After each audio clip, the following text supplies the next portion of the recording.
This is ABC Sport. The umpire holds the footy up. You want your very best players having the ball in the moments that matter. Take your moment. This is that moment. Listen to the roar. The pressure's certainly gone up. Punches the air with the right hand. That's why we love football. Brilliant to watch. Stand by. The arms are outstretched as he pumps his chest out. Fill your lungs, are you ready for it? Wherever you are, do not move. We're going the full journey. 'Cause here it comes. This is the 2024 AFL Premiership season. From outside 50, goes bang with everything he's got. Former bad boy looking to redeem himself with kicks like that. Something big is coming. One step nonchalant banana finish. Wow. Charlie Cameron snaps. Goal. Something big is coming. Hey Siri, play John Denver. AFL. From deep in the pocket. Oh, that is amazing. Fill your lungs, are you ready for it? This guy wants to add home on the biggest stage. And Gordon can finish from 35. Oh, Errol. It's there. Superb finish. What a hanger. He joins the party. Whacks through the goal. Oh, what a moment. Brilliant, wasn't it? There's nothing this man can't do. Rioli with some magic. The check side finish. He seizes the moment. Stolen. Snapped it. Over his shoulder. He's kicked an absolute ripper. Spins around and buries it. Lightning speed, Bobby Hill. He's Bobby Thrill. This is just football at its best. Weaves around an opponent and gets a brilliant goal. Gathers, snaps, he'll bring the house down. Time to steady and pull the trigger. Right foot drop punt is pure. We're not done yet. The 2024 AFL Premiership season on radio, Sport Digital, and take us with you on the ABC Listen app. Just look for the AFL button. Something big is coming, I know. And just like that, footy is upon us as we open a new season with a new way of doing it. Raising the curtain on a new year in footy with 4 games played outside footy heartland north of the border. And our first stop is the Sydney Cricket Ground as the Swans take on Melbourne, the home side in its post-Buddy Franklin era. A couple of new faces that the Demons know all too well, Brodie Grundy and James Jordan. The Swans are far from full strength, while the Demons have put an arduous pre-season behind them, coming off back-to-back straight sets finals exits. They have named Clayton Oliver tonight and have enjoyed good recent success against the Swans with 2 big wins last season. My name is Brett Sprigg. It is my privilege to welcome you to a new season here on Grandstand AFL. We'll head inside both camps between now and the opening bounce in just under an hour's time.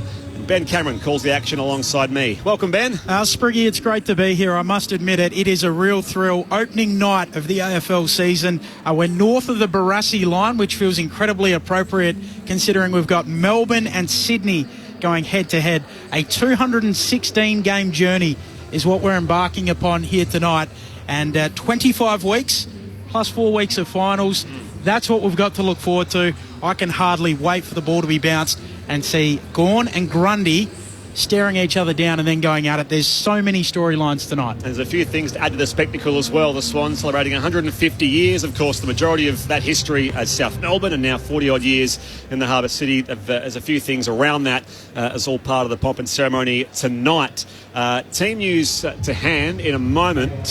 Joining us tonight is 3-time Premiership coach, the man who has coached more games than any other in the game, Michael Moldhouse. Good evening, Mick. G'day, Spriggy. Hello, Benny. And hello, the audience. Well, it's football. It's humid outside. It's like Darwin. And I'm watching Stark warm up. Well, I thought it was, but it's not. I thought he would be coming in with that left arm over the top because the wicket, the centre looks a bit different.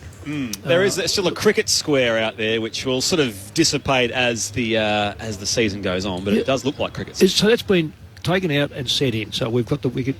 Yeah, so okay. So, well, it's a new season, and remarkably, these two teams, particularly the way they're balanced out, have finals football to get over from last year. So this will be a great test, round 1. We'll delve into all that as we go. As I say, the opening bounce in under an hour's time. You're not imagining things either, Mick. It is a very warm day. It's been the muggiest Sydney summer on record. So another humid day today. You've gone the shirt and shorts at least, so you're sweet. Alongside you, we'll have Ireland's favourite son, Ty Kennelly, the Premiership Swan, joining us as well. How significant, though, is this as a concept. Describe the build-up in Melbourne these past few days. Obviously, Richmond and Carlton, who are playing games this weekend, they'll get their opportunity next week, their moment at the MCG. But how do you feel about opening round as a concept? Look, if you're talking to the general public, or I'm thinking that they would be thinking cricket is now being played in New Zealand. We've had cricket for so long. We're looking forward to the football. A lot of people are looking for the football season starting.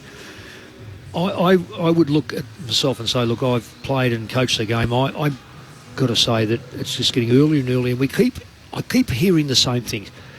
What players say by 2/3 way through it, they're tired.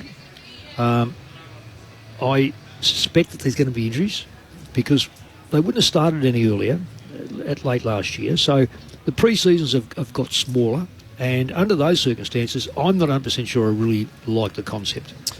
Let's waste no further time. We'll head inside the Melbourne camp, first of all, where we find, for the first time tonight, our man on the boundary, Declan Byrne.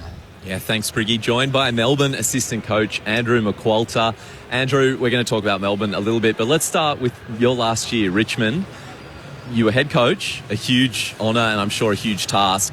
Looking back now, you've got some perspective. What was the biggest challenge and what was the best part of being head coach?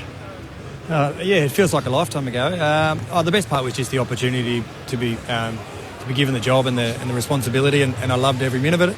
I think the challenge when you're an interim coach, to do it for 14 weeks or 13 weeks, is a really long time. So the instability for every person at the footy club to not know what was going to happen next year was probably the biggest challenge. But I sort of mentioned there were some really strong leaders at the footy club that kept things on track. It wasn't our best year from a football perspective, but certainly things didn't fall apart. So you've been at Melbourne now for 4 months. What did you take from your 10 years at the Tigers to try and implement first, sort of straight away? Where did you think you could have an impact? Makes me feel old when you said I worked there for 10 years. Melbourne have been a bloody good team for a few years now. So the brand of footy they play really stacks up. There's no question about that. So I think I've just come in with a bit of a different lens, and we're just trying to marry things up that work for this group. We had Caleb Windsor walk past us before, kids asking him for a selfie. I think you said welcome to your new life or welcome to the new world. Tell us something about Caleb Windsor for people who don't know anything about him and are going to see him tonight in the first game on the SCG. Well, something you don't know is he throws with his left hand and then plays footy with his right foot. So you didn't know that. That's an interesting fact. But he's been a really great pre-season for Caleb. He's set himself up. He's trained really hard. I think with Lockie Hunter missing a lot of the pre-season, there was a slot there on the wing for him, and he's been able to take his chance. So, look, he's a young kid. He's going to make some mistakes, and he's going to get tired at times throughout the year. But he's certainly got some traits that stack up in AFL footy. All right, let's head to the guys upstairs for a few more questions. Just quickly, Andrew, can you confirm team is a little bit late here? No late changes for you guys, and Billings is sub, we're hearing? That's correct, yeah. Excellent. So Billings is sub, yep. Is that right? Yeah, okay. Andrew, just on Melbourne, we forget about the Richmond thing, but Melbourne, is there any hint of why they have crashed out so early last year? Are they talking about it? What was the main mechanics of it? I think Goody went on record in his presser during the week that it was heavily reviewed when we first got back.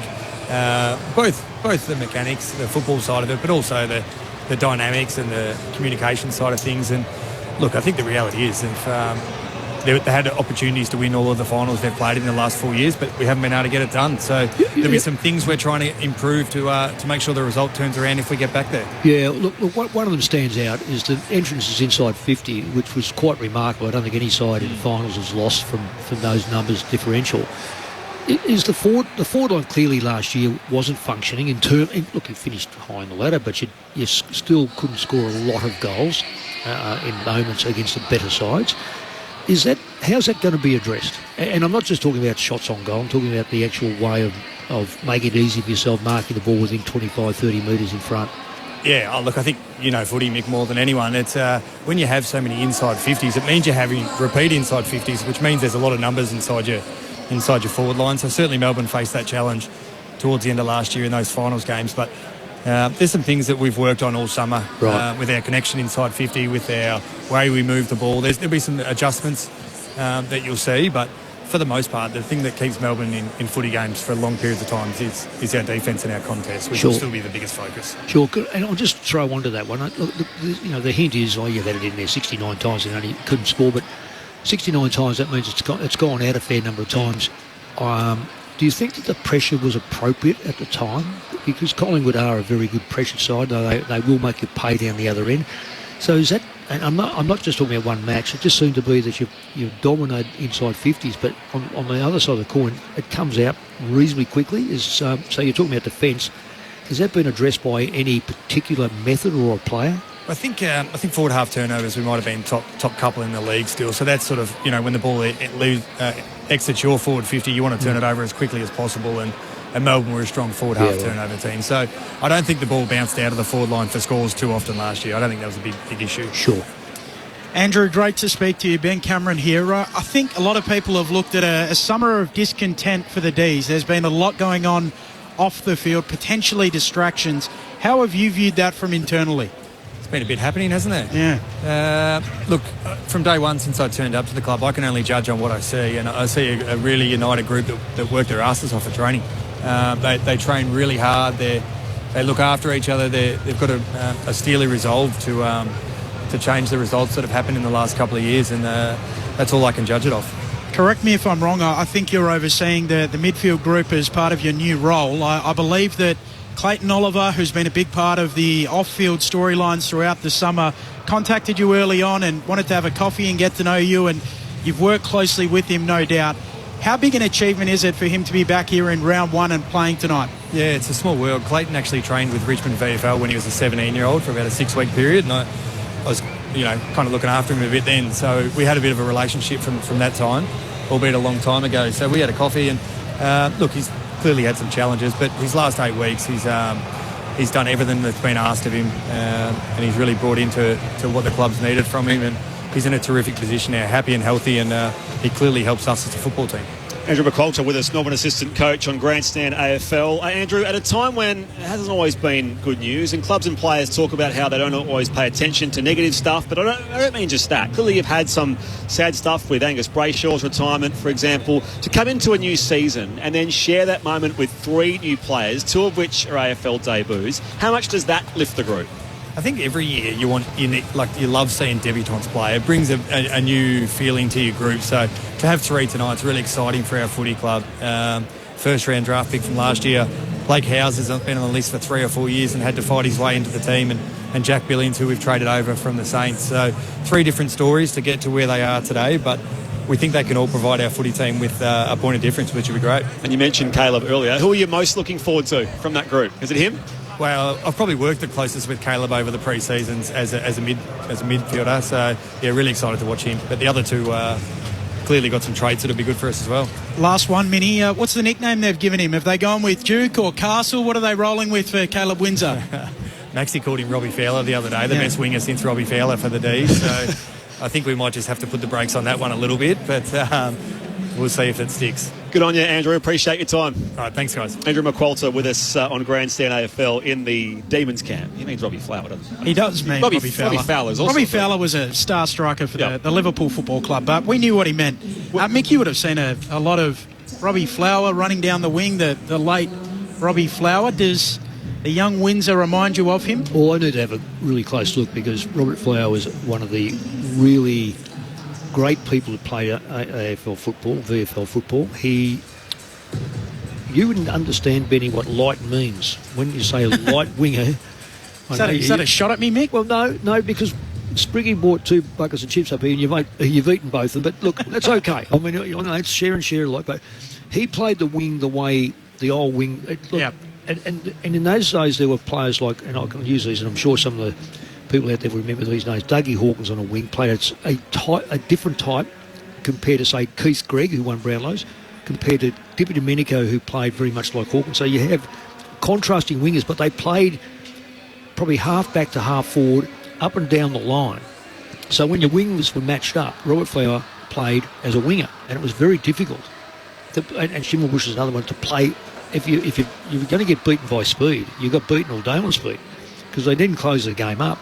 So we see our wingers now. You'll see a defensive winger stand probably 15 metres behind a stoppage. You'll see a corridor winger stand 10 metres inside, and their wingers will be waving to them from the other end of the stoppage. So they don't always meet. So But the one characteristic is you've got to be able to, one, run, and two, use the football. If you can't, and I'll put a third one there, you've got to be able to defend the ball. You love a defensive winger, don't you? A wing back come out straight out of soccer. A wing back you need, and that was Mainwaring, Waterman, Hawkins, Daisy Thomas, and Still Solomon, all played wing back beautifully. A loud cheer for the Sydney Swans, who have made their way out onto the SCG. The Demons are already out there warming up, and that's because they had this march. There was a past players function at Sydney Swans HQ not far from the SCG. John Longmire led the procession across. We'll hear from John Longmire shortly as he embarks on his 14th season in charge of the Sydney Swans. But there are a few things to add to the spectacle here tonight. Of course, the Swans in the 150-year celebration. They'll also have the march. They've had that already from their headquarters, their fantastic new facility out the back here at Moore Park. Teams will wear black armbands for the great Ronald Dale Barassi. You mentioned, Ben, a man who left an indelible mark on the game, and these were two clubs to which his name is closely tied. And another very sad note, there'll also be the moment's silence for Jesse Baird and Luke Davies, who were tragically killed last month in a crime that shook the country, and particularly here in Sydney, where Jesse was a goal umpire at AFL level, so the umpiring fraternity in particular will be paying their respects tonight, and there'll be a moment's silence before the opening bounce. Team news we have for Melbourne: no late changes. Jack Billings is the sub, and the Swans, maybe the team sheet's still coming in the part of the procession. Correct. We haven't got the team news for the Swans just yet. Just on Ronald Dale Barassi, Mick, it's incredible. He passed away the day after Melbourne and Carlton played in a final. Obviously two clubs that he was involved with, and then the first game Melbourne play after his passing is tonight, which is why they're wearing the black armbands. And it's up here in Sydney where he had such an influence and involved with the Swans in the early foray north of the Barassi line, as I'm calling it tonight, and his Demons, his beloved Demons. What a great man. He is.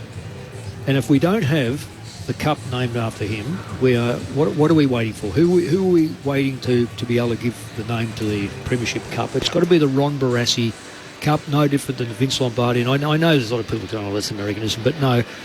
Ron Barassi was and will always remain football. He had time for everyone. I have a very fond time coaching or playing against his teams and then coaching against him. Always had time for it. Always, if there's a function, I want to come across and have a chat. Spoke football, spoke life.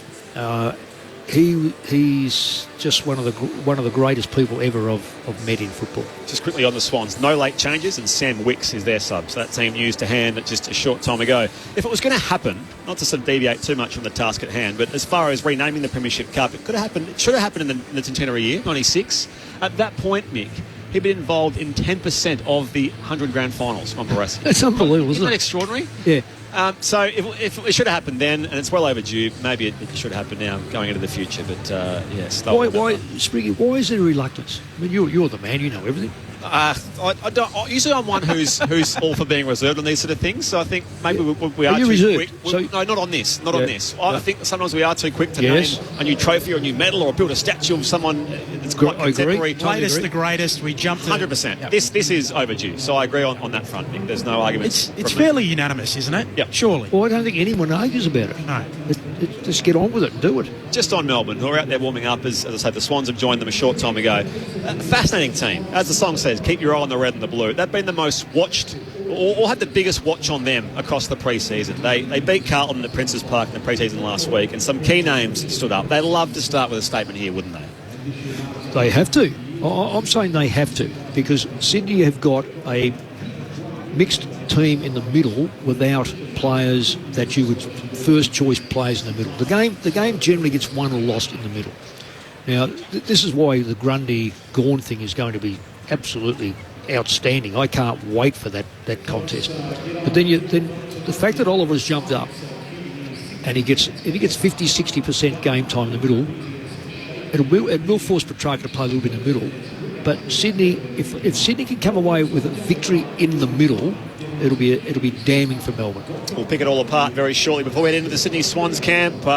Speaking of that, Ty Kennelly has joined us, Premiership Swan, Ireland's favourite son. Better late than never.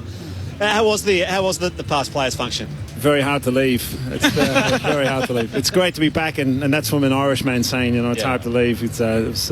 And you even got me some Guinness over at Swans HQ, which is... I ducked my head in there before and I went to find Ben doing his John Longmire interview, which we'll hear very shortly. But all the names are there. A lot of the current players are there as well, milling about, which is great to see. It's brilliant, and it's reconnect straight away with the club. And you see people, when I first arrived at the football club, in Kel and all these guys involved in the football club, and it just brings back that emotional connection that we weren't great at doing, and it just shows the piece where how far the football club has came in a rugby league heartland. But the Swans now are very much a fabric of what Sydney is. And what year did you start? 99, November 99. 99. Yes, and the change in the demographic of football, we're getting crowds of 20,000 back then. 18,000 was good, so it's been a huge shift. It was great to see everyone. So the opening round concept, which we'll have time to sort of discuss over the course of the next 4 games and the entire weekend, but how do you find the concept overall? In Sydney, you're getting 2 live games of AFL football, which you don't get. And, getting the first game of the season. Brilliant. I love it. It's about time. The traditionalists won't like it, but the game's expanded. We want the game to be a national game. We want the game to be an international game. We're going to have to go to these places. And the challenge up here, as far as the rugby league heartland, we just saw what they did last weekend in Vegas. Let's go to play a game in Dublin. We're going to let's get it going. Eh? What do we think? Go visit the family. I like it. Oh, great! Got a free flight home. Bring the kids and all. Were you a part of the march that's just taken place? How was it? Yeah, it was great. There's real excitement. I'm not too sure Horst was very happy about it, but he's just about to play half an hour, and his players were walking through the crowd with all the past players and the supporters, and there's a real carnival atmosphere out there. I don't know how you go, Mick, as a coach. If they concede for 3 goals in the first 5 minutes, he's going to lose his nut. Tom Harley was asked about this on Sydney radio yesterday, ABC Breakfast, about, did you have to convince John Longmire? He said, no, he's okay, he's happy. Oh, yeah, of course he is. He said it was his idea. He said that John had driven the idea, which I'm not sure I'm buying what Tom Harley's selling. I will say this, it's the most relaxed I've seen Horst this pre-season in a long time. He seems to be... So he's had a few Guinnesses, has he? Maybe might help.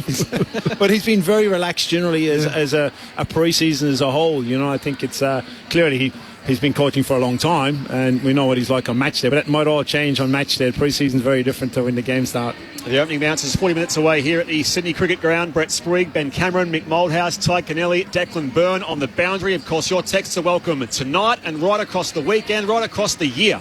0437 774 774. Don't forget to add your name. I like to just sort of reset sometimes and just figure out, okay, leadership groups. Because you forget little things that happen in October, November, or, of course, those leadership groups come together a bit later than that, of course. But for the 5th straight year, Melbourne keep things pretty simple. Max Gawn captain, Jack Viney vice captain. So for the Swans, a little more complex tonight, of course, with Luke Parker and Dane Rampey standing aside. No Luke Parker tonight anyway. And Callum Mills is the standalone captain. He's not playing tonight either. So there was no vice captain named as recently as a few days ago. So I'm assuming Dane Rampey captains the Swans tonight, but we'll have to wait and see at the toss. Errol Goulden tossed the coin in the last pre-season game, so possibly Errol will go to do the toss. What I want to know from you, Mick, you have coached more games in AFL history than anyone else. You were sometimes had a reputation for being quite strict. How would you have gone when someone came to you and said, I had a wrestle on Mad Monday, I've torn my rotator cuff, I'm not playing for the first half of the season, go? Yeah, I'd be pretty happy. I would have thrown a party. You can just imagine, Benny, honestly. I wouldn't want to tell you. No, well, you see, I'm still getting over... I'd like to answer that truthfully, but I'm still getting over the comments that Ty just said about playing in Dublin. It sort of makes a lot of sense. I'd love to go back to Dublin, but I don't know whether we're an AFL game, Ty. Now, I've got to say this. I've got 10 grandchildren. My youngest one, Ty. Oh, wow. That's outstanding. Spelt the same. Oh, that's great. Spelt the same. Oh, we've got to bring him to Ireland. 100%, Mick. I've got a feeling that they will take him back to Ireland. There's Neve, there's Billy, and there's Ty. So there's an Irish connection in the family or the in-laws? Yes. Kane, my son, married Siobhan. There we go. Her mum is Irish. come out for a 3-week holiday and stayed 35 years. Well, let's start the campaign right here, okay, all the listeners. Who wants to go to Dublin? It's got a similar ring to Vegas. Well, I can say, to be fair, give me Temple Bar over Fremont Street any day. Yes. I'm all about it. This is Grandstand AFL. Ben, before we hear from John Longmire, you spoke to the Sydney coach embarking on his 14th straight year. Yeah, it was a little bit strange. So given the fact that they had the march, which Ty Kennelly's been a part of, we did the interview much earlier over at their brand new Swans HQ, as they call it. So over near the Horton Pavilion, what is the Randwick end of the ground. And we did it much earlier at 5 o'clock. It was great to speak to him. I don't know how relaxed he was with me, Ty, but very serious, but it was a good chat. What do you think of the facility? Sorry, I know you're probably going there, but what do you think of the facility itself, being in there for the first time? Oh, pretty impressive. Very impressive. So they've got, for those who haven't seen it, a massive gym. They've got what I saw anyway, the big AstroTurf walk-through surface for the replica footy ground. So very, very impressive. Yeah, and it's designed with every office or every room to actually be able to see the middle of the ground. And actually there's rooms where the part of it is the history. Every room has got a history of the actual football club and what it's gone through. So the design of it itself has been unbelievable, and to have that in the very fabric of the eastern suburbs of Sydney. But you work across town at the other mob, don't you? So no, you're at the Giants now, Ty. Let's hear from the Swans head coach, John Longmire, with Ben Cameron. Well, this is a little different. John Longmire, the coach of the Sydney Swans, entering a 14th season coaching the club, about to celebrate the 150th year of this great club. Welcome to ABC Sport, Grandstand AFL. What does it mean to you, 150 years of the Sydney Swans Football Club? Oh, it means a lot. I mean, we're really fortunate to have such a great history in two cities, and so many people have contributed to that history, both from Melbourne and Sydney and on and off the field. So it's just fantastic to be able to start our 150th season like we are, and having so many ex-players here and so many people that have made so much difference to this footy club. I heard Tom Harley speaking during the week about the fact that the team's going to warm up here at this beautiful Sydney Swans HQ, as we're standing in the middle of right now. And then you drove the idea that the team would warm up here and then march down to the ground to play the game. Why did you want to do that? Oh, I think it's a special year for us. It's obviously a 150th year to be able to start it a little bit differently. So pay the respect to the people that have helped us get into such a lovely building, and then start the season off. It's a great honour to open the season. We're conscious of that. We play one of the best sides in the comp over the last 4 years, and so we're really looking forward to it. So we wanted to do something a little bit different to mark that, knowing full well we're still got to go out there and get to work. Few people know the northern market as well as you. We're above the Barassi line for the start of the season. What does this opening round concept mean to football north of the Murray? I think it's a great concept to be able to have the focus up here for the weekend and to be able to start the season off like this is enormous. And it's such a real challenge. It's the most challenging sporting market in the world as far as professional teams and the amount of professional sporting codes up here. So we need to keep working at it. We've made some inroads, but we need to keep going. And so to have the attention of the footy world here this weekend is fantastic. Formally today, life without Buddy Franklin begins for the Sydney Swans. I think it's now Logan McDonald's farm inside attacking 50 for the Swans. What does it look like if it's all functioning for you? I just think there's a number of different attacks options we've got going forward. It's whether it's obviously Logan's part of that, but there's Hayden McLean, there's Joel Amati, there's Isaac Keane, Tom Papley, Will Hayward, those guys down in our front half, hopefully really contributing to an even scoreboard, and that's what we're after, is an even spread. We'll have to get our midfielders pushing down there. You don't replace Lance Franklin, we all know that he's such a superstar, but hopefully the guys down there can provide a really varied attack. I've heard you a little bit throughout the pre-season speak about how you've tinkered some things in your game heading into this season. You've been a little coy about giving away too much. What specifically have you changed? Well, I'm not going to be talking about specifics. You're constantly tinkering. I mean, we're tinkering all the time. Every year you sort of review it and you look at what you think you need to work on, and some of it's about execution, some of it's about just changing some tactics, and we've done that again over the summer. We sat down and worked out some things, but there are only small adjustments here and there. You've still got to win the hard ball, stop the opposition from scoring, and score enough for you, so it's still a pretty simple game. It was worth a try, though, wasn't it, John? I had to have a go. John Longmire, the Sydney Swans coach, chatting to us here on Grandstand AFL ahead of round one. You are missing two very similar players in the midfield, so you're not going to have Luke Parker and Taylor Adams, your new recruit. How do you cover them today?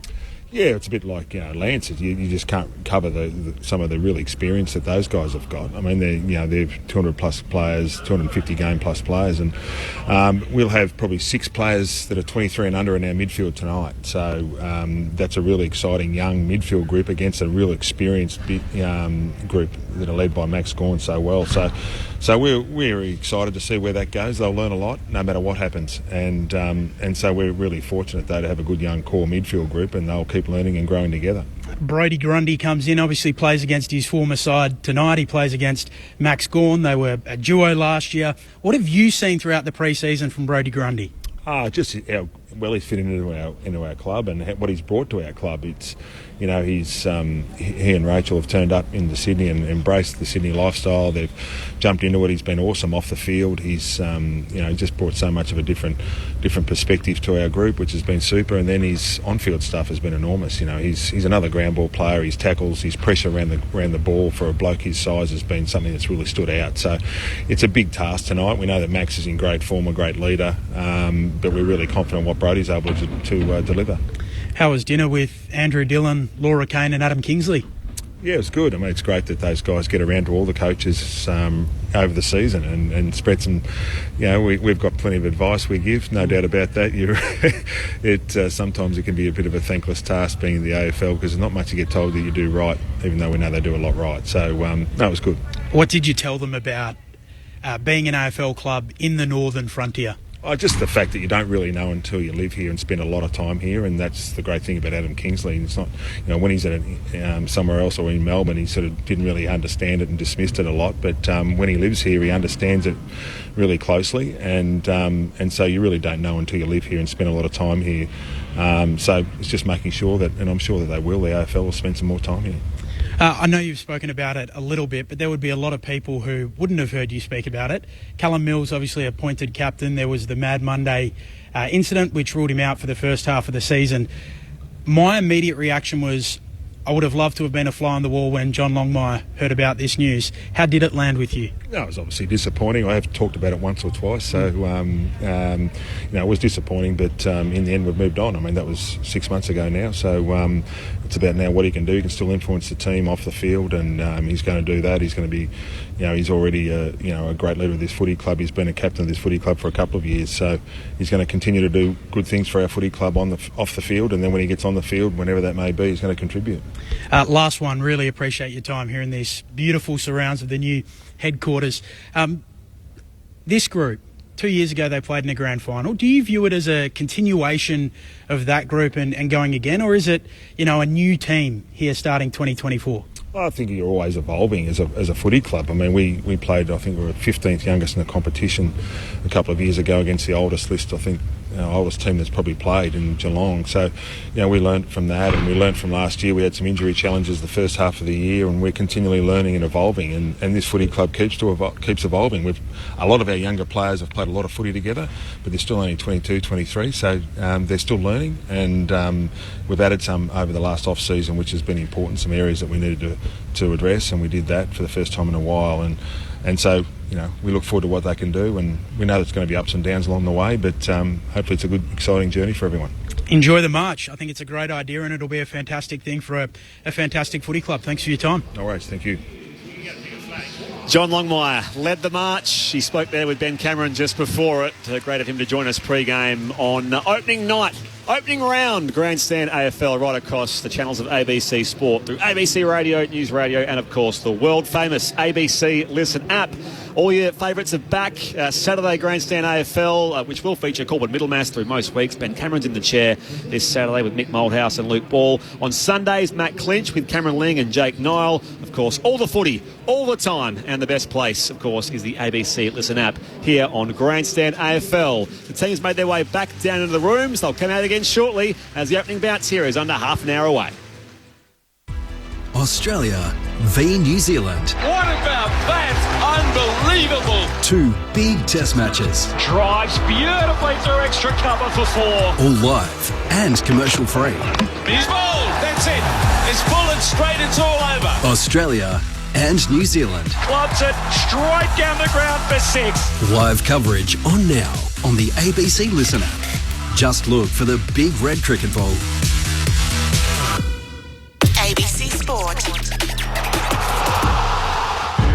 The moment of truth has arrived. If you think you have anything other than a split second in this game right now, you're kidding yourself. It's all to play for. Every single bloke has stood up. They are leaving nothing out there. I wouldn't want to be anywhere else on earth. Welcome to ABC Sports coverage of the 2024 AFL Premiership season. From 55, Sidebottom launches, goal! The Crows Magpies are on top of the AFL world. They win a spellbinding game of footy. God, what a greatness! This is ABC Sport. The umpire holds the footy up. You want your very best players having the ball in the moments that matter. Take your moment. This is that moment. Something's in the air. Listen to the roar. Feel a different energy. The pressure's certainly gone up. Feel it on your skin. Punches the air with the right hand. Feel the electricity. That's why we love football. Brilliant to watch. Stand by. The arms are outstretched as he pumps his chest out. Fill your lungs, fill your lungs. Are you ready for it? Wherever you are, do not move. We're going the full journey. 'Cause here it comes, here it comes. This is the 2024 AFL Premiership season. From outside 50, goes bang with everything he's got. Former bad boy looking to redeem himself with kicks like that. Something big is coming, something big is coming. One step nonchalant banana finish. Wow. Charlie Cameron snaps, goal. Something big is coming. Hey Siri, play John Denver. AFL. From deep in the pocket. Oh, that is amazing. Fill your lungs. Are you ready for it? This guy wants to add home on the biggest stage. And Gordon can finish from 35. Oh, Harold. It's there. Superb finish. What a hanger. He joins the party. Walks through the goal. Oh, what a moment. Brilliant, wasn't it? There's nothing this man can't do. Rioli with some magic. The check side finish. He seizes the moment. Stolen. Snapped it over his shoulder. He's kicked an absolute ripper. Spins around and buries it. Lightning speed, Bobby Hill. He's Bobby Thrill. This is just football at its best. Weaves around an opponent and gets a brilliant goal. Gathers, snaps, he'll bring the house down. Time to steady and pull the trigger. Right foot drop punt is pure. We're not done yet. The 2024 AFL Premiership season on radio, Sport Digital, and take us with you on the ABC Listen app. Just look for the AFL button. Something big is coming. I know. Whether it's a grand opening or a soft launch, it's round one in all but name as a new AFL season gets underway tonight in Sydney. My name is Brett Sprigg. It is my pleasure and honour to welcome you to a new season on Grandstand AFL. We are live from the Sydney Cricket Ground tonight where the Swans looking to build on their late flurry of wins last year with a couple of new faces in their midst up against Melbourne, coming off 2 consecutive years of straight sets finals exit, having dealt with questions of their club culture. But of course, there is always renewed hope and optimism, general excitement that comes with a new football season. And we can't wait to get things underway with the opening bounce in about 25 minutes from now. Ben Cameron will call the action alongside me this evening. Ben, welcome. It's great to be back, Spriggy. We've been denied and deprived of it for the best part of 5 months, so I'm ready for the 25 weeks of regular season football, if you forget the semantics, and then 4 weeks of the finals. It has been the ultimate summer of discontent for Melbourne. They went out in straight sets for the second consecutive year. They've had every off-season scandal under the sun. And then for the Sydney Swans, they battled to 8th, lost a final, and now they begin life without Buddy. This is the first game officially that the Sydney Swans don't have Buddy Franklin on their list. So looking forward to seeing what the new look forward line looks like. It's been a warm, sunny and muggy day here in Sydney. The crowd building, and part of tonight is the 150th anniversary celebrations for the Swans. Of course, most of their history in South Melbourne, 40-odd years now in the Harbour City. We're seeing a presentation of all their premiership cups, 10 of them. There's past players and current players, a few missing tonight through injury that are out there all amongst that, and a big banner in the middle of the Sydney Cricket Ground as well. Team news, though, to hand about half an hour ago. No late changes for either side. The subs are Sam Wicks for the Swans and Jack Billings on club debut, the former Saint, for the Demons. There are a few big names missing for the Swans. No Mills, their captain. No Luke Parker. No Taylor Adams. Of course, Buddy Franklin, you mentioned, is retired. But Brodie Grundy and James Jordan, himself a former Demon, the premiership sub from a few years ago, makes his Swans debut. They both do, Grundy and Jordan, tonight. While for Melbourne, I mentioned Billings, a couple of debuts for Caleb Windsor, number 7 pick in last year's draft. There's also Blake Howes, 21-year-old wingman from Sandringham, who was taken a few drafts ago. And Clayton Oliver will start tonight for Melbourne. No Angus Brayshaw, he's retired. Cosy Pickett suspended. Harry Petty, James Harms among those premiership players that are not playing tonight. But that's the team news to hand here at the SCG. Our team is pretty strong as well. A man who has coached more games than any other, a total of 3 premierships as coach. Michael Moldhouse. Good evening and welcome back. Thank you, Spriggy. What an opening. I'm just looking at those cups, the pride of South Melbourne, Sydney. When you just love, I know this, I'm romantic, I would love to have seen Bobby Skilton walk out. And I know he's probably not well enough, but when you think Sydney, you think Bobby Skilton. I just think that he's... I can just remember those photographs with the black eyes, winning these... And someone knocked on his door and said, oh, by the way, you've won the Brownlow. In those days. It is sad that he's not out there. They have shown him as much as they can, I think, on the big screen, which probably that he's not well enough, sadly, to be out there. Yeah, he'll never be forgotten. Make no mistake about that. We're talking about Barassi. Well, Bobby Skilton is South Melbourne. They will wear black armbands for Ronald Dale Barassi, who, of course, has died back in September, and his name closely linked to a number of clubs, 4 of them, in fact, but these 2 clubs as well, the Sydney Swans and Melbourne. Premiership Swan Ty Canelli is back for a new year as well. Ty, how good is this? Yeah, it's brilliant, and it's great that it's all happening in Sydney in the opening round in the new home of football. It's about time for mine, and what the Swans have done, and obviously the Giants are doing the past 10 years, it's great, and it's great to have some small bit of played a small part in the history of the football club, and to look down and see those 10 premiership. They're bloody hard to win. 150 years, you got 10 of them. It's and it's hard, and it's obviously. You got a new appreciation as a footballer when you come to Sydney, because the club is very, very good at tapping into the history of what the football club has meant and what South Melbourne footballers done, and the likes of Dennis Carroll and Jared Healy and all of them when the club was extinct almost in 81 and 82, and the fact what they had to do with their family and the history. Yep. All footballers in the football club are very well educated now, and as is the football public around Sydney's journey from South Melbourne to Sydney, which is great. And Paul Kelly gets the loudest cheer here. He'll present the match ball, one of the celebrated figures, of course, of this football club. I had a look at this. Speaking of history, Nick Moldhouse, 1972, your first season as a player, that began on Easter Saturday, April 1st. Tig, your first season that you debuted was 2001, began March 30. Swans didn't play until April the 1st. Even the year we moved the competition forward to accommodate the Sydney Olympics in 2000, that year, the season started on March 8. So it wasn't even that early then. Here we are on March 7. After a long cricket season, well, I guess a shorter one cricket season, if anything, underway with opening round with 4 games outside football heartland to start the 2024 AFL season. Mick, just on Melbourne, I'll talk about them, and they'll make their way up there very shortly, of course, but they've had their club culture questioned. How do you set about proving all that on the field? Of course, it's months of talk around, obviously, Clayton Oliver and then Joel Smith with the doping saga there, and Angus Brayshaw's sad retirement, all those headlines. How do you put that behind you and make a statement on the field tonight? It's a very good question, Spriggy. The simple fact is, and so they should have come under pressure. So they should have come under the spotlight. Some of those incidents were horrible, simply horrible, and I guess... In Smith's case, we're still waiting what's going to happen. In Brayshaw, well, he's taken the option to want to have as relatively as normal life as he can, and we can understand that and totally understand. But they'll miss him. Make no mistake about that. They will miss him. He's a very good footballer. Hopefully, they retain him in some other capacity, which they're trying to do. So I can understand it, and I can understand why you would want to, because he's just a ripping family, ripping person.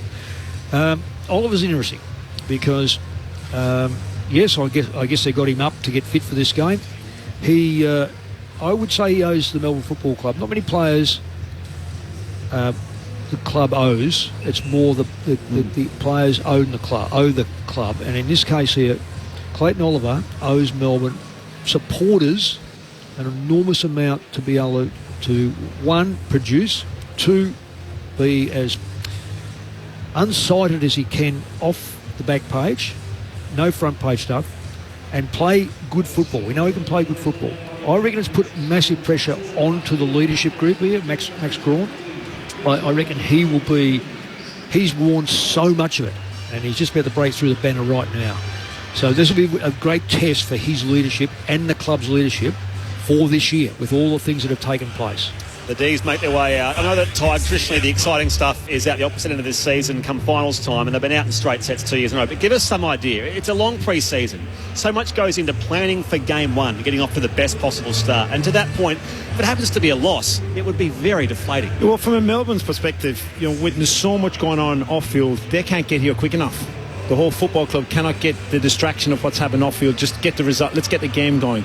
From a football fan of the Melbourne Football Club, the bigger question is, let's get to September and not get knocked out straight away. So you can deal with everything that happens from a young man making mistakes, and they've all made mistakes. We've all made mistakes as young men. You can deal with that. But the fact is, they've gone straight sets, out results. It's a result-driven industry, and that's the question that needs to be answered from Melbourne. Well, that's the part I find really interesting. So, Mick, you've coached more games than anyone else. How do you sell it to the group that, look, you've got to do all of the work again, and your season doesn't really start until you get to finals, given the last 2 years you've been knocked out in straight sets? And, Ty, how do you try and sell that to yourself as a player? Well, the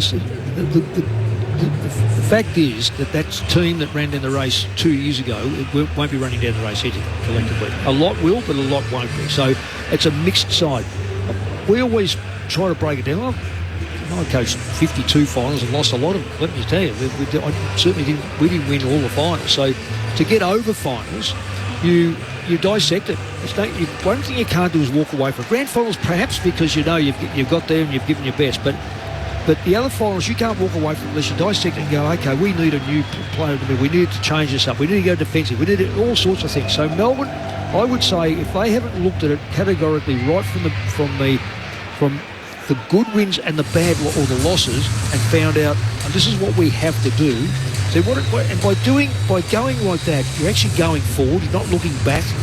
You cannot afford, Goodwin and Gawn as leaders cannot look back now at the start of the season. They can look back for momentarily, but now at the start of the season, everything has to be, what are we going to do, not what did we do. It can galvanise you as a group. Oh, yeah. You've been, attacked basically from pillar to post, and rightly so, I must say, from what's happened off field and the stuff that's going on for the football club. But inside the four walls, it can be a piece of, well, you know what? The whole world's against us. This is us and them, and no one expects us to come out and win a game. The best part of the whole lot with round one is that they're away from Melbourne.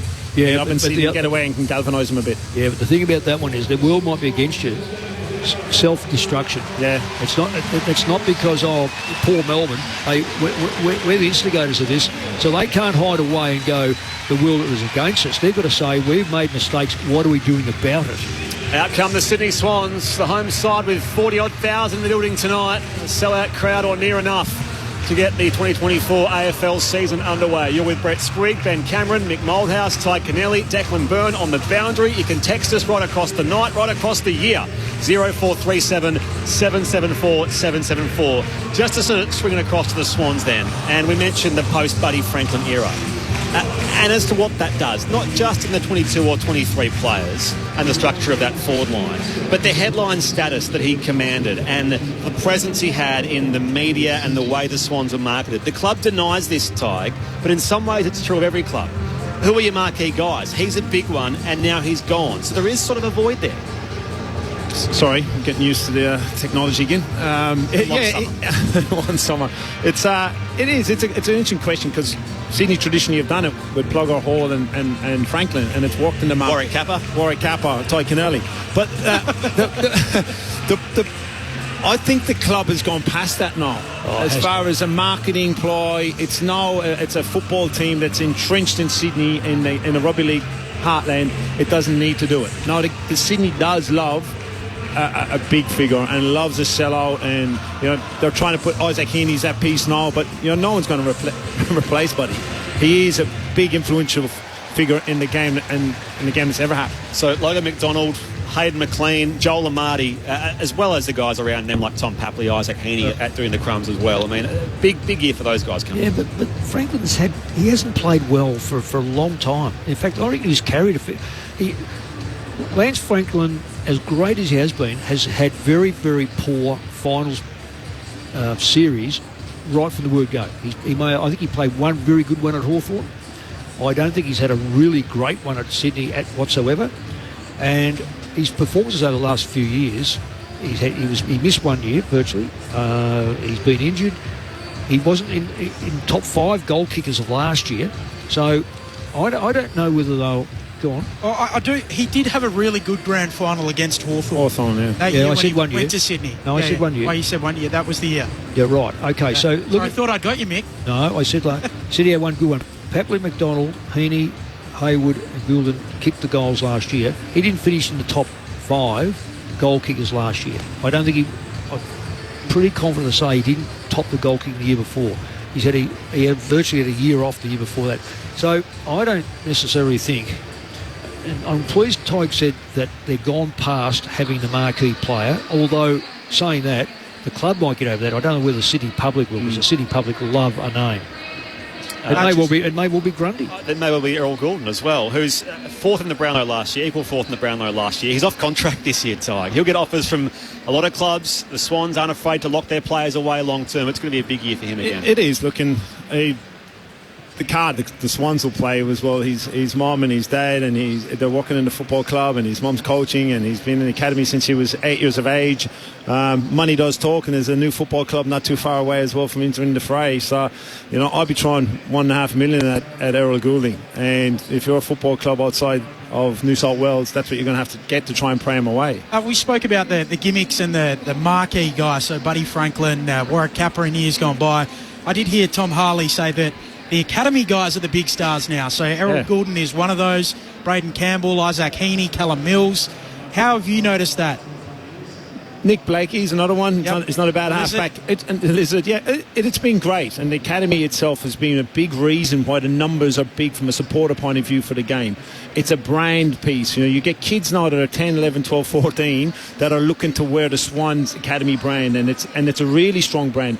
And when you see kids from your region, I'll take myself back to when I played football. The fact that I knew I could play AFL football was because of what Jimmy Steins was able to do. And I came out here and I goes, well, someone from the game or where I grew up and my culture and my history can play AFL football.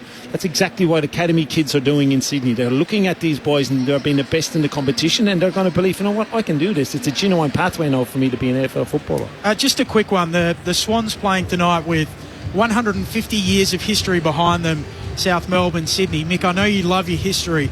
Had a look at the family tree of Tom Papley during the week. Mm-hmm. Both his grandfathers on the maternal and paternal side both played for South Melbourne. So Max Papley and Jeff Bray both played for South Melbourne. All of these years on, we've got their grandson running around playing for the Sydney Swans. It's a cool story on a night like tonight. They're called the Bloods for a reason. It's absolutely brilliant. That sort of stuff is brilliant.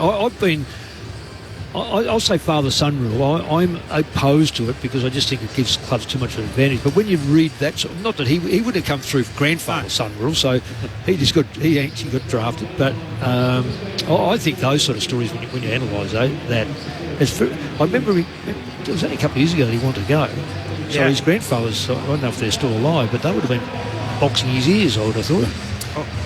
No late changes here for the Swans or the D's here on Grandstand AFL. The opening bounce is under 10 minutes away. Brett Sprigg, Ben Cameron, Ty Kennelly, Mick Moldhouse, Declan Byrne, down to him very shortly. Keep your texts coming, 0437 774 774. Just on Brodie Grundy, and it still looks weird seeing him down there in a Sydney jumper. It didn't work at Melbourne last year, Mick. No. Why will it work at the Swans, Brodie Grundy? I think it'll work because Ruckman are pretty simplistic in the way they play. They want to be on the ball all day, and it's a wrestle to get them off the ball for, say, 10% of the match. He needs to be the first ruck. Gawn needs to be first ruck. So they'll go at each other. Gawn's probably going to be hard to beat, but don't underestimate Grundy when he's given the opportunity. And when he looks around the ground now, he will go, guess what? There's no other ruckman out there.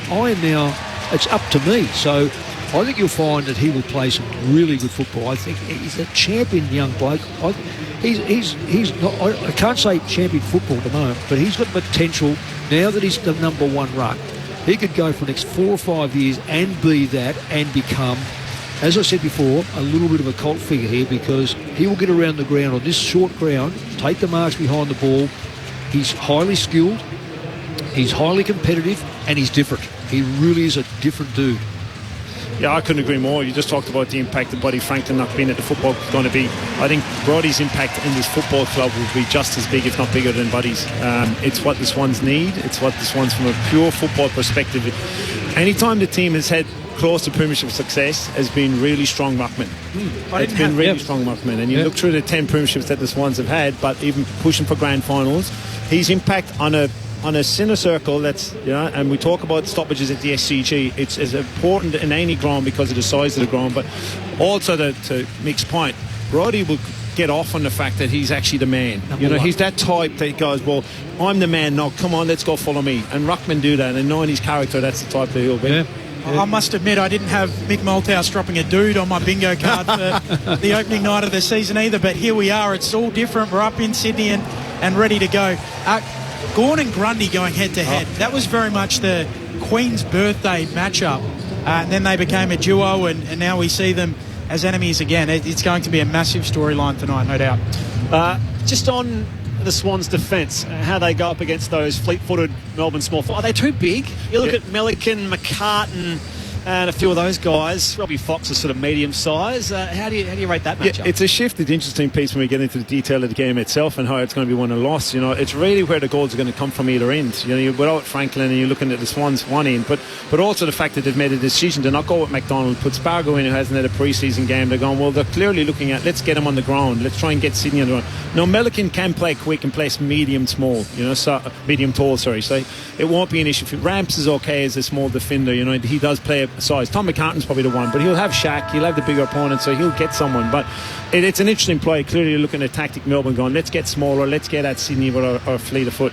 It's a finals-like build-up, but it's for a very sad reason. The teams are lining up. There'll be a moment's silence very shortly for Jesse Baird and Luke Davies, tragically killed last month in a crime that shook Sydney and Australia. Jesse was a goal umpire, so the umpiring fraternity in particular and all the AFL clubs are paying their respects tonight. A moment's silence coming up shortly with the opening bounce, still just under 5 minutes away. All the officials, all the umpires off duty tonight lined up there as well. And all the big wigs, all the executives, and Andrew Dillon's on there as well. But it does have that feel as the players line up here on the wing, the western wing of the SCG. The Swans and the Demons coming up very shortly. Everyone be upstanding as we pay tribute to AFL goal umpire Jesse Baird and partner Luke Davies, whose lives were tragically cut short. Jesse will be fondly remembered for his vibrant, fun-loving personality, his professionalism and his commitment to the next generation of young umpires through his mentorship of State League umpires, and most importantly, he'll be remembered for the great caring person that he was. The entire AFL family extend our deepest sympathies to both Jesse and Luke's friends and family. Please pause for a moment as we pay our respects.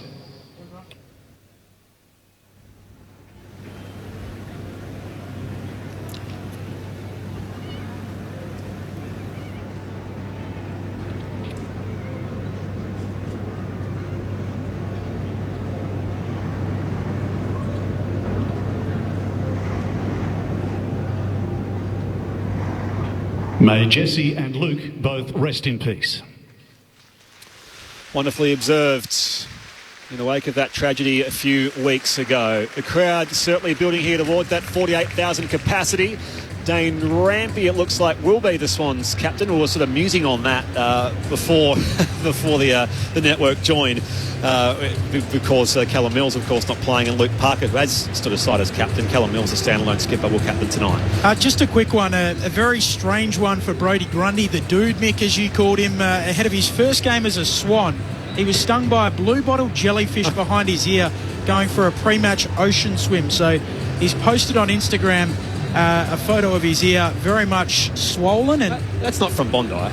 That doesn't happen in Bondi. No, not again. There's no blue bottles. I don't know where it's going. New postcode AFL, isn't it? Anyway, we don't have beaches in Melbourne. This is the Melbourne-Sydney rivalry that is played tonight. It is. In some ways, it typifies the entire concept, doesn't it, Nick? Melbourne versus Sydney, or Sydney versus Melbourne, with, as we say, 4 games outside of football heartland, and the first of them, the very first for the season, getting underway in a few moments. Last time these sides met, round 24 last year at this ground, Melbourne beat the Swans by 21 points. Bradley Fritsch kicked 5. life, which denied the Swans a chance at a home final. And that result stopped a run of 6 straight wins for the Swans, who would also go on to lose to Carlton by a goal, the elimination final the following week. So there's a good recent history between these two sides as well. Let's delve into it. Mick Moldhouse, Ty Canelli, your final couple of thoughts on tonight. The Swans and the D's. How does it all play out?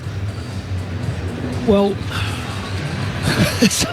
I've changed my mind 4 or 5 times already. Melbourne, then Sydney. I'm leaning towards Melbourne because of their midfield. I just think that when you've got more senior players playing in the first game, if they can't afford, Melbourne can't afford to get Billings into that top 18 or top 22, then they must have some great strength underneath, because I would have thought Billings would have a walk-up start on that half-forward line. I certainly don't underestimate Sydney.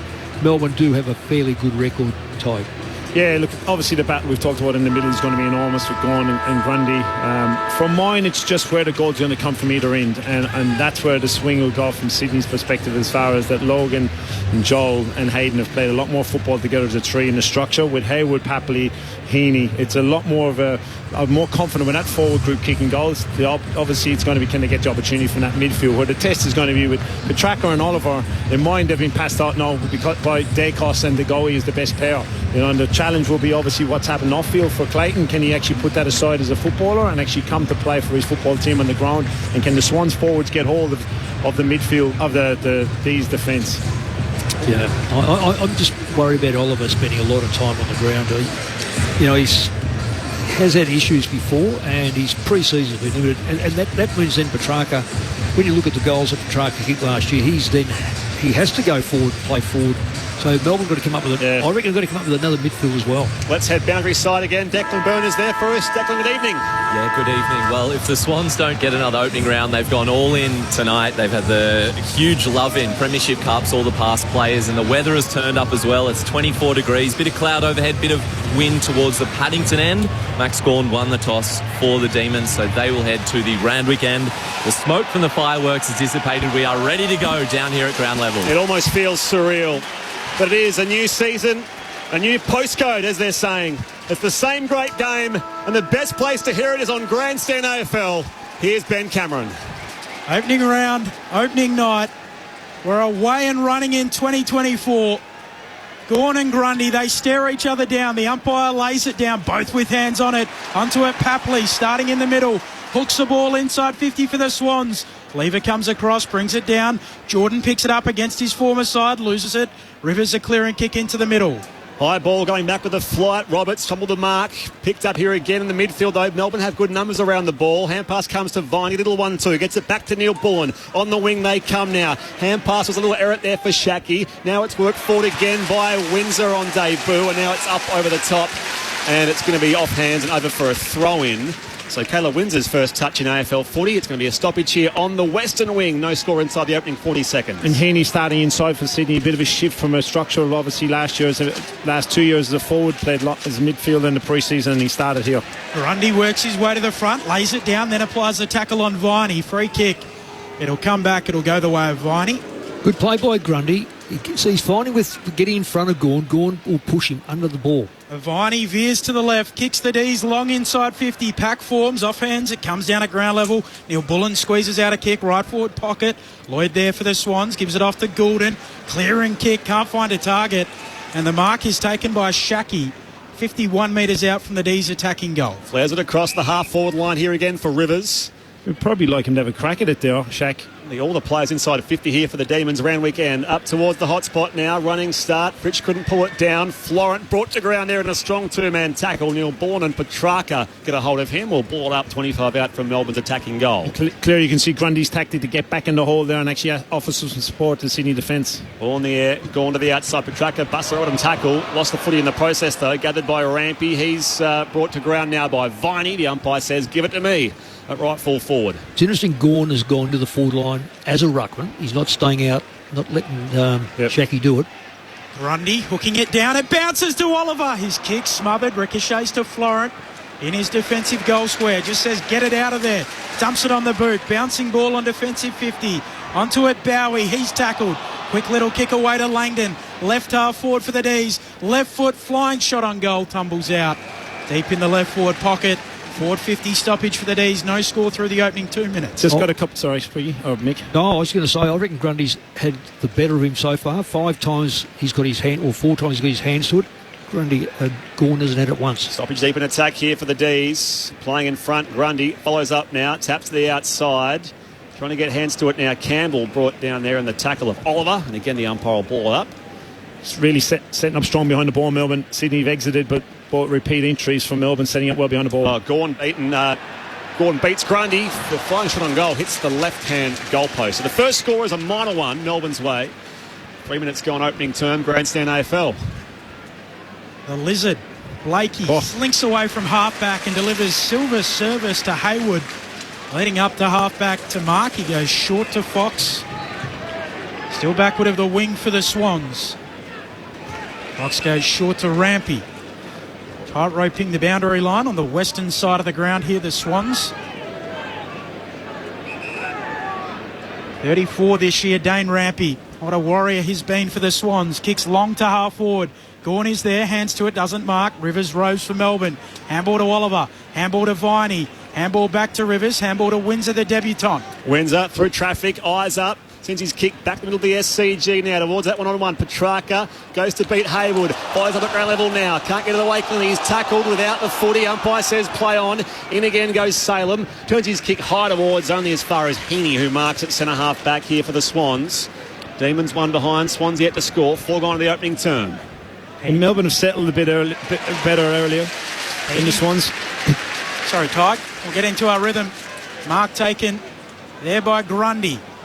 Feeds a handball lateral to Warner. On the logo, runs around Petrarca, delivers inside 50. Can't spot a target. Live footy, may able to win it for the D's. Handball out towards Gawn. Has to apply the tackle on Papley. Spills out and a clearing kick from McVee back up to the wing. Intercept mark taken there by Grundy. Oh, hand pass a little too quick here for Blakey. Gathers though cleanly. Off hands to Lloyd. Sets up here from beyond 50. Towards the hot spot now for the Swans. But the bigger body out there of Tomlinson takes the intercept mark. They used to call Sydney home as a giant. Skids his kick towards the left back pocket. Oh, untidy kick here as Laurie found the back of Langdon. It ricochets off and over for a throw-in front of the scoreboard at left half back or right half forward for the Swans. It's the Demons one behind. The Swans yet to score. 5 gone to the opening term. Yeah, it's a case of not looking what you're doing in it. Gawn's going to be a tired man if he keeps this work up. He's working both inside 50 defensively and offensively, whereas Grundy's stand behind the play and not going inside 50. Swans come away with it. Warner off to Florent. Running snap from 50. What a finish. What a first goal of the season. Flying Florent from 50. And the Swans kick the first major of the 2024 season. They're 1 straight 6. The D's 1 behind, 5.5 minutes into the opening term on Grandstand AFL. Mick Malthouse and Ty Kennelly. Yeah, well, Sydney, believe it or not, they've had 3 inside 50s, or 4 inside 50s, and for all intents and purposes, Melbourne control the ball for the first part of that quarter, but their entrances inside 50, they paid a penalty because they just banged it in and hoped that someone would mark the ball. They haven't got a Plugger Lockett, or I'll use the other way. I should go a Melbourne. They haven't got a mark Neats up there, whereas Sydney worked it out. When the ball came out, they had a very good setup. You called it with the ruckman behind the play. It's so essential you have a ruckman behind the play on this ground. Grundy runs it, Gawn, and gives away the free kick here. Advantage paid Melbourne. Oliver sends them deep inside of 50 here, the Demons. High it goes towards full forward. Rampy almost uncontested. Went to spoil, though. At the drop, Van Rooyen. And now the traffic here. Melican has to work through. He's dumping the tackle of Neil Bullen. Umpire hovering for it here, and now we will ball up. 15 out for Melbourne's goal round weekend. And we're watching Gawn now going into the forward 50. So he's going to be very tired if he keeps this up. And Grundy's a lot fitter than him and will work him over. If he keeps doing this later in the game, it should be benefit Grundy. Swans by 5 points. 7 minutes played here. Gawn tried to soccer off the deck here, and now Florent again lays the tackle. A goal scorer in this game so far. We'll ball it up again, top of the square. Florent goal the difference. 5 points the Swans lead. Grundy slaps it down. D's at full forward, trying to get it on the boot and flicking it through miraculously. Viney has kicked the goal. Somehow he's got boot to ball in a tackle, and there are few as strong as Jack Viney. And he puts the D's back in front, 1-1-7 to 1 straight 6. We've played 7.5 in the opening term. Mick Malthouse tied Kennelly. Yeah, good call, Ben. The simple fact is there, he bullocked that ball forward. The Sydney player couldn't hold him. He carried that football. It was probably only half a metre, but he actually carried it in a lot of traffic and was still able to get his boot to the football. I'm just watching in the replay now. Gawn this time got in front. There he is. Shoves him through. Yeah, carries the player with him. Just strong legs, strong power, determination. Just they couldn't hold him down. Yeah, on a stronger midfielder in Goulding, he was there for the tackle, but a stronger body, obviously, and fine, he was able to fight through the tackle. We're the commentators up here for a reason, Mick. Maybe that's why Gawn's gone forward, because he actually can get the ball in his hands and make Grundy accountable and kick some forward 50 stoppage goals. A goal for Melbourne's vice captain and former captain, as it was a wonky bounce to restart here. Back in the middle of the SCG. McLean in the ruck against Gawn. Oliver under pressure. Hand pass back to Viney. Tackled by Rowbottom. Has to get out of the way. He's taken high. Another Melbourne free kick. I'm sure it is. I don't agree with it. It slid up in the tackle itself. On his preferred left. He loads up strong inside 50 again. Little too deep. At the back, Blakey run down. And Royan is there. Pressure comes from Rampy, taps it towards the salvation of the boundary line, and the umpire will ball it back in. 40 around for Melbourne's attacking goal round weekend. It's they who lead 1-1-7. The Swans are 1 straight 6. 9 gone first term grandstand AFL. There's nothing different. The clearances are 2 each, so it's more to do with what the product is from the stoppages. 450 stoppage here for the D's. Gawn rids himself from McLean. Snap smothered. Ricochets to Florent. Clearing kick for the Swans. Onto it Tomlinson. Tackled by Marty. Ball jars free. Onto it Windsor. Handball away to Viney. Gets a kick away back inside 50. Neil Bullen can't mark. Oliver comes through. Handball away. Snap on goal from Spargo. Misses. Oh, poor play by Spargo. Away to the left-hand side. A minor score. They lead by 2 points, the D's. Early stages of this opening term on opening round. Good play by Oliver. Got the ball out to Spargo. Spargo had time. Tried to do a ball across his body against the boundary line. It's only going to fade out. So very poor decision making. Dicey ball here from Rampy, exiting the defensive 50, and made Jake Lloyd work for it. It's out of bounds here for a throw-in. Good pressure from Windsor. So Caleb Windsor and Blake Howes, the debutants tonight for Melbourne, and Jack Billings is the sub on his club debut, the former Saint. 10 seasons at St Kilda. The umpire heaves it back in at right half forward for Melbourne. 2 points their lead. Gawn doing a power of work in the ruck. First hands though for the Swans and Rowbottom. Hand pass outside for Goulden. Balks his way in, stealed away from Salem. And now a neat kick to find a Marty on the wing. Oh, Marty just holds it up for the time being. It probably could have won, Ben. Wants to kick into the middle of the ground. Dangerous kick. Able to bring it to ground there, Melican, but the D's are there. Under pressure though, Rivers worried out of it. Caught holding the ball. And Warner will get the free kick. Right on the edge of the attacking 50, directly in front. He can kick the distance. That's the change in modern day football. They wants to go laterally and spots up Cunningham, who marks 45 out, 45-degree angle. Sorry, Benny. And that's what I was saying about Joel Amadi. He's actually looking inside. In the past, he probably would have played on and once went skinnied on the boundary. He's actually looked to 1v1, and Melican itself and he's just at the edge of the square, looked straight lateral and has gone for it. It's risk versus reward, but it's where the modern game is, which is great to see players being attacking and opening up the play. The best clubman for Sydney last year, looking to get on the end of one and get his reward. The kick won't score, goes to the goal line. Pack forms, Tomlinson loses it. The D's are there, Lever rushes it. A minor score, the margin is halved. One behind is the D's lead. 11 minutes and change into the first term. Ty, this is where you were saying about the ruckman. Now Grundy's off.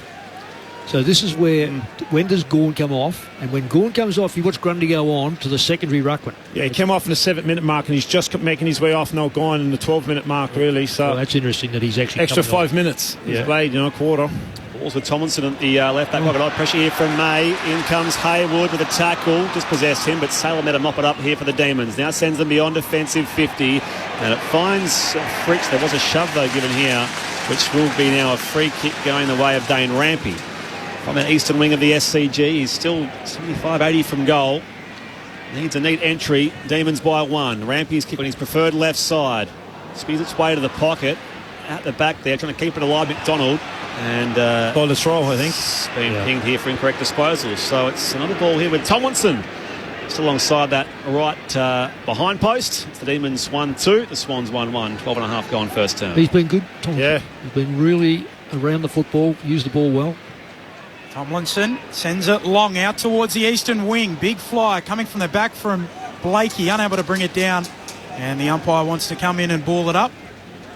It's always good to see all the guys coming back from knee reconstructions and getting themselves back into footy and playing some solid football as well, Mick, and Tomlinson, that is. Yeah, indeed. McLean taps it down. Petrarca sharks it. Kicks the D's along the wing. Mark taken by Roberts. Swans back with the football on that eastern wing. And Shaki just got absolutely shacked in that ruck work. Campbell's short kick now to find Heaney. Put the Dukes up, takes the overhead grab. Just forward to the wing. Just behind right half forward. Loads up here for the Swans. Inside 50. A little too deep was the kick for Fox. Lever bustles his way to traffic here. The Swans trying to lock the ball inside attacking 50. He's pinged. Holding the ball. Great work from Papley. The result here in a set shot. This will test his distance. 45 out on the toughest of angles. He won't pass it. he'll back himself, Tommy. So he should. He's got the ability to kick it, or he'll look really late for mine. Someone to show up late. But Melbourne no under the pump. The last few entries going to Sydney, and Sydney looking dangerous. The game has shifted a small bit in the past 3 or 4 minutes. 37 goals, 24 last year for Tom Papley. I mentioned the family connection. And what a star he's been in his own right for the Sydney Swans for the past few years. He'll kick from beyond the boundary line. From deep in the right forward pocket, it's on its way. It's across the face. It's punched through by Stephen May for a minor score. Scores are level, 1-2-8 apiece. Declan Byrne on the boundary. Yeah, Melbourne forward Alex Neil-Bullen has got a bit of attention. He's wincing in pain and holding his lower back. He's going to come back on by the look of it, but one to keep an eye on. Well, we've got a replacement for him if he is injured. Billings. Billings is a good player. I thought he might have started the match. He's chipping it out of defence. Judd McVie kicks infield. Mark taken by Jake Bowie. Judd McVie, who do you reckon he's named after, Mick? Yeah, well. Chris Judd. Here's Howes sending the D's towards the eastern wing. A turnover. Campbell marks. Swans back with it. Forward of the logo. Chisels the ball into the middle of the ground. Warner can take it. He'll look inside 50 for the Swans. He looks long. He'll send it towards goal. Down there is McDonald, and he marks. No, drops it right on the line. It'll stay in. Eventually, it'll be knocked out. And a throw in the right forward pocket. McDonald, I think he got hands to it, couldn't quite claim it. A couple of poor options there. You'll see Papley obviously having a shot. It's another long point, and there's not, well, it's not a point, but it's just a behind, out of bounds in Warner. McDonald had to sit 1v1 top of the square. Marty, he's Shaki in the ruck. Both rucks missed it. Tunnel ball here for the D's in defence. Worked away by Salem by foot. Goes beyond defensive 50. Trying to keep it alive, McLean. Numbers there in red and white. Blakey's hand pass. Again, through traffic. Bustling effort here as McLean brings his opposite number in Van Rooyen. And now it comes away here for the Swans. Going towards the top of 50 here. Haywood goes now deep towards full forward. And at the back, it's going to be run out of, out of play for a throw-in just alongside that left behind post. So Robbie Fox is playing down there in attack for the Swans at the Paddington end. And it's still no change to our score. 1-2-8 apiece, 16 gone first term. Melbourne with these stats, but they're all in the back half. Amati and Shaki. Amati hands to it, drops it. Bowie goes in for the D's. He's gang tackled and held up. The umpire wants it. He'll ball it up. Yeah, it's 9 inside 50s to Sydney, 6 Melbourne. Melbourne have 3 shots from their entry. Sydney have 3 shots also, but just inefficient with the ball use inside 50 Sydney. Forward 50 stoppage for the Swans. Amati slaps it down. Clearing kick from Shaki out towards the wing. Blakey onto it. He slinks away from them. Chips across the body inside 50 and spots up Isaac Heaney. He takes the mark, 40 out, slight angle left-hand side. Real disappointment with Melbourne at the moment. Their ability to hold the Sydney players has been very, very ordinary. They've allowed the Sydney player to break free, use the football. There's just lack of shoulder into the tackle. It's just all finger stuff. Isaac Heaney, his first full pre-season in 10 years apparently. Trotting in, crosses the arc, boot to ball from 45. The drop punt is pure. And he flexes. And Sydney are flexing early. They're 2-2-14. Melbourne 1-8, 17 minutes gone. Opening stanza on Grandstand AFL. The game's record holder for coaching Mick Malthouse and the first Irish Premiership player, Ty Kennelly. Yeah, Heaney, I know that you Tigers know him a lot better than I do, but he just seemed to panic last year in front of goals. He missed one. He missed one to the left. He missed one to the right. He overcooked it. He overthought it. He forgot that he had a ball in his hand and he had to just kick through the ball. So it's interesting. I was waiting for that kick to take place to see whether he's settled and done any pre-season mentally more so than physically, because his action's okay. Yeah, he's had the yips last year, certainly. He also has had a lot of injuries. You know, it hasn't been well documented from outside the football club, and he's finally got a run at it. He's playing a lot more midfield forward. In the past 3 years, he's been predominantly as a forward. At the restart, Gawn v Grundy again. Clearance goes the way of Salem and Melbourne. Some help on the way through by Laurie and Viney. Raking ball inside 50. Back with the flight, Roberts. Langdon mops up here in long sleeves for the D's. Through traffic again, Spargo. Back to Shaki on the burst from 40. Can't quite ride it home. Misses left-hand side. It was a quick entry, though, from Melbourne. 1-3-9 the D's. They trail Sydney 2-2-14. 18 gone first term. Short kick into Lloyd. Handball away to Rampy.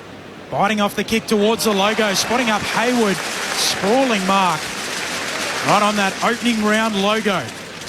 Yeah, coming out of the goal square far too easy. Yeah. Sydney, they got the ball. That's the fourth kick. Fourth mark. Chipping it short through the corridor.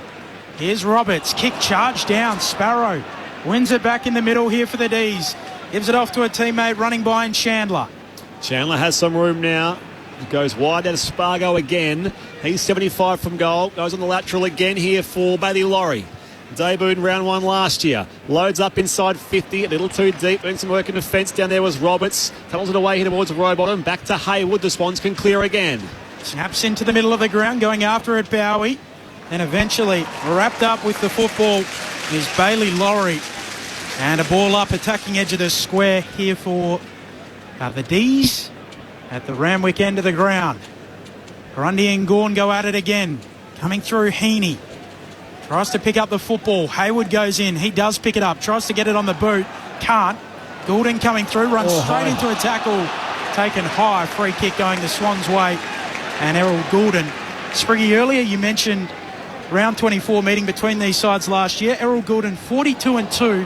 One Brownlow vote. That's right. Brownlow. That's right, yes. It's the one. Finished equal fourth in the end. Balls with McInerney on the outer wing here for the Swans. Kick just went the required 15. Goes inside 50. Packley's second bite reels it in. He's 55 out now. Loads up. Balks around the man on the mark, which was Rivers, and now sends it wide still.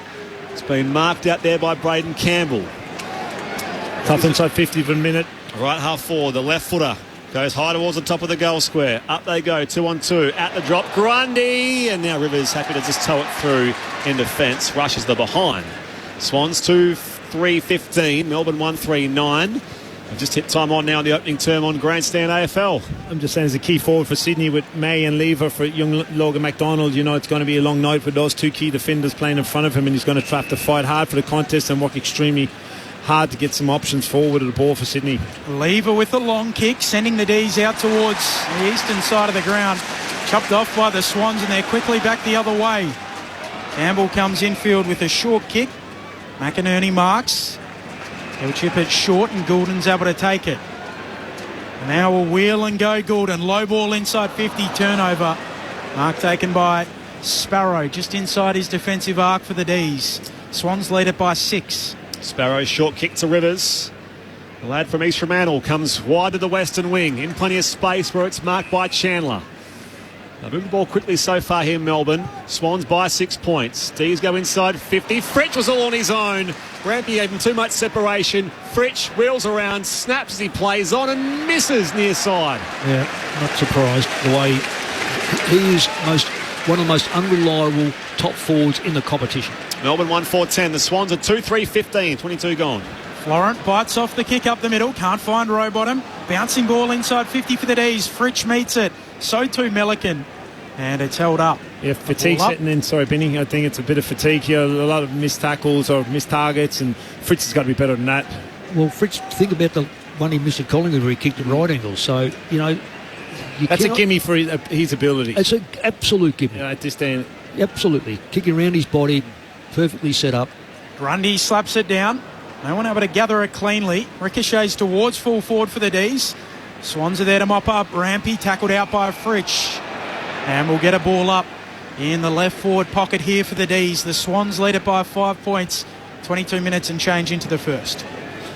We'll talk about it during quarter time, but he had options, Fritsch. As long as you iron out these problems before round one. That's next week. So there's still time to get things sorted out here. Grundy wins it down. There's Robert, who was brought to ground as well by Viney. Strong defensive pressure inside 50 here for Melbourne. Deep in attack. He's doing very well, Grundy. Really well. He's getting in front of Gawn. Not many players. He doesn't allow anyone to get in front then hold their ground. Time on first term, Swans by 5 points. Grundy beats Gawn this time. Campbell wrapped up though by the Melbourne captain. And the umpire will ball it up again. Umpire puts it up. Gawn wins the tap. Straight to Petrarca. Dumps it on the boot. High kick towards the line. Touched. Was there a boot on it? Shaki trying to get his boot on it. Off hands. It's through. They've had some stoppages deep inside the Sydney's 20, haven't they, really? Melbourne just haven't capitalised well off. Viney did kick a goal from once, but they've had a few of them. So Sydney have held up strong in their deep in their D50. Roberts to Cunningham. One of 5 Swans played every game last year. And here's McInerney, the wingman. Called to play on. He's in no real hurry.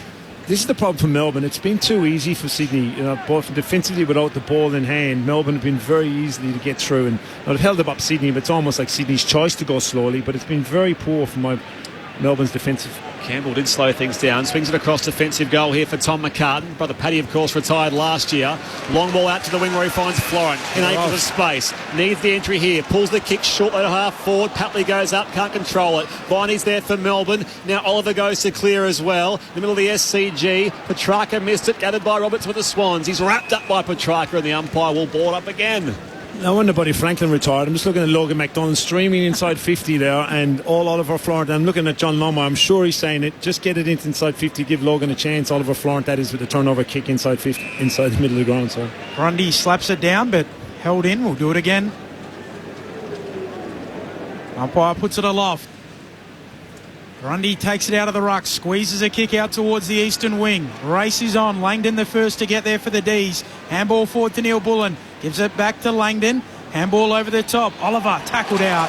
Strong tackle. And we'll get a throw in. 70 around from the attacking goal here for the D's. The Swans lead it by 4 late in the first. 2-3 plays 1-5. So it's not been perfect so far for the Swans or Melbourne. They've started well that at Melbourne midfield and Viney and Oliver. It's Vaughan that's getting on top. Was holding Grundy. Umpire says play on. Heaney bursts through. Sends a kick deep up the wing. Papley crumbs it well. Open goal square here. Skids it towards the penalty. It's going to roll. Going to end over it and throw for a goal. Tom Papley from 75 out. It was an open 50, an open goal square. And Tom Papley lifts the crowd here at the SCG.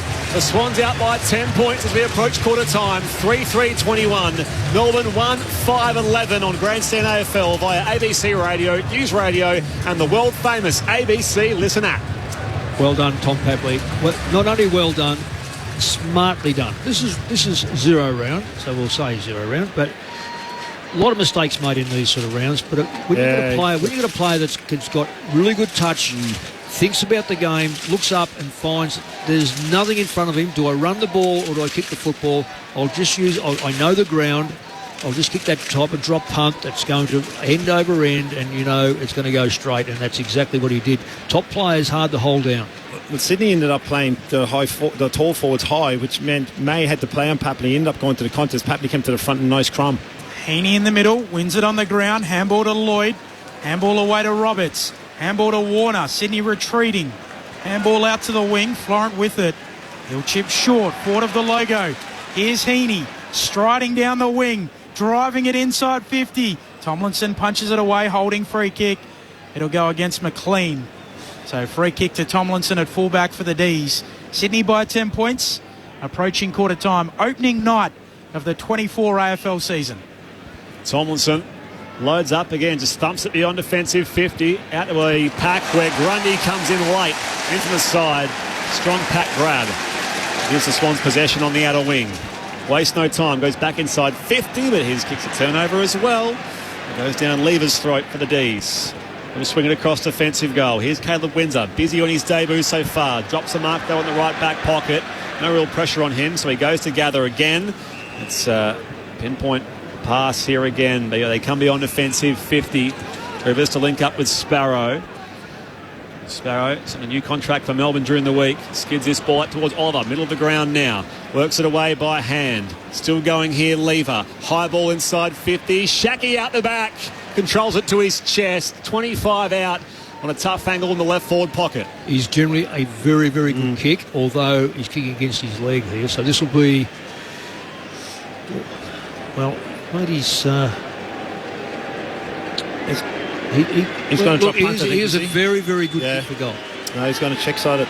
Kicked a couple of goals, Prince's Park in round sub-zero last week. Here he goes to the outside of the boot. Doesn't quite bring it back enough.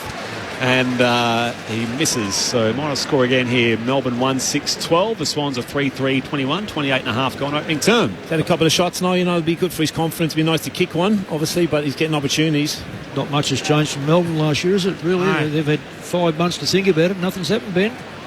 Florent with a long kick up towards the wing here for the Swans. Over the back of the pack it goes. Trying to run onto it here is Fox. Close to the boundary line. Viney wins it for the D's. Handball away to Langdon. Handball to Oliver. Snaps them towards half forward. Shacky crashes the pack. Coming through Cunningham. There to mop it up. McCartan. Handball away towards Rowbottom. Sydney back with it. Short kick to Jordan. Releases Warner. Drops it. Warner had more time. Rowbottom gathers the ball here. Gives it back to Warner. He's run down from behind by Langdon. The umpire says holding the ball. Advantage played here. Neil Bullard, Napa Trucker, Sparrow in a two-man tackle. Great work by Robert put in front on. And this time he says holding the ball. It's going to go Sydney's way. And Matt Roberts, the young South Australian. Just the 6 games last year. Has it on quarter time here for the Sydney Swans, who have a 9-point lead at the first change. They're 3-3-21 to the Demons, who are 1-6-12. So opportunities are plenty out there for both sides in the opening not quite half an hour of footy. The first goal of the season was Ollie Florent for the Swans. Also on the board, I beg your pardon. Yes, it was Florent. Then, of course, it was Viney for Melbourne, and then adding to the goal scorers, Isaac Heaney and Tom Papley for the home side here at the Sydney Cricket Ground. The Swans by 9 points at quarter time on ABC Radio, News Radio, and via the ABC Listen app. You're listening to Grandstand AFL. Australia v New Zealand. What about that? Unbelievable. 2 big test matches. Drives beautifully through extra cover for 4. All live and commercial free. He's bowled. That's it. It's bullet straight. It's all over. Australia and New Zealand. Clubs it straight down the ground for 6. Live coverage on now on the ABC Listen app. Just look for the big red cricket ball. This is ABC Sports coverage of the 2024 AFL season. Every match on the ABC Listen app. Look for the AFL button. Swans come away with it. Warner off to Florent. Running snap from 50.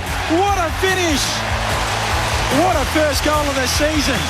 5 points the Swans lead. Grundy slaps it down. D's at full forward. Trying to get it on the boot. And flicking it through miraculously. Viney has kicked the goal. Somehow he's got boot to ball in a tackle. And there are few as strong as Jack Viney.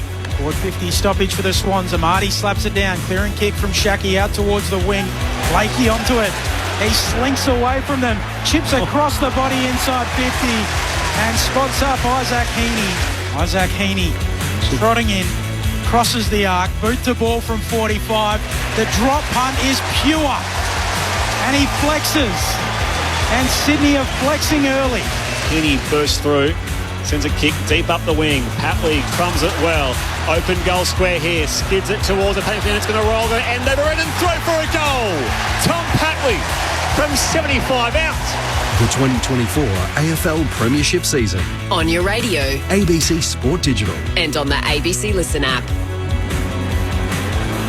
The first quarter of footy for 2024 is in the books, and the Sydney Swans lead Melbourne by 9 points at quarter time, 3-3-21 to 1-6-12 as Sweet Caroline rings out around. Is that Shannon Knoll? I saw him outside earlier. That is Shannon Knoll, isn't it? Who's belting out Sweet Caroline here at the SCG. You never quite know who you're going to come across here in the Harbour City. You can keep your texts coming, by the way. 0437 774 774. Great, and Hobart has done just that. G'day, Spriggy. Enjoying the call. Blues Premiers 2024. Good on you, Grant. Keep your texts coming right across the night and the year. 0437 774 774. You're with Brett Sprigg alongside Ben Cameron calling the action, and our experts are Ty Kennelly and Nick Moldhouse. It was a clean quarter of football for the first quarter of the year from both sets of teams, really. It wasn't that fumbly or scrappy, but Melbourne really started sharper, got the first opportunity to go forward, but it was really Oliver Floren's first goal. And Sydney settled, and just their efficiency inside 50 was the reason they can kick a few more goals than what they did. The major story of it is the Gorn and the Grundy, obviously the battle itself and how Grundy's going to go playing the majority of the game, going from inside 50 to forward 50 to D50, where Grundy's not playing. He's playing a bit more behind the ball and trying to conserve some energy itself. But Isaac Heaney's the other story from a Swans perspective as a midfielder. In the pre-season, he's had 6 or 7 disposals, kicked the goals, looked good. Melbourne's the midfield group, and Viney's gotten his hands on the ball as well as a midfielder. So Shaq's getting a couple. So it's actually a good start to the season.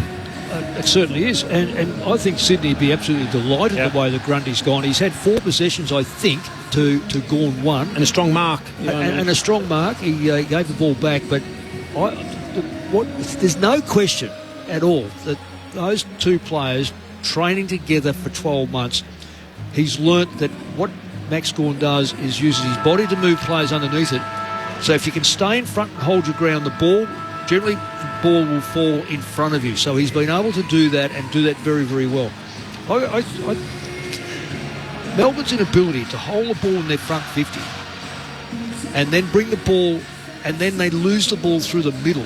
They're going to continually have to defend the ball through the back 50. And I just suspect that over the journey, when you're playing good sides, and Sydney are a good side, they'll capitalise. Well, they have capitalised. They've had 6 shots on goal to 7. And so it's not as if, we kicked bad. No, it's 6 shots to 7.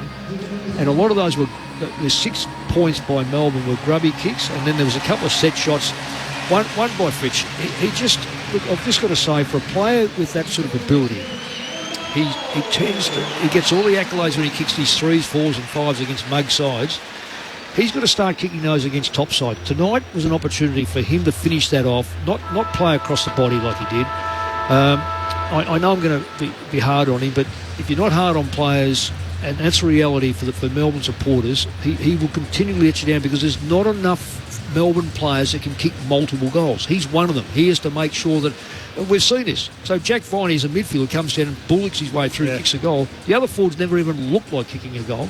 So if Melbourne lose the game, it'll be because of their forward not only lack of pressure, lack of opportunity, lack of kicking goals that are there and present themselves right in front of them. Quick reminder of what's coming your way the rest of the weekend. Tomorrow night at the Gabba, Brisbane, Carlton, prelim final rematch. And then on Saturday, of course, Damien Hardwick and the Suns up against Richmond at Carrara. It's a twilight game. And Saturday night, we're back here in Sydney at the Showground for the Giants and Collingwood. Speaking of prelim final rematches, as to the here and now, 3 quarters left at the SCG. The Swans by 9 points. Very quickly, Declan Byrne on the boundary. Yeah, just from a coaching perspective, Simon Goodwin starting the season coaching from the bench. John Longmire, who did a bit of both, has started up in the box. They've got Leon Cameron and Captain Callum Mills down here to relay those messages. One man will be flat about that, Ty.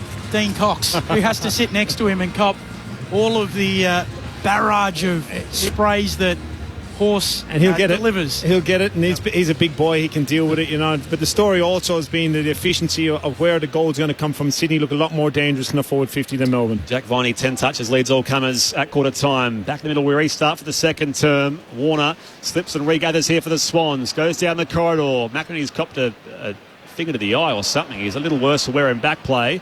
The umpire spotted the free kick for a hold. It's going to go the way of Max Gorn and Melbourne. Centre half back. Yeah, he didn't have the football. He just got dragged to the ground. Gorn kicks laterally out to Stephen May.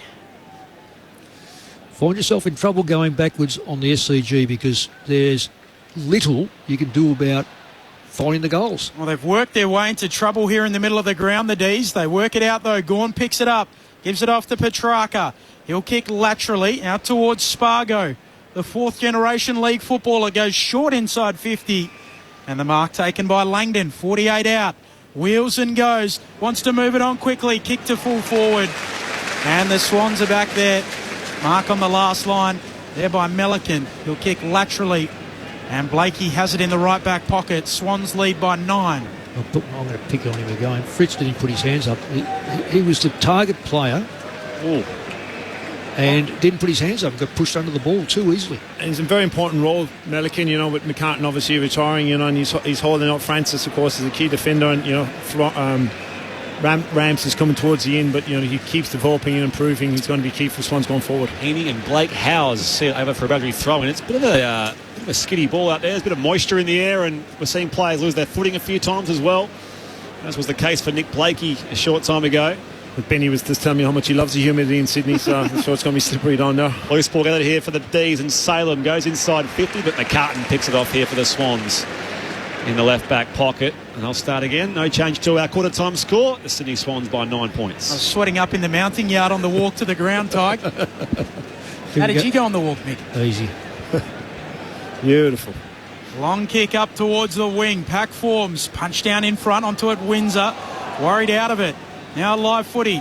Picked up here for the D's by Laurie. Gets a handball away to Sparrow. Handball to Viney. Time to steady. Looking at his second. This is the lot. Full. And the D's continue to be wasteful in front of goal. Yeah, you're playing your first game of the year and you're 1-6, 1-7, is it? And early in the piece, you turn that into 5-2. It's a different story for your confidence in an away venue, and Tony, the crowd is packed in tonight. Kick the on-offensive 50 here, the Swans. Out to the eastern wing. Grundy waiting for it at the back. Over around the ball, though. Not to advantage, or was it? Petrarca is there first for Melbourne. To Tomlinson. Short ball back to May. All by himself in front of the O'Reilly stand on the eastern side of the SCG. Now Max Gawn. They create some space here for Salem. Slides in, takes the mark with Goulden for company. They'll slow things down here for the D's, who trail by 9 points. 3.5 gone second term. Salem plays on quickly, deep towards the forward pocket. Fritz drops the mark he should have taken. Runs out of space. Well, no, he kept it alive here, only as far as Rampy. He's called to play on in turn here for the Swans. Rampy thumps it beyond offensive 50. Gawn spills the mark. Picked an argue that time on a much smaller Goulden. It's going to be here. It's almost like a call of charge in basketball. It's the Swans free kick at left half back. Did that hit Fritch on the chest? Yeah, too casual. That would have been a pie. It would have been a pie. I know where it would have ended up. Watermelon seeds all over him, you reckon, Mick? It must drive his teammates mad. He was 5 metres clear and a ball coming in on the chest and bounces off his chest 15 to 20 metres out on his preferred side. Yeah, it's the hardest piece of football as a defender or a midfielder when you're walking your backside off to actually get it in there, and Mercurial forward just takes it lackadaisically and should be taking that mark and having a shot at goal. It really is frustrating. Throw in on the wing. Swans leading by 9. Heaney charging through, 55 out, kicks the Swans to full forward. Bouncing ball after it, Hayward gathers, snaps across his shoulder, getting back Lever. Cover to mark on the last line. He's back with it at fullback. Start again from deep in defence. Short kick from McVie. And now they'll rebound beyond defensive 50 through Viney.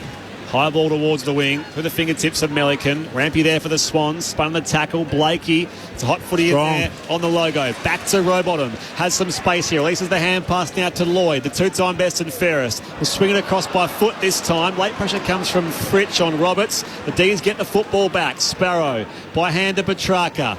On the bullseye. Fritch waits for it. Eyes some space up ahead. Kicks towards half forward. Back to the flat. Langdon. Mark not paid.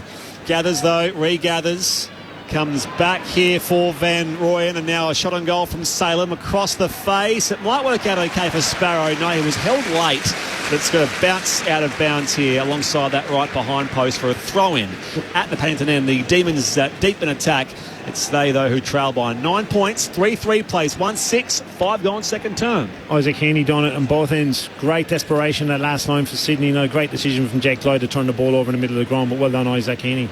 From the throw-in, Grundy brings it down. Rowbottom away to Goulden. Clearing kick beyond defensive 50 for the Swans. Amati in front. Tomlinson punches it down. Windsor slaps it on. Half forward here for the D's. In goes Sparrow. Out to Windsor. Rivers. Little bouncing handball. Trying to get it onto Laurie. Close to the line. Handball away to Windsor. Pressured out of it. And the Swans come up with it through Heaney. Clearing kick. Salem at the fall of the ball, still at half forward for the D's. Hot footy out there in the middle of the SCG. Goulden gathers now for the Swans. Sends it back to the wing where it's marked by McInerney. They're all queuing up here though on the bounce.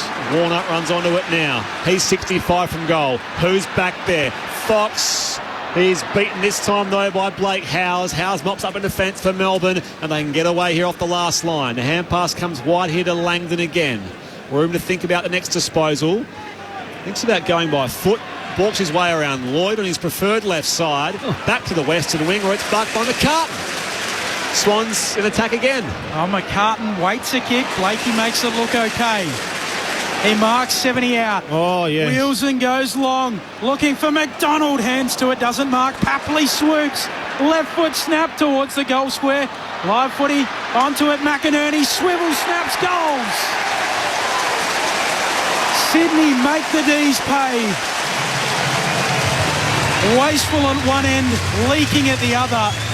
And Sydney, they get their fourth major, 4-3-27. Plays 1-6-12, 7 minutes into their second term. Well, it's quite staggering, really. And I've said this before. Teams of yesteryear, top 5 players win you the game, win your premierships, win you the game.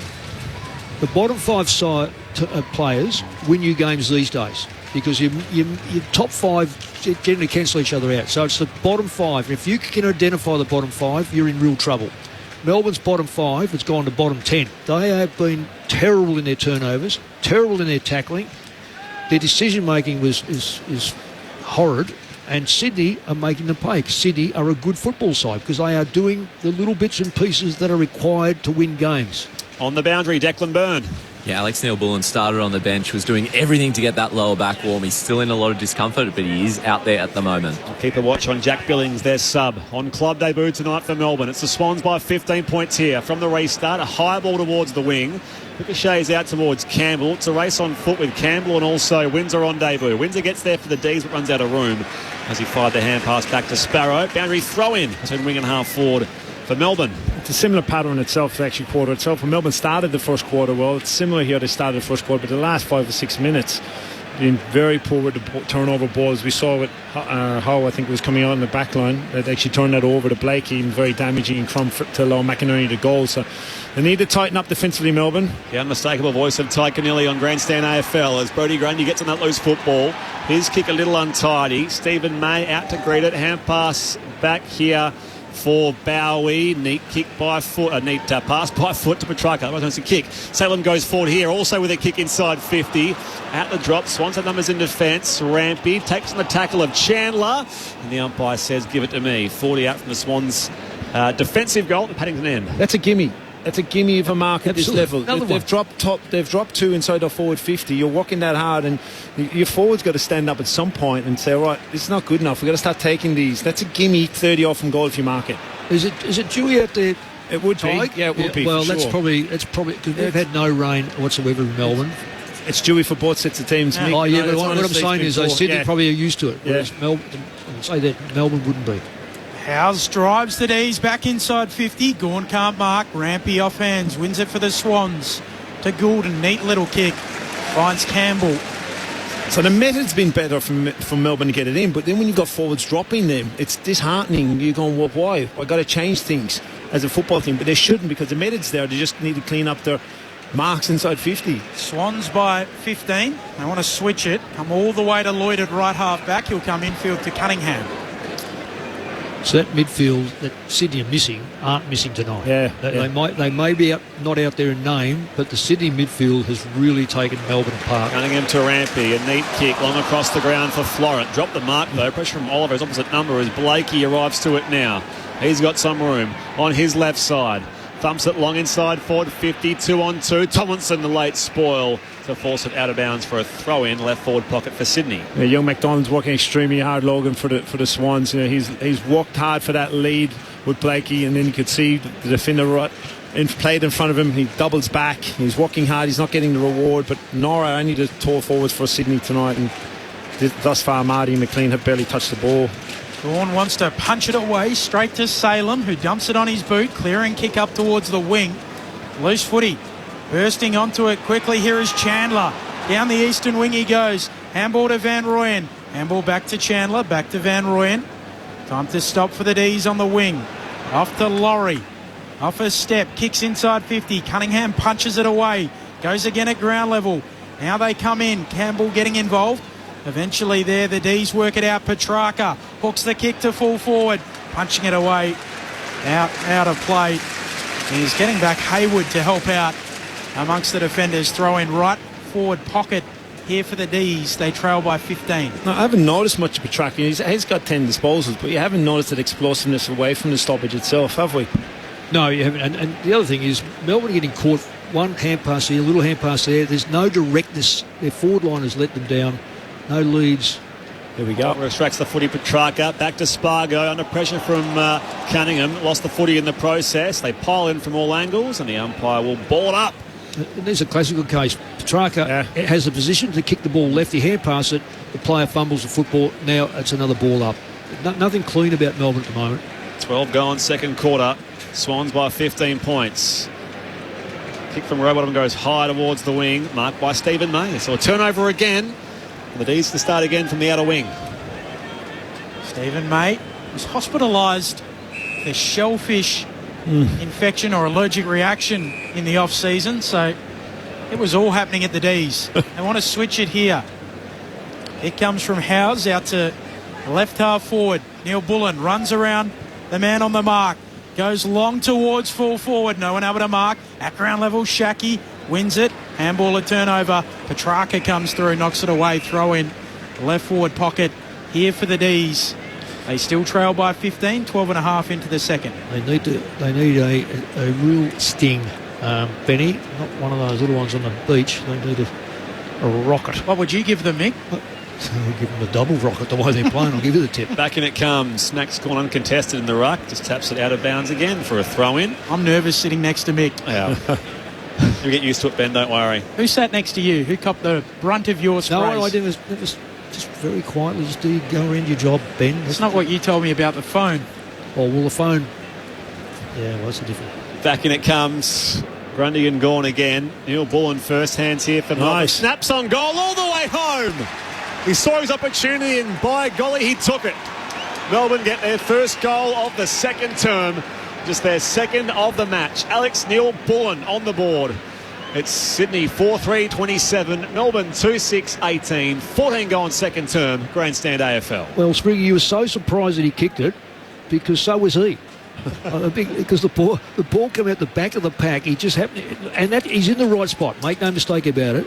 But it's probably the first time I haven't seen a Sydney player really lock in on a stoppage and make sure Melbourne had to earn the kick. So he found that 1 yard of space and was able to kick it without any hindrance. There it is. Yeah, just watching it. And Sydney talked about Harry Cunningham that was to the winger himself and Justin McInerney. He's saying he actually touched it, but great finish. Had a lot to do, Neil Bullen, but really slack from Sydney defensively. That's the second D50 stoppage goal they've conceded. Nice finish, but not good enough defensively in a D50 stoppage from Sydney, and I'm sure John Lommar and the coaching staff will address that at half time.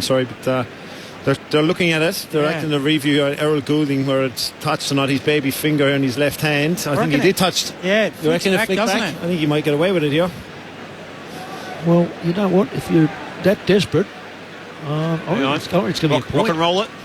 Yep. First one of the year. Yep.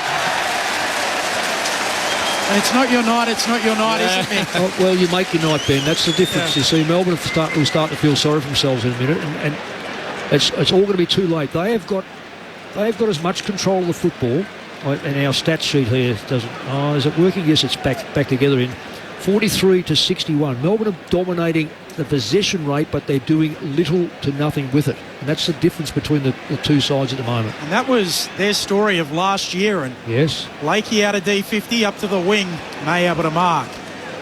So the Demons of 2023 still here in 2024. May goes back inside 50.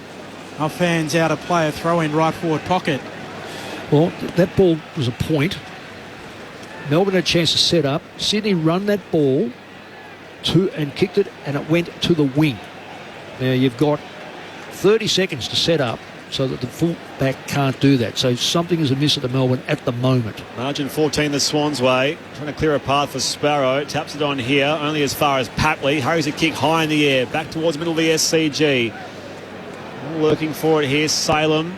Neat kick inside 50. Rampy, though, provides the contest on Chandler. Follows up now. Big don't argue on Bailey Fritsch, and Rampy with his experience. The former skipper wins it away here. Campbell, Warner by hand. He's run down, though, by Salem, and goes over the boundary line. He was bundled by Salem, but the umpire will throw it back in. What do you think of that tackle of Fritsch? Oh, God, yeah. Well, he should know himself that Rampy's a stronger opponent than him. You know, he's got to stand up. It doesn't look great, does it? You know, when you get a fin like that. Now, Rampy will do that to you, but you've got to know your opponents also when you're actually going in to tackle someone. You know what he's going to do, and he's a lot stronger than you. Umpire flings it in. Backhanded by Gawn. He'll get a free kick. Bailey Fritsch in the gun, isn't he, Benny? He's really copping it tonight. Well, which is fair enough, I think. I think you're spot on, really, Spriggy. Well, I reckon the Melbourne people back in Melbourne would be looking at that going, we've seen this all last year. Why are we seeing a missed tackle, a missed kick, a missed mark, going to ground?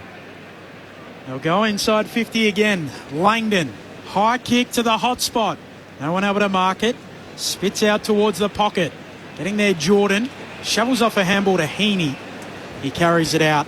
And a throw in 40 around from the attacking goal for the D's. So those roadside signs they have in WA that say police now targeting whatever. Nick Moldhouse now targeting Bailey Fritsch. Well, I'm just looking at 13-5 inside 50s. You're a forward inside 50. You make sure that ball is scored upon, not just come straight out. I agree. Vaughan wins the tap. Picked up, though, by Heaney. Out the defensive 50 go the Swans, a short kick. And now they're off. Look at Papley spread. Off here. Strong run from Rampy. In some space. Papley back for the flight. Controls the ball to his chest. They're surging forward here in both teams. Papley holds it for a moment, though. He's 65 from goal. There's opportunities down there for the Swans at the round weekend. He loads up. Gives it all of his distance now. Towards right, full forward. Up in front, McDonald. Through his hands, out the back, Langdon can clear here for Melbourne. Bounce it back towards the boundary line, and they want deliberty here, the Swans. I thought he was going to give it to. Going to be a throw. It's going to be like this for the rest of the year. Yeah, right. Well, common sense. Well done, umpires. That's a good one. I could just swear he's going to say that's out deliberate. 4-3 plays 1-7. It's the Swans by 14, approaching time on here in the second quarter. Umpire flings it in. McLean and Gawn, both with hands on it, holding free kick. The second free, no. Yeah, it'll go to Gawn, but they'll take the advantage. Salem chips the ball to the logo. Neil Bullen gathers. Handball to Oliver. Handball goes straight up. Papley wins it back for the Swans. Gives it off to McInerney. Releases a handball for Jordan. Tumbles out. And a throw in on the wing. So the Swans still by 14. James Jordan, the former D, joined the Swans as a unrestricted free agent, 65 games for the D's. He was an unused sub in the Premiership, Mick. How's that? Didn't get on the ground. You called that game, Ben. I don't understand why you wouldn't just get him on there at the end. Well, jump time. He won, only leading by 20 goals. Heaney kicks inside 50. Let's go McDonald, and he's got some pressure from May at ground level here. The umpire will ball it up, top of the arc. He's working hard, Logan McDonald, that is. He needs to probably take that out in the Dukes itself. You know, May is always going to keep going and fighting through. Hopefully get a second chance as an experienced defender will. Up it goes. McLean down to Viney, though, for the Demons. His clearance. Good by Laurie. Florent hand pass to McInerney as now he comes back in by foot to Matt Roberts. Loads up down the line here for the Swans. Has two to beat, does Robbie Fox. And it's going to be here a free kick going Melbourne's way. As it's going to come back to Rivers, or in fact, no, May gives the hand pass off to Rivers. And it's a very short ball to Jake Bowie. I tell you what, Papley's looking dangerous. He certainly is. Called there. But just that bit of play there. May gets it, a free kick, hand passes it. The kick goes 20 metres under pressure, doesn't move outside the back 50. He's bringing it down the western wing. Petrarca just drops a simple mark, then fumbles again, then fumbles a third time. Cue the Benny Hill music. Salem dribbles a kick, it tumbles out, throw in forward of the wing. Between wing and half forward for the D's. Well, it's got to be Dewey. We know it's Dewey, flat hands. It probably epitomises where Melbourne's been at from the game perspective with the efficiency, but fumbles. And when a player of his quality does it numerous times. 13-8 inside 50s. I reckon I've heard this before. Free kick. The D's take the advantage. Oliver shovels a handball away to Viney, ducks his head, Handball away to Petrarca. Shrugs the tackle. Stops. Steadies. Hits the post. And the D's just cannot find the major opening. 1-8 they move to. 4-3-27 plays 1-8-14. 20 and a half minutes into the second. Fast work at the kick out here for the Swans. Cunningham to Campbell and now Rampy. Long raking ball down the eastern wing of the SCG. Tomlinson in the contest with McDonald. At the back, Robbie Fox is there. Runs into some space here. Takes a couple of Ds with him. Blake Howes lost his footing. But Melbourne with some numbers in defence late as Rivers fires the hand pass back to May. And now May from fullback just nurses it down the line here for Oliver, who marks still inside defensive 50. Sydney 4-3-27. Melbourne 1-8-14. 21 gone second quarter. Oliver goes lateral. Short kick. Lever inside D50. 86 to 61 possessions this quarter. Melbourne leading. Might get some role play at half time, Mick, as the kick goes up to the wing. Big pack forms. No one able to bring it down. Laurie there for the D's. Gives it off to Sparrow. Long kick inside attacking 50. Cunningham punches it away. Goes again. Second fist spills to Florent. Wins it at half back for the Swans. Tries to get it back. D's pressure comes. Live footy half forward for the D's. McInerney goes in. Still a live footy. Swung away here by Jordan for the Swans. Now a neat hand pass to Campbell. He can move the ball with a kick towards 50. Up goes McLean. At the back, Fox crumbs it well. Has some pressure, though, from Blake Howes on debut, and the ball comes loose and goes out of bounds. It's going to be, in fact, a Melbourne ball. It was off a boot and out of bounds on the full. Not too sure what happened there, yeah. Melbourne get a footy here at the right back pocket. It's the Swans who lead by 13 points. Out to a 2-on-1, where again it's off hands and over for a throw-in. Give us a close look. What's it like down there, Declan? Boundary side, ground-wise. Yeah, it is a packed house. The Papley goal in particular, everyone was up on their feet. So riding these Sydney goals as they hold on to this 13-point lead. Declan, what's the ground? Could you put your hand on the ground and just see what it's like? I can't lean over right now, but it's got dewier as the game's gone on, which, yeah, as you guys have said, has meant there's been a few skill errors and a bit of slippage. Here's Oliver. He's with it on the eastern wing. Viney running away with it. Short kick, turnover to Jordan, his former teammate. Definition of insanity, Mick, doing the same thing over and over and expecting a different result. Yeah, exactly. This is the same story that we saw last year for the D's. Could win the footy, go inside 50, couldn't score. But you knew they're coming in. You look at their forward line and who's going to kick the goals, and that's the question mark that has been with Melbourne for a long time. They've tried to come in with a smaller forward line here, obviously not playing McDonald and going with Spargo, who hasn't played a pre-season game. So they're back in the method that the forward line they've got. They're not going to change it. You're going to get a similar story, aren't you? Jordan for the Swans. Rampy's been busy. Goes high towards half forward now. Spilled by Grundy. Follows up. And now again, just Patley trying to keep it alive up against the boundary line. Can't do so. 24 gone. Second term. Swans 4-3-27. Just the one goal in this quarter through Justin McInerney. Yeah, put the tracker for... Sorry, mate. And Melbourne having scored no goals. They are 1-8-14. They put Petrarca forward and a bit longer forward. You know, I know he's going to take away from your midfield, but you've got enough with Oliver and Viney there. Like, give the Swans a different look as someone that might be dangerous around the ball and be more efficient forward of the ball for you. Here's Goulden, usually uses it well, goes towards Hayward through his hands. In the forward pocket for the Swans, back pocket for the D's, mopped up by Tomlinson. Long kick out towards the wing. Off hands, out of play it goes. We'll get a throw in between the wing and left half forward. 13 points, Sydney's lead. 4-3-27 plays 1-8-14.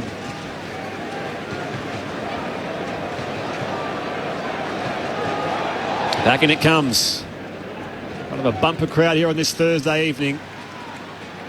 Breaking a tackle. Jordan did well. Off to Heaney. Jordan tries to receive again. Out to greet the football, though. Stephen May slapped it on. Fox can't gather here. It is a slippery footy out there at the SCG. And now McInerney as well taps it back here for Florent. It's going to be holding the ball as he was dumped in some kind of tackle where Stephen May is rewarded. It's going to be a free kick Melbourne at centre-half back. It's the Swans, though, who lead by 13. A scrappy few minutes, hasn't it? You know, it's been played between the arcs a bit here. Both defences standing up. So May with it. Goes sideways to Lever. That's strange. They're crabbing. Lever kicks around the eastern wing over the head of Van Rooyen. At the back, Mopped up by Rampy for the Swans. Handball to Cunningham. Snaps back around the eastern wing, looking for a marker, and McDonald takes it. No forward. Gives it off to Campbell. He'll kick inside 50 now for the Swans. Papley contests. Can't take the mark. May there to mop up for the D's. Handball away to Howes. Goes back to May. Handball to Bowie, who's just bundled out there by Hayward. Right at the arc of 50 in the boundary line, right on the elbow. A throw-in here at left half forward for the Swans. They lead by 13 right on the stroke of half-time. Just need to restructure forward of the ball. Sydney have had a few repeat entries here on inside 50s the last few minutes and getting no reward for it, and they've got the number back, but it's just got to restructure forward of the ball, and they look like they've got Heaney now. Wouldn't be a long quarter. It's the one goal so far. A disallowed goal for Neil Bourne for Melbourne. Tumbles towards attacking zone here for the Swans. Papley slapped away here. Lloyd on hands and knees. Tries to keep it alive. Tomlinson sockets it away as well. That's the best option for most of these players as it goes out of bounds for a throw-in. It's looking worse than the first quarter. It's looking like a wet ball now, isn't it? A wet game. The players are surging. 3 inches of rain at the quarter time. It looks like it, doesn't it? I do wonder. They only play one proper pre-season game. This looks like round one, doesn't it? Players don't look overly sharp. Is it enough, Mick? I reckon it looks like round zero. They haven't started. This is opening round, isn't it? You're right. They've started. It's done me twice.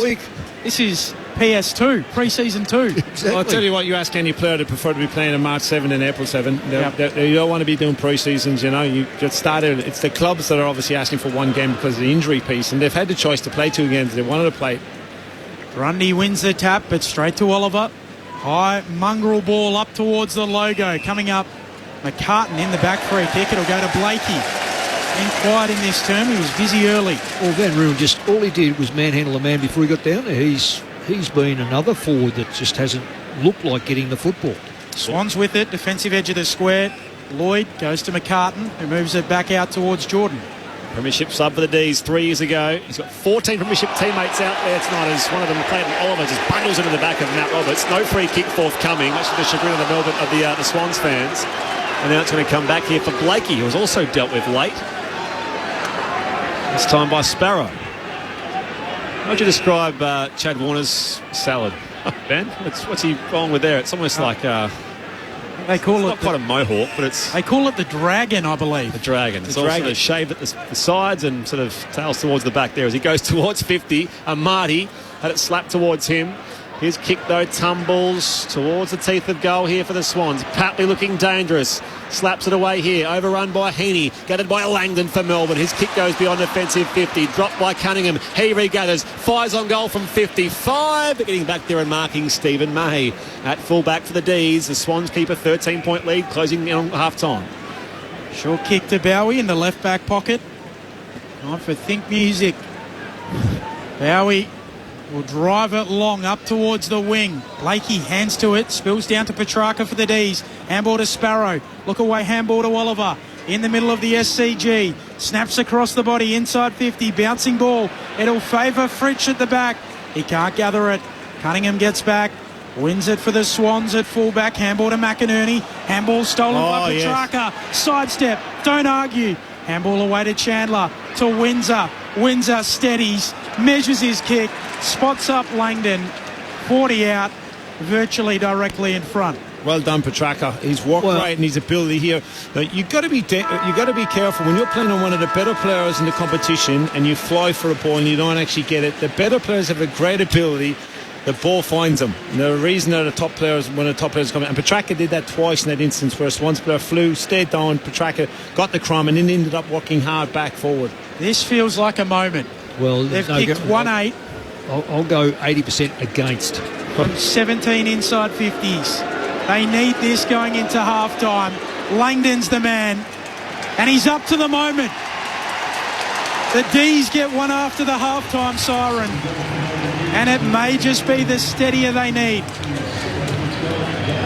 4-3-27. The Swans lead the Demons 2-8-20. Half-time in opening night, or on opening night of opening round. So the goal kickers through to half-time for Sydney. All individuals, Florent, Heaney, Papley and McInerney. And then to Melbourne, they've made hard work of it. Viney, and then that goal after the halftime siren coming courtesy of Ed Langdon. Ben Cameron alongside Brett Sprigg, the AFL Games coaching record holder Mick Malthouse, and the first Irishman to win a flag, Ty Kennelly, to tell you what's happening. Well, I'll tell you what's happening. Sydney kicked one goal that quarter. One goal from 14 entrances, or was it more than that? We'll go, 14 entrances. Melbourne kicked that goal after the siren, and they kicked one goal too in 17 entrances. So, and I'm not going to say that both backlines are so far on top.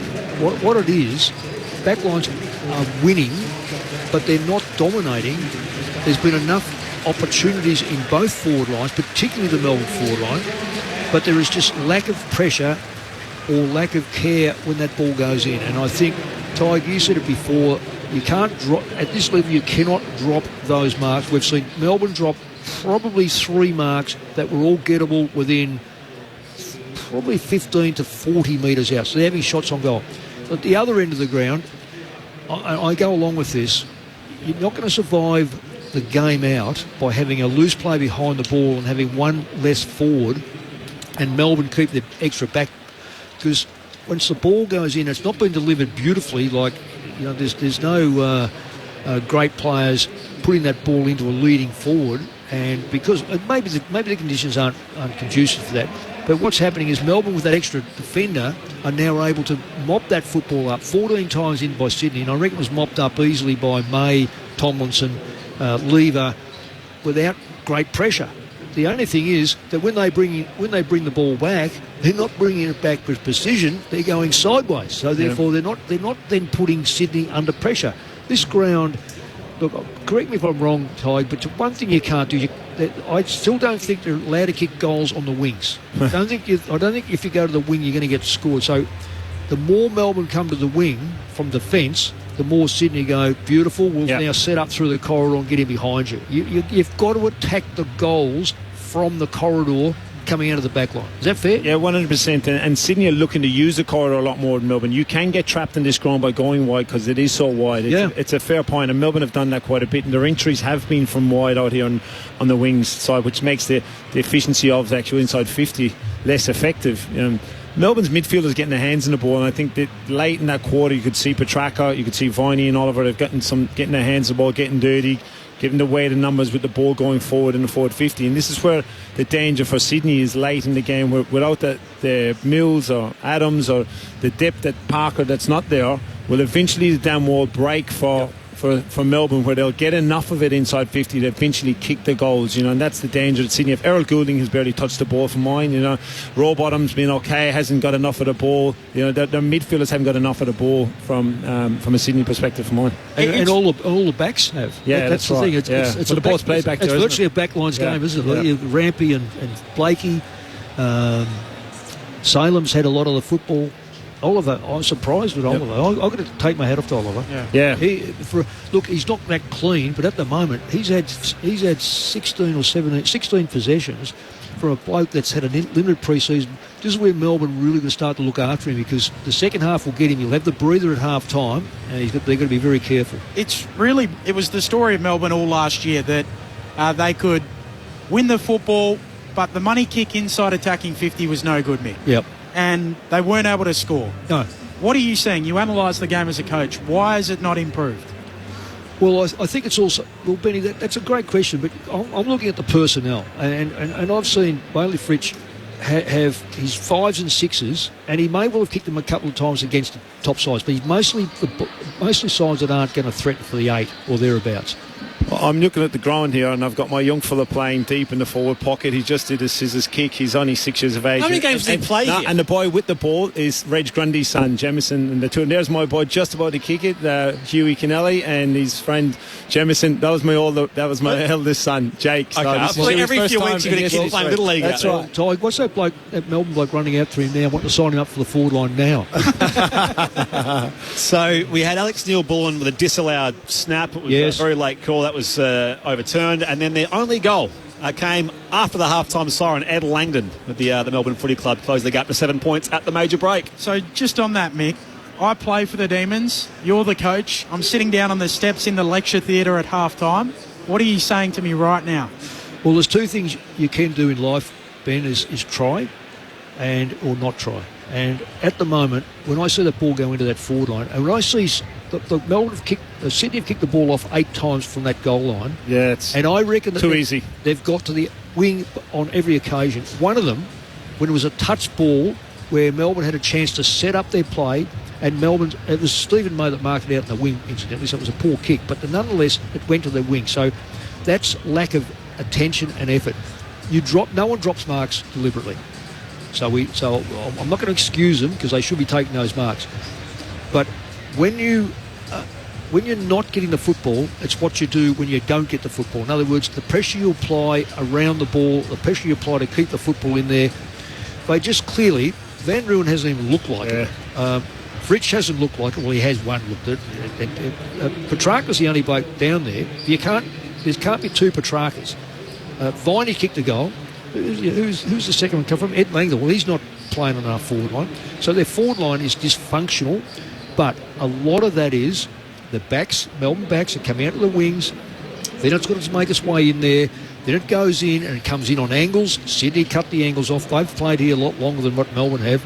The secret to it, and every manly dog knows, the secret is you've got to use the corridor at the SCG. And you put the ball, if you at the very worst, you put the ball 15 to 20 metres out and let it be a dogfight. But if it's not going to be a dogfight and it just comes straight out, then you've got to resurrect it again. That's why Melbourne have had more possessions, and they do that regularly. They have more inside 50s. Well, at the moment, this is 29-29, because Sydney are also butchered a fair bit of it. So what I'm saying to Melbourne is, the things that you haven't done is lock the thing in there and give yourself multiple chances when it's in there. And yet just 7 points is the margin. A low-scoring affair through the first half of footy in season 2024. More from Mick Moldhouse and Ty Canelli shortly. ABC News coming up. Quick texts, your correspondence coming through, 0437 774 774. Oh, how about this one? These are fighting words. Karen from Perth. Great call so far. That's good. How good is it not to have any footy in Victoria with 2 laughing emojis? Are they laughing or are they're smiling? So there you go. That's sentiment shared by plenty of people outside Victoria, I'm sure. Campy here. Can you let Tyke know the boys trained well tonight? Get him to talk about lengthen the ground. Great with the Irish accent. You say lengthen the ground. Lengthen. I've really struggled with saying I'm trying to stretch the ground. Campy's one of the academy coaches at the Giants, so well done, mate. I couldn't make training tonight. I hope the boys trained well. Playing Sydney 22 in our second game of the season. You're in good company here at your Swans function and here on Grandstand AFL. Ben from Nyabing, WA. Great call as usual. Great day when football is finally back. Go Swannies. Love you, Mick, and Ty. You're a legend. Good on you, Ben. Thank you for your correspondence. 0437 774 774.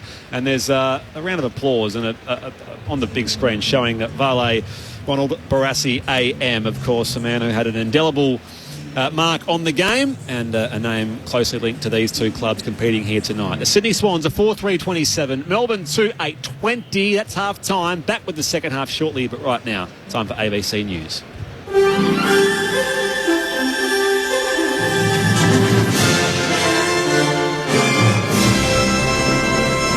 ABC News with Glenn Lauder. The former Defence Minister Joel Fitzgibbon has expressed his family's devastation over the loss of their son after a military training accident in Sydney.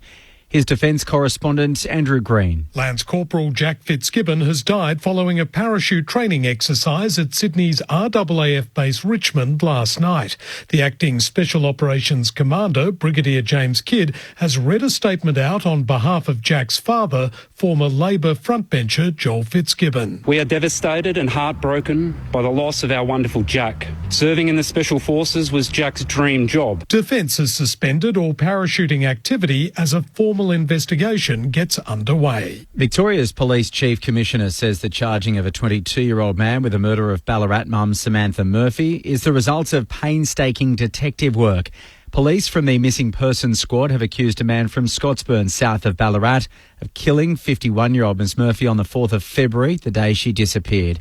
Detectives arrested the man at his home yesterday. Chief Commissioner Shane Patton says police drew on a range of leads to track him down. We've been pinging phones. We've been following up on investigation reports from members of the public. We've done ground searches. We have done door knocks. So it's a whole range of information coming together. He's faced court today and the Commissioner says the accused hasn't told police where Samantha Murphy's body is.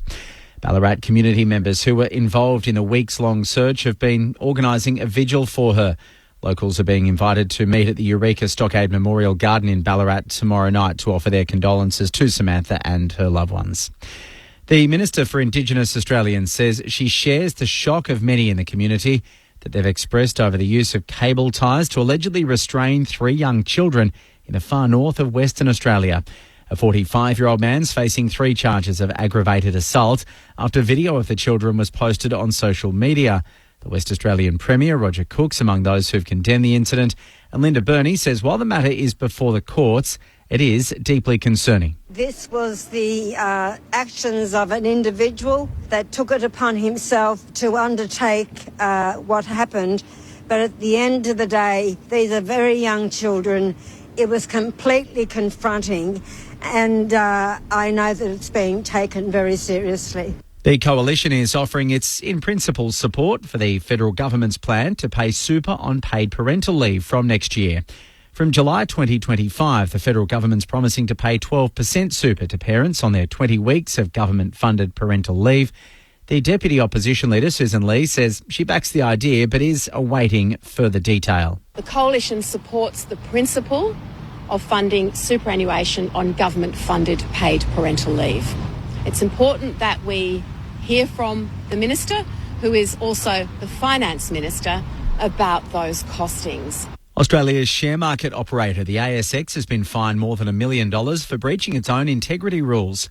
The corporate regulator ASIC found the ASX breached the rule on more than 8,000 occasions over nearly 4 years. The rule requires ASX to make certain information about orders available on its trading system, but it failed to do so. It's the first time ASIC has issued an infringement notice to a market operator. The family of a 95-year-old woman who died after being allegedly tasered has resolved a civil lawsuit against the state of New South Wales. Bernadette Clark has the story. The late great-grandmother Claire Nowland was allegedly tasered by Senior Constable Christian White in her Cooma nursing home in May 2023. She was left in a critical condition after falling and fracturing her skull and died in hospital a week later. Last month, the parties involved met privately to mediate and the case was adjourned to March 14 for a pre-trial conference. However, the civil matter was closed on February 26. In a statement, the Nowland family said the case has been discontinued on confidential terms. Criminal proceedings involving Christian White are ongoing. And the owners and manager of a commercial shipping vessel that was struck by Yemen's Houthi group have confirmed 2 crew members sustained serious injuries in the attack. The missile strike also killed 3 crew members of the Greek-owned True Confidence bulk carrier ship, which was on its way to Barbados. The Houthis have been attacking ships in the Red Sea since November, in what they say is a campaign in solidarity with Palestinians during the ongoing war in Gaza. That's it for ABC News. For more, you can download the ABC Listen app. Australia v New Zealand. What about that? Unbelievable. 2 big test matches. Drives beautifully through extra cover for 4. All live and commercial free. He's bowled. That's it. It's bullet straight. It's all over. Australia and New Zealand. Clubs it straight down the ground for 6. Live coverage on now on the ABC Listen app. Just look for the big red cricket ball. This is ABC Sports coverage of the 2024 AFL season. Every match on the ABC Listen app. Look for the AFL button. Sparrow, handball to Viney, time to steady, looking at his second. This is the lot. And the D's continue to be wasteful in front of goal. Yeah, you're playing the first game of the year and you're 1-6 early in the piece. It turned that into 5-2. It's a different story for your confidence. Looking for McDonald, hands to it, doesn't mark. Papley swoops, left foot snap towards the goal square. Live footy onto it, McInerney swivel snaps, goals. Sydney make the D's pay. Handball stolen by Petrarca. Sidestep. Don't argue. Handball away to Chandler. To Windsor. Windsor steadies. Measures his kick. Spots up Langdon. 40 out. Virtually directly in front. They need this going into half-time. Langdon's the man. And he's up to the moment. The D's get one after the half-time siren. And it may just be the steadier they need. The 2024 AFL Premiership season. On your radio. ABC Sport Digital. And on the ABC Listen app. Half-time at the Sydney Cricket Ground on opening night of this 2024 AFL season. Brett Sprigg alongside Ben Cameron, Mick Moldhouse, Ty Cannelli and Declan Byrne on the boundary. Massive weekend all to unfold in front of us with these 4 matches played as part of opening round. It's round 1 in all but name, with those 4 matches all sort of confected, hand-picked for the most possible interest, and that includes tomorrow night at the Gabba, Brisbane versus Carlton, which we'll have full coverage of as per usual with Quentin Hull and the team. Then on the Gold Coast at Carrara on Saturday, Damien Hardwick up against his old side Richmond in his first assignment as coach of the Gold Coast Suns. Saturday night at the Showground here in Sydney, where it's the Giants and the Pies, a sellout, and a prelim final rematch there as well. We've been speaking a little bit about Isaac Heaney. He's the men's health cover athlete for this month, believe it or not, which I think is very impressive. But I do want to say to you, Mick, it's no King of Moomba, is it?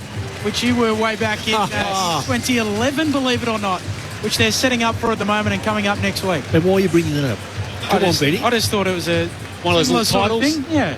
Well, what was it like to be the Moomba Monarch? Which, for those who don't know, is a festival held in Victoria every year. My wife was the runner-up to Miss Moomba one year when she was 17, 18. Yep. So when you've married royalty, see, this will pump her head up. And married 50 years, by the way, this year. What's it like?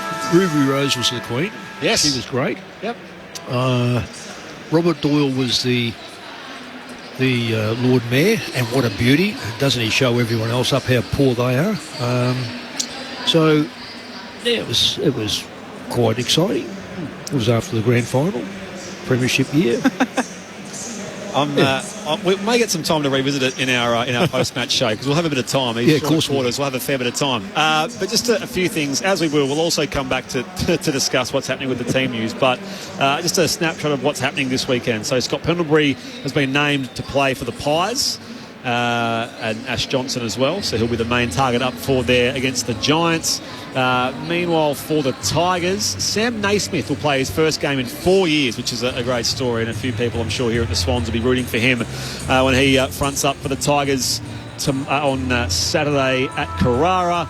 Dion Prestia, Nick Vlosten, also some doubt around them. They will play against the Gold Coast. Carlton has named Mark Pitnet as an emergency, so Tom de Koning is their main ruck choice there, with Harry Mackay supporting, and Orazio Fantasia will make his Carlton debut as well after having a year without playing a game. So there's a few things to work through there. A reminder that the weekend will unfold, of course, with Corbin Middlemass and Mick Moldhouse and Luke Ball on Saturdays. Of course, Corby is in Christchurch right now, getting ready to call the second test match tomorrow, which begins 8:45 Australian Eastern Daylight Time. So Ben Cameron will fill the big shoes of Corbin for the Saturday Grandstand AFL show. On Sundays, you'll have Matt Clinch with Cameron Ling and Jake Nile, which of course complements our complete football coverage right across every weekend this winter. And I think our talkback topic now will be what a good gift for a Golden Jubilee. I think we've just discovered in the wake of Mick telling us it's 50 years married with Nanette. But I'm sure we'll speak a lot about how the D's are going inside 50 as well, Mick, unless they can remedy that and sort it out in this second half. Well, not only that, we've got to look at how Sydney are going. And you mentioned about Franklin not playing. Like, Franklin has had a big bearing on the side. But I would have thought more from McDonald tonight. He hasn't really fired a shot. So, yeah, none of the keys have really. No, what I say about first rounds, I've never seen a first round where big forwards dominate anyway. It takes them time to get involved. 7 points the difference. The Swans lead here. Third quarter underway. Here's Ben Cameron. Warren and Grundy again. Grundy runs across the circle, taps it down. Viney Can't quite gather it, neither can Sparrow. Slaps it out. Cleverly away to Gawn. On to Viney. Kick inside 50. Blakey marks. 30 out from his defensive goal for the Swans. Peels off a beautiful kick into the middle of the ground. Roberts takes it. Here go the Swans. Off to Jordan. Stubs his toe on the kick. And they're able to mop up through McVie, the D's. Handball to Bowie. Kick back towards the wing. Wide out. Close to the line. It tumbles out. And a throw-in. Right in between the interchange benches in front of Declan Byrne. Swans lead it by 7. Langdon kicking a goal on the stroke of half-time. Brought it back to that margin as we were at the main break. And the way that ball come in there, it's on the wing now. And that's the way the game's been played in the first half. The side that takes the middle or corridor will win this game. Sparrow miscues his kick here. Oliver wins the loose football. Hand pass back to Gawn. His handball picked off by Rowbottom of the Swans. And now Heaney runs into trouble as well. Met front on by Viney. Loose footy again. Sparrow gathers. Thumps it high inside forward 50. Up in front. Petrarca at ground level. Gets the hand pass back to Fritsch, who snaps from the same part of the ground as earlier. This time he curls it around superbly. Bailey Fritsch is on the board, and the D's have back-to-back goals either side of half-time. 3-8-26. They trail the Swans, who are 4-3-27. 90 seconds having elapsed in this third term on Grandstand AFL. Take a bow, Petrarca. He was one that set that up on. It was just incredible play under pressure to get that ball. And I've also got to say, a good to Sparrow, who didn't worry about an extra hand pass. He got the football in there very quickly and was able to then, by putting the ball in there, didn't let Sydney's backline set up. So when you've got that situation, Fritsch capitalised. Nice finish, wasn't it? It was a great finish, and that's what you expected to do, because if he couldn't do that, he can't do anything. He should go home. It was. We asked him for Petrarca going forward, and he looks dangerous there. He's giving you something different as a forward line. You saw that example, that instance of him actually dangerous, and he drew an extra defender because quality players are going to do that. They're going to draw an extra defender, which allowed Fritsch out the back. He's going forward again out of the restart. Snap from Langdon. Bouncing ball full forward. Melican keeps it in front of himself at fullback. Handball too hot for McCartan. Out of play. Forward 50 stoppage for the D's. Of course, Fritsch wearing that famous number 31. Made famous by Ronald Dale Barassi. It's the first game that the D's have played since his passing, and appropriately against the Swans. Grundy with the clearance. Snaps it up towards the wing. Ricochets off hands, out of play. Throw in on the wing. Declan Byrne is between the benches. Just an update on the subs. Jack Billings still awaiting his first minutes in Demons colours, so he remains, and Sam Wicks for the Swans still unused. And there was a little bit of rain at half-time, so I don't think that slippiness is going away. Certainly not. Warm, muggy day here in Sydney. Swans by a point. Back in it comes. Warner slips the tackle of Gawn. Got the footy though eventually. It's gathered by Grundy, and now Goulden works it up the line here. Heaney in space. Runs onto it. Has Viney for company, but Heaney's kick goes towards 50. That's a sliding mark taken by McDonald. In the contest with Stephen May, but just enough separation with McDonald for the Swans. He's 55 out here. Great kick by Heaney. Really intelligent kick. Looking for options. As Logan McDonald, he goes high towards the hot spot here. Up in front, Hayward couldn't control it. Bursting through, it'll be Fox. It hits the right-hand goal post. Just skimmed off the post and through for a minor score. That is their first score of the second half. 4-4-28, the Swans. What a look at this. That will help. There is no point in having a look at this. That hit, that's clear as day. We saw it with our own naked eye. That has done angles off the post. That would have been quarter gully off the edge. Oh, fair. Maybe point. Who would have called that? Don't tell me the goal umpire called for that. Better to be safe than sorry, Mick. Oh. No, that's a furphy. Honestly, you can see that from outside the stand. 2 points is the Swans' lead. 5 gone third term, Grandstand AFL. People coming across the road saw that. Really? It'll do Logan McDonald a lot of confidence that you're just having get his hands on the ball early in the quarter. Bowie with the kick in, long up to the wing. Braun and Grundy there, both with hands on it. To the feet of the pack it goes, and they pile on. Nearly went the combination name, Grundy. Yeah, it's hard to say, isn't last it? year. I tell you what, the game within the game, the two ruckmen, they are terrific going at each other. You can see it's great admiration for each other. Braun slaps it down onto it, row bottom. High ball inside 50 for the Swans. Lever brings it down There's Hayward, away to Papley. The little shark snaps on goal and misses. Misses to the left. He finds space. He does. He's looking very dangerous, isn't he? But all his career he's found space, but tonight he's been terrific. He's the one for Sydney if he can get it. Swans by 3. Short kick out to Lever. Papley, if he can get enough opportunity, sorry. And his 28th birthday on Tuesday, Jake Lever, Australian defender. Drives it long beyond defensive 50. Out to the western wing where it's Miss Sparrow. Neil Borland tries to burst his way through. Brought to ground by Grundy. The umpire says ball up. Probably gone, isn't it? Yeah, I reckon he got grabbed early and that's what saved him. Swans by 3. Both rucks missed it. Jordan tries to burst through here for Sydney. Now a high tackle on Jack Viney. They're just clean on hard at the minute inside Melbourne. You know, it's been the last few stoppages they've been tougher. Viney's kick goes nowhere. Straight to the head of Tom McCartan. Shares it with Rowbottom. And now along here, Campbell from the flank. Just keeps it alive. In fact, no, it wasn't controlled by James Jordan, so it's over for a throw-in near the Swans bench. It's Sydney 4-5, plays Melbourne 3-8, 6.5 played third term. Back with Ben Cameron on Grandstand AFL. We've had a couple of looks at it here on the wing with the stoppages. So Sydney trying to bring Papley or Heaney up to the stoppage. Even numbers now at the stoppages there with wings on. And 4v4 in front of the ball. It's really a battle of 1v1 and wills, and it's the Melbourne midfield group that are getting on top. And I think Sydney have gone, we've got to even this up from a stoppage perspective because the Melbourne midfielders are getting their hands on the ball late in the second quarter. The rucks halve it and it goes out of play. Another throw-in. Here's another look at it. You get a 4v4 in front of the ball. There's no sweeping wing free. Sydney trying to bring up a forward up to the stoppage. This time it's McInerney. Umpire flings it in, holding free kick or over the shoulder. It'll go to Grundy. Yeah, Grundy's working out. You play in front against Max and hold your ground. He does infringe, but I just reckon it's still pretty even, the contest. Grundy goes short. You had to score it one way or the other. Which way would you go, Mick? Oh, I'd probably lean Gawn just 52-48%. Cunningham with it on the logo. High ball inside 50. McLean launching. Doesn't take the mark. They're there to mop up the D's. Through Howes. Sweeping handball from May out towards the boundary line and out of play. Another throw in. Sydney by 3. 7.5 played third term. Grandstand AFL. We've got Mick Malthouse and Ty Kennelly in the expert seats here tonight. Back in it comes, members side.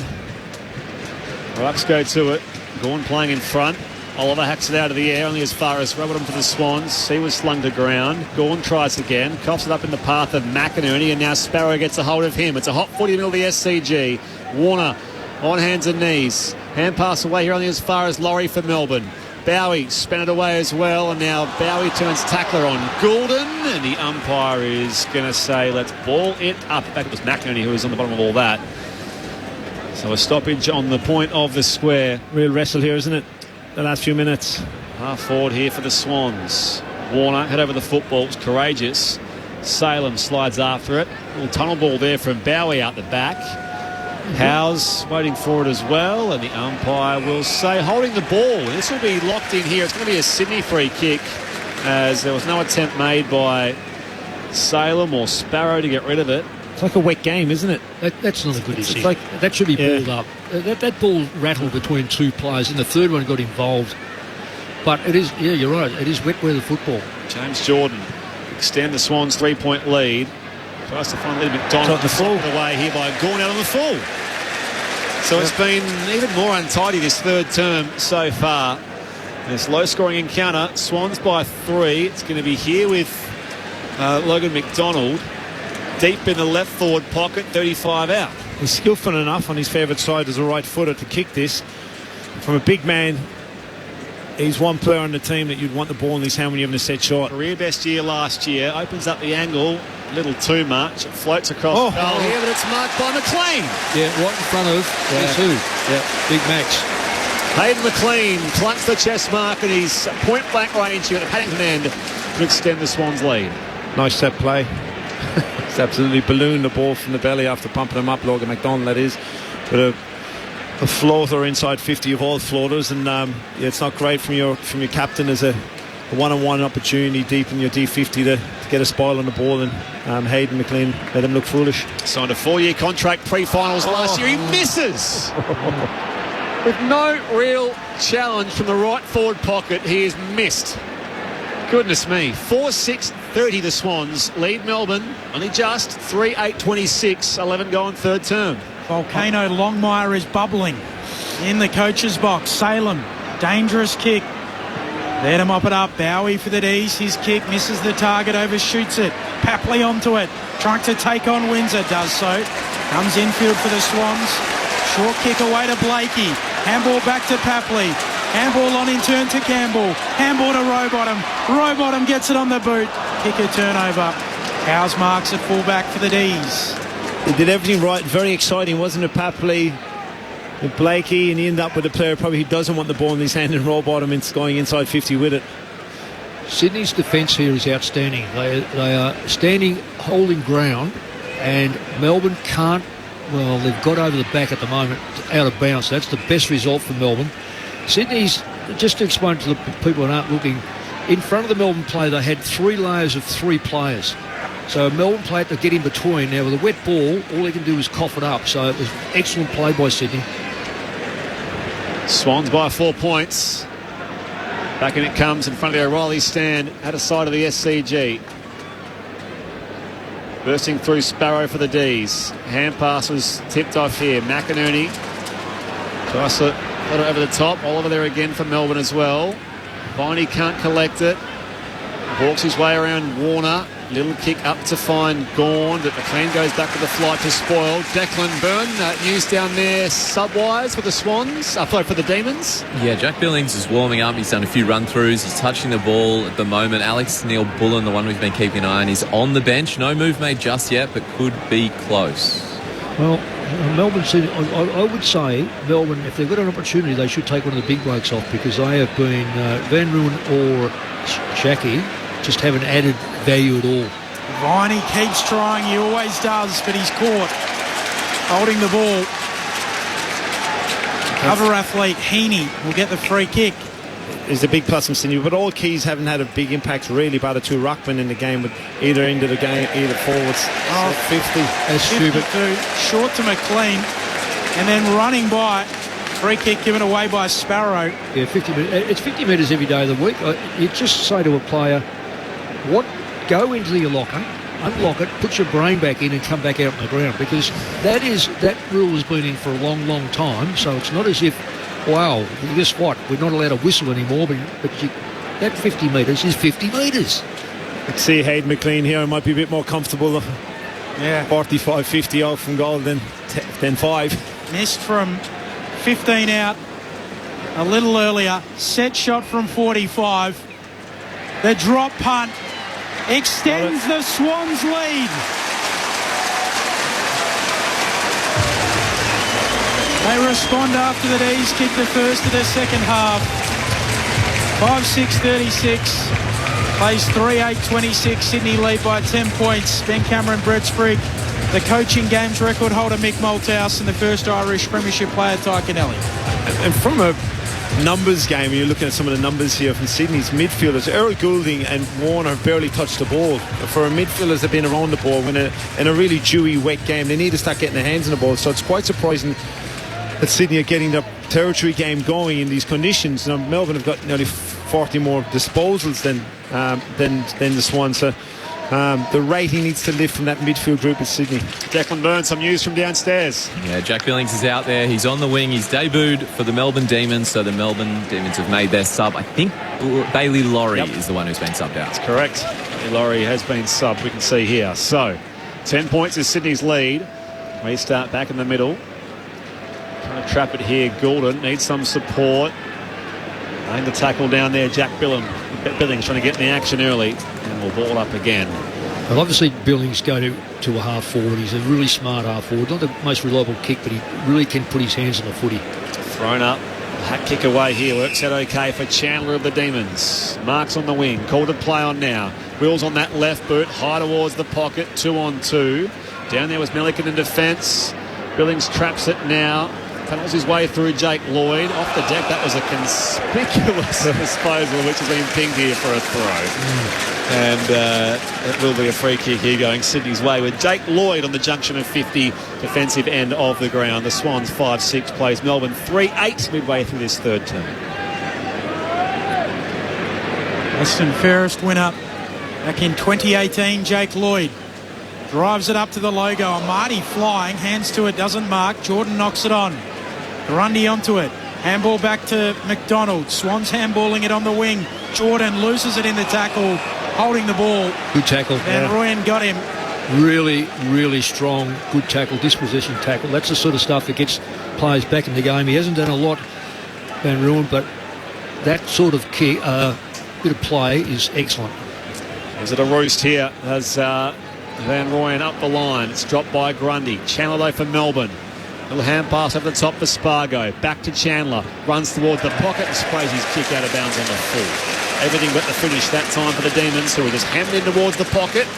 And Sydney will get the ball back through Melican in the left back pocket here, and they keep a 10-point lead, the home side. Melican with the clearing kick up towards the wing. Grundy crashing the pack, May. Skittles them all. Spills out to Jordan. McDonald's handball, a turnover. McVie for the D's. Lace out. Beautiful delivery to Fritsch. Yeah, who marks and swishes the hair away. 40 out directly in front. Well read. He read it like a bedtime story, and I think it was Logan McDonald with the handball. There's that poster card handball. He's had the ball out, so he did read it, but it's beautiful finish and entry inside 50, which you're looking for as a forward. You don't break stride. Lovely weighted kick in front. And well, Fritsch read it well too, coming up the ground, straight up the ground, so he's put himself in a perfect position here. The four-time reigning goal-kicking champion at the D's. Straight in front, 45 out. He answers for Melbourne. He's got 2 in the second half, and he's got busy. 4-8-32 the D's. Sydney 5-6-36. It's cut back to 4 points. Mick Malthouse, Ty Kennelly. Yeah, well, the play itself, that was... the game's been so, I guess, influenced by the dew, then a little bit of rain. It's scrappy. It's good to see a player who cuts loose, clean ball takeaway, and then uses the football in a big space in front of him where Fritsch is a natural forward, leads straight up the ground, so therefore backline player really doesn't know whether he's going to go at the football or up the line. He picked the wrong line and finds a mountain of space, and of course, and has to finish off. Yeah, it was great. He's had a look at himself at half time perhaps, and you know his output now, he's kicked the 2 goals, which has now brought them back within a goal, so he has had an impact. Margin hasn't gone beyond 15 points all night. It's currently 4 points in the Swans' favour. Waiting for a clearance. Heaney taps the way to advantage here, where it's Jordan. Tumbles it now towards 50. Warner out to greet the football. Spun the tackle of Howes. Grundy is goal side. Gets away from the much smaller Windsor. Hand pass off to Amati, who can snap from 40 out. Kills it around. Not quite enough. The Swans keep peppering away here. 5-7-37. They lead Melbourne 4-8-32. 18.5 played third quarter. From the kick in. Up towards the logo again. Gawn crashes the pack. Spargo roving. Handball away to Windsor. He'll kick the D's forward of the wing. And running onto it, Viney. Nicely done, wasn't it? Oh, absolutely. He's got a lot, hasn't he, the young kid? He's light as... Viney goes long, looking for Van Rooyen. Spoiling it down McCartan. Sparrow roving. Handball to Neil Bullen. D's at half forward. Spargo under the pump. Coming through Rowbottom. Handball knocked down. Live footy. Rowbottom emerges with it. Loses it, holding the ball. And Sparrow lets him know what he thinks about it. Advantage paid. Fritsch snaps and goals. 3 for Bailey Fritsch. Did he call it back? No, he didn't call it back. No, he never called it back. So players just haven't. They're still in early March. Benny, if they had been in April this game, they would have got that one. Bailey Fritsch has handed the D's the lead. 5-8-38. Plays 5-7-37. And Mick, he's heated your spray at half time. He's back. Well, and what did I say to you at half time? Trying and really trying. I reckon Goodwin's put the recording from and just got a package from your recording. We can give it to him at half time. Well, look, he was smart. He was smart there because that was clearly.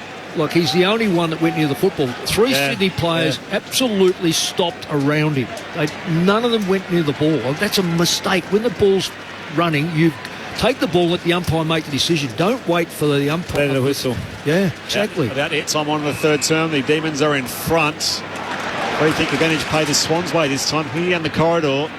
Tries to spear the pass, one of those targets. Warner out to greet the football now. Brought to ground, Oliver mops up, shares it with Bowie, who can just hurry it beyond defensive 50, but Lloyd traps it in there. 60 from goal here for the Swans. Releases Jordan with that kick, and now Jordan closer to the pocket.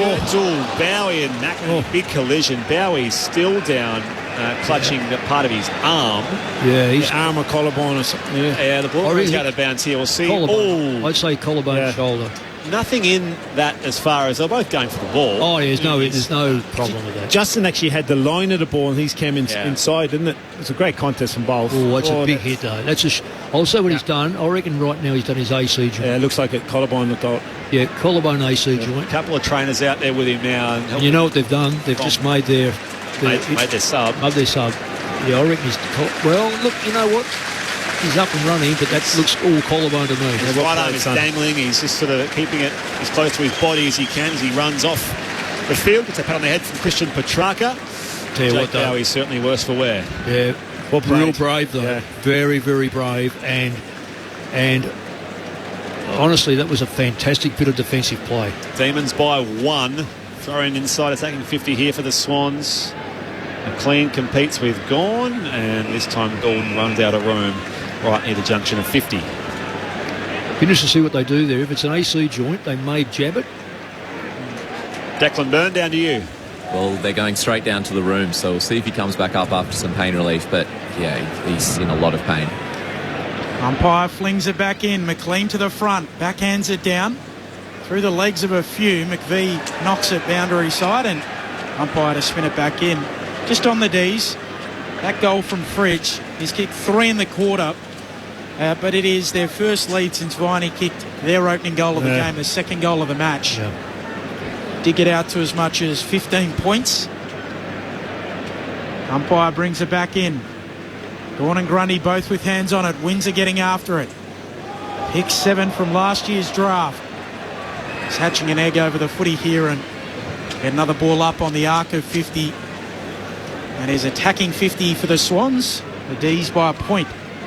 Up it goes. Grundy competes with Gawn. Down to Heaney. His 9th clearance of the game. Tumbles it towards top of the square here. Picked up by McLean, who can slam it home.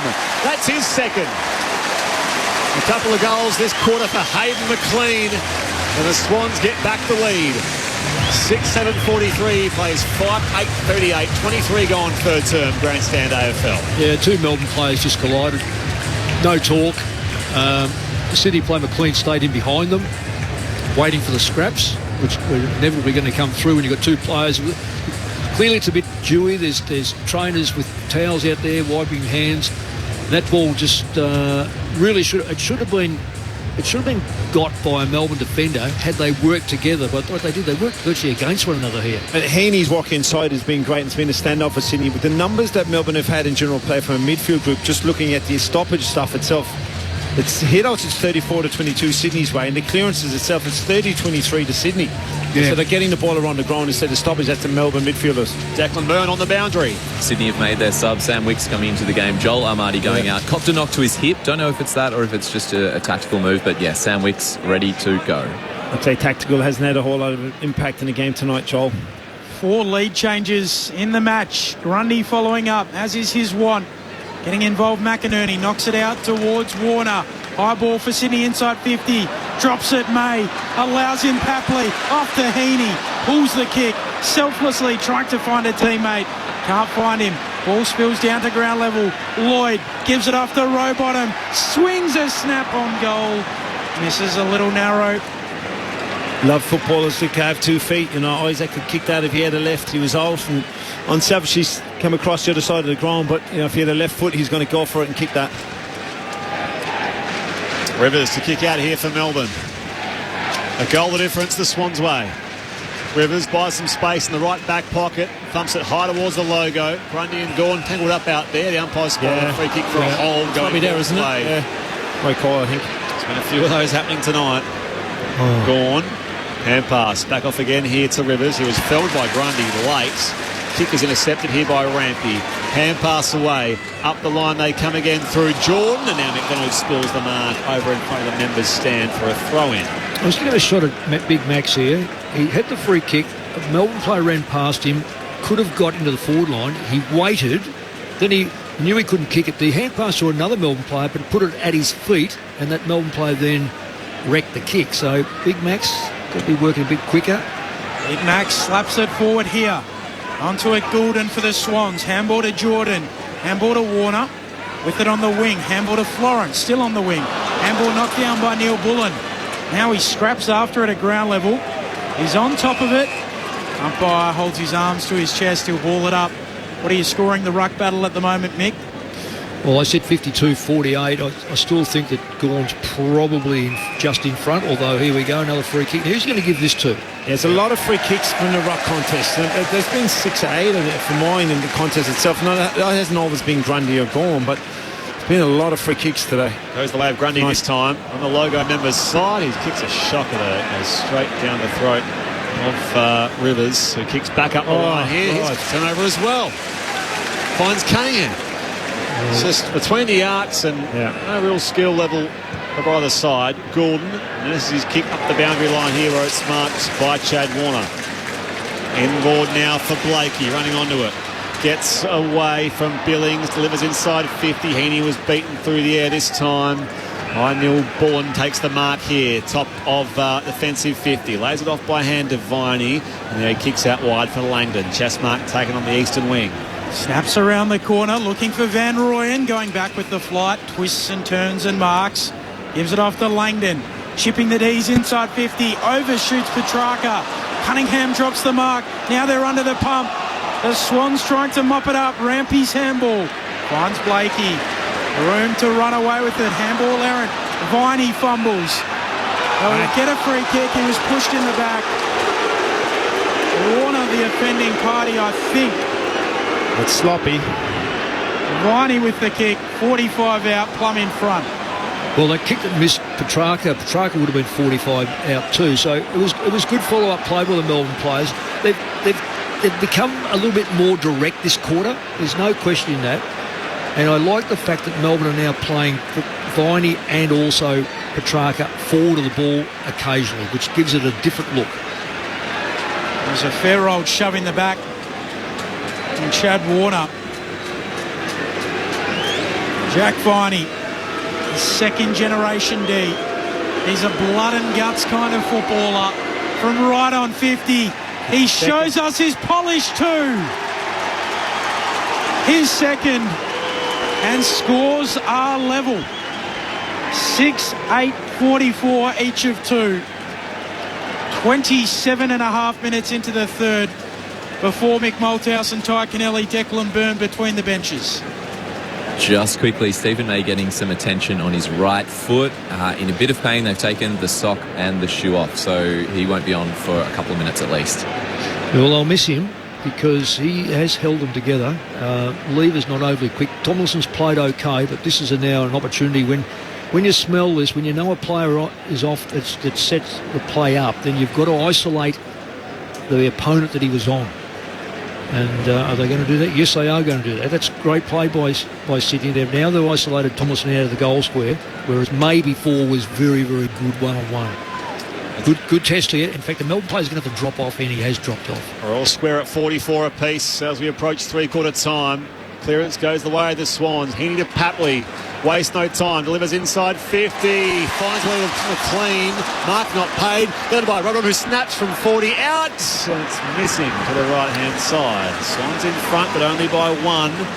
Repeating, both subs were made in this third quarter as well. So Sam Wicks on for Joel Amati for the Swans. And Buddy Laurie was subbed out for Jack Billings. And Jake Bowie also having some treatment to his shoulder. Stephen May off the ground as well. There was that isolation. It nearly worked. In fact, you'd almost say that Mark could have been paid. Yeah. McPhee with the kick in, long up towards the wing.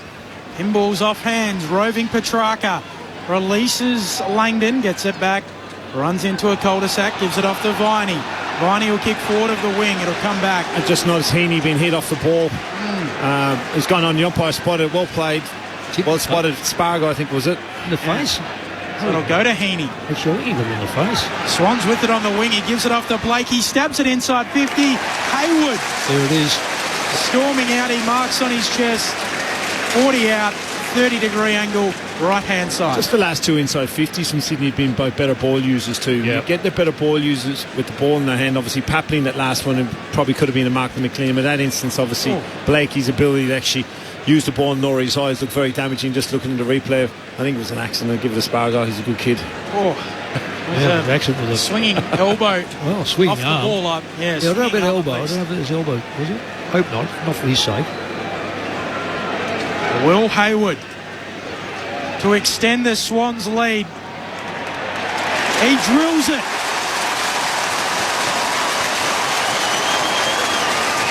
Sydney out by 7 points and they keep the D's at bay. 7-9-51. Phase 6-8-48. 3 minutes to play in this third term. Mick Malthouse, coaching games record holder, Taikanelli, first Irish Premiership player. Well, you're right. The game's opened up. There's no question. There's been got more goals scored this quarter than the first half collective. So, but have they sat down at half time and tried to work through it? There's no question in my mind that both forward lines are more open than what they were before. There seems to be a challenge to go through the corridor. I don't mean give the ball up. I'm not talking about take chances through the corridor and cough the ball up. I'm talking about the simple fact is if you've got an option and it's you've got someone going through the middle as opposed to coming out to this wing and being safe, then go through the middle. Only if it works, and that's what both Sydney and Melbourne have both been able to do. Will Hayward, their sixth different goal kicker, the Swans, across their 7 goals so far. Gordon goes to the clearance here, coughs it up though, on with Petrarca, on the burst from 35, and a polished finish as well. They were spotted within 10 seconds, Melbourne, to cut it back to a point as we approach three-quarter time. He's having a huge influence in this game now. From about halfway through the second quarter, he really stepped up his intensity, his work rate around the ball. Now, having said that, Errol Goulding was running back towards with a ground ball, going back towards centre half back for himself. Wasn't clean with it. Petrarca's tracking him and putting him under pressure, and was clean enough and quality enough to finish it. I think he's only had 2 kicks this quarter, Petrarca, but he just looks like he's had one. That's not one, is it? 1 kick and 2 out passes. So he just looks like he's been involved in the play more. Perhaps, well, one thing he does give a target, and 2 is if he rests forward, not on the bench, you get some value out of him. He also gets players nervous when he's around the ball. Right, and that influence, and that's right there. Yeah, his finish there was just outstanding. In the middle from the restart, Grundy soccering it out off the deck. Papley coming through, misses it. Wicks 2. Heaney eventually picks it up, turns it over. Wins it there for the D's. Off to Petrarca, off to Oliver. His kick goes towards half forward. Lloyd punches it down. Salem there for the D's. Handball to Neil Bullen at half forward here for Melbourne. The Swans are there. Grundy's handball errant though inside defensive 50. McInerney under the pump. Gets it off to Cunningham at a clearing kick. A high ball. Gordon gets up there. Competes with Heaney though. As Warner at the ground level has to beat Rivers and also Sparrow. He copped a hold there from Sparrow. So a free kick will go Chad Warner's way. Might have been a sling. Well, no, I think he called it holding the ball, but really he's got away with it there. Half back he finds McInerney. Now Gordon runs by. Run down from behind by Neil Bullen. Great chase and tackle that time. Evans get it back at centre half back. Neil Bullen's kick down the corridor. Back with the flight. Sparrow couldn't mark. Grundy's hand pass picked off by Petrarca. Tumbles a kick inside 50. Cunningham there for the Swans. His kick's no good either. Picked up by McInerney, and now this time Florent gets him by hand. Blakey bursts by. Shrugs one tackle. Here comes the Lizard. Gets around Lever again. Gets around a third player as well. Off to McLean. Now Rowbottom again. Delivers inside 50 and finds the lead of Patley, who's 45 out. Goes closer to goal, and it's marked in the pockets by Will Hayward. Tell you what, get the ball in Nick Blakey's hands. Obviously, clearly the difference between the first quarter when he had his hands in the ball in the last 10 minutes of the game from Sydney's perspective. Will Hayward already has one goal tonight. He sprays this right across the face. It'll drop in the pocket as Howes competes out there. Wicks was pinned by Langdon. The Demons can rebound. Langdon's kick, a bouncing ball. It'll tumble out. I just don't throw it on the wing. Sorry, Ben. I just don't understand the forward's decision to snap the ball from 41 or 2 metres out. It's one of the hardest skills to do. When you how many have we seen tonight belly the ball already? It's a very, very hard skill to actually do. Got to back yourself from the drop punt in that position. Don't they call it the Irish style? Yes, but when you're that far out, it's very, very hard to do. You've got to get a real purchase in the sweet spot on the ball. Grundy to Heaney, who kicks towards full forward. Hayward can't mark. He's under pressure in the back pocket. Rivers able to clear out on the full though. Yeah, I tell you what, Rivers been pretty good today by giving the ball back. Rivers, his kicking has been, well, I'll give him the benefit of that round zero. He's really has sprayed that football. You can't do that from the back line. So the marks. Sorry, Mick. Well, this is what happens. You end up having shots on goal. Mark set 40 out. So McLean will get it and he'll have a shot on goal. For his quarter, isn't it? Yeah, it is. Yeah, look for Grundy. Is he going to have a shot at it? He probably is. Rich. He's not. Be after the siren. Can't come off the line. Drop punt from 40 metres out. He misses narrow. And I don't think there was a Melbourne player on the mark there in the end. Which was a little bit bizarre. He ran, I reckon, and almost kicked it from 40 metres out where the mark was meant to be set. So, not sure what happened there for the D's, but I'm not sure you'd be wrapped with that, Mick, if you were coming out at three-quarter time. I know what I would be wrapped in. Sydney kicking 3-7 to 5 straight. That's a reversal of the first half. So 7-10-52, the Swans lead, plays 7-8-50. The goal kickers, McLean with a couple in that third term. Singles to Heaney, Hayward, Papley, Florent and McInerney. While for Melbourne, Bailey Fritsch, he came to life in that third term. He's got 3, 2 to Viney, 1 to Petrarca and 1 to Langdon as well. It's a hotly contested opening night here on Grandstand AFL via ABC Radio, News Radio and the ABC Listen app. Australia v New Zealand. What about that? Unbelievable. 2 big test matches. Drives beautifully through extra cover for 4. All live and commercial free. He's bowled. That's it. It's bullet straight. It's all over. Australia and New Zealand. Clubs it straight down the ground for 6. Live coverage on now on the ABC Listen app. Just look for the big red cricket ball. This is ABC Sports coverage of the 2024 AFL season. Every match on the ABC Listen app. Look for the AFL button. Loose footy again. Sparrow gathers. Thumps it high inside forward 50. Up in front. Petrarca at ground level. Gets the hand pass back to Fritsch, who snaps from the same part of the ground as earlier. This time he curls it around superbly. Bailey Fritsch is on the board, and the D's have back-to-back goals either side of half-time. Rowbottom emerges with it, loses it, holding the ball. And Sparrow lets him know what he thinks about it. Advantage paid. Fritsch snaps and goals. 3 for Bailey Fritsch. Grundy competes with Gawn. Down to Heaney, his 9th clearance of the game. Tumbles it towards top of the square here. Picked up by McLean, who can slam it home. That's his second. And the Swans get back the lead. Jack Viney, second generation D. He's a blood and guts kind of footballer.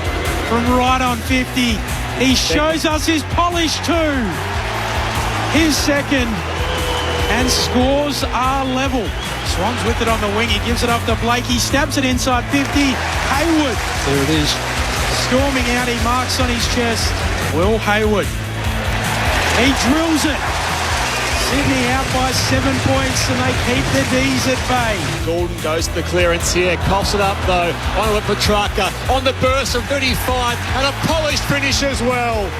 They respond within 10 seconds, Melbourne, to cut it back to a point as we approach three-quarter time. The 2024 AFL Premiership season. On your radio. ABC Sport Digital. And on the ABC Listen app.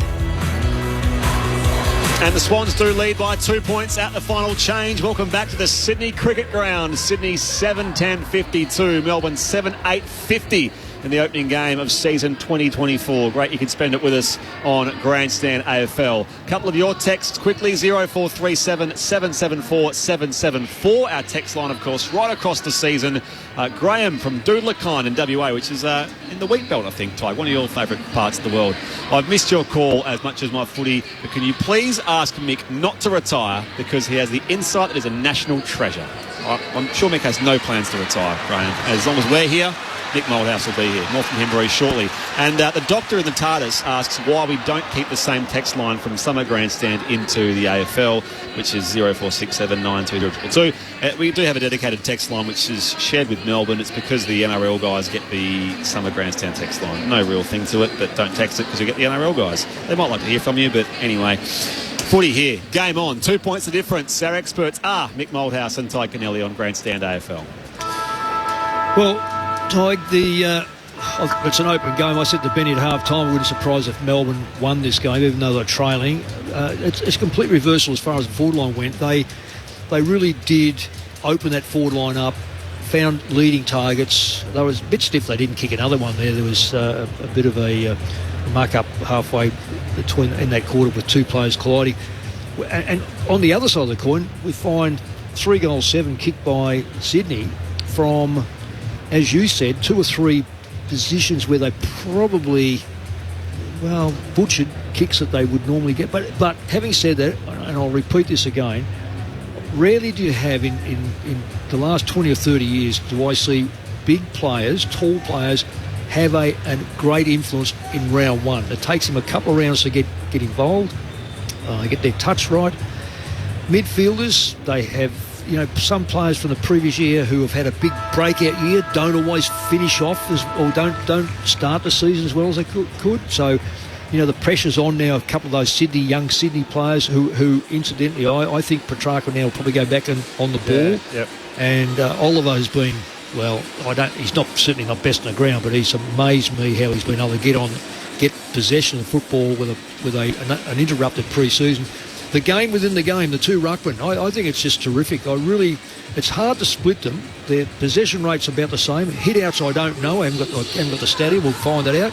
But I just think both of them have had an influence. Probably Max Gawn, maybe because a little bit more has come from his play. Grundy's taken a couple of nice marks, but kicked straight back to the opposition. But as far as their ruck work goes, as you indicated, Sydney have cleared the ball more, and you need a good ruckman to clear the ball, generally. So I think that game within the game has been an absolute ripper. Just quickly, just on the hit-outs, 26 apiece. Yeah, 26 apiece. When they've gone head-to-head, it is Grundy who leads 23-20. Yeah, not much in it, though. They're just better ball use from both sets of midfielders too, going inside forward or hitting up, which gives the hints the game opens up and it's easier shots for goal when you're shooting at it. Into the final turn we go. It's a live game. Swans by 2 points. Gawn on Grundy again. Petrarca got it from Gawn. Gets it back into Oliver, who bursts away from stoppage. Goes inside 50, where it's a second bite, and the mark is pulled in by Nick Blakey. He's played well, Blakey. Yeah. When the ball's in his hands, you know that something is going to come from it. Oh, he's not going to turn it over. Here we go. Oh, he's nervous here now, Ty. High ball towards the logo members' side. Up goes McLean. Down to Grundy as Warner bursts by as well. Down to Grundy again. Hurried kick inside 50. It'll bounce away from Stephen May, who's back out. It looks proppy, though, as he's almost beaten by Papley. He goes bursting into Haywood, does May, and the umpire says, let's ball up.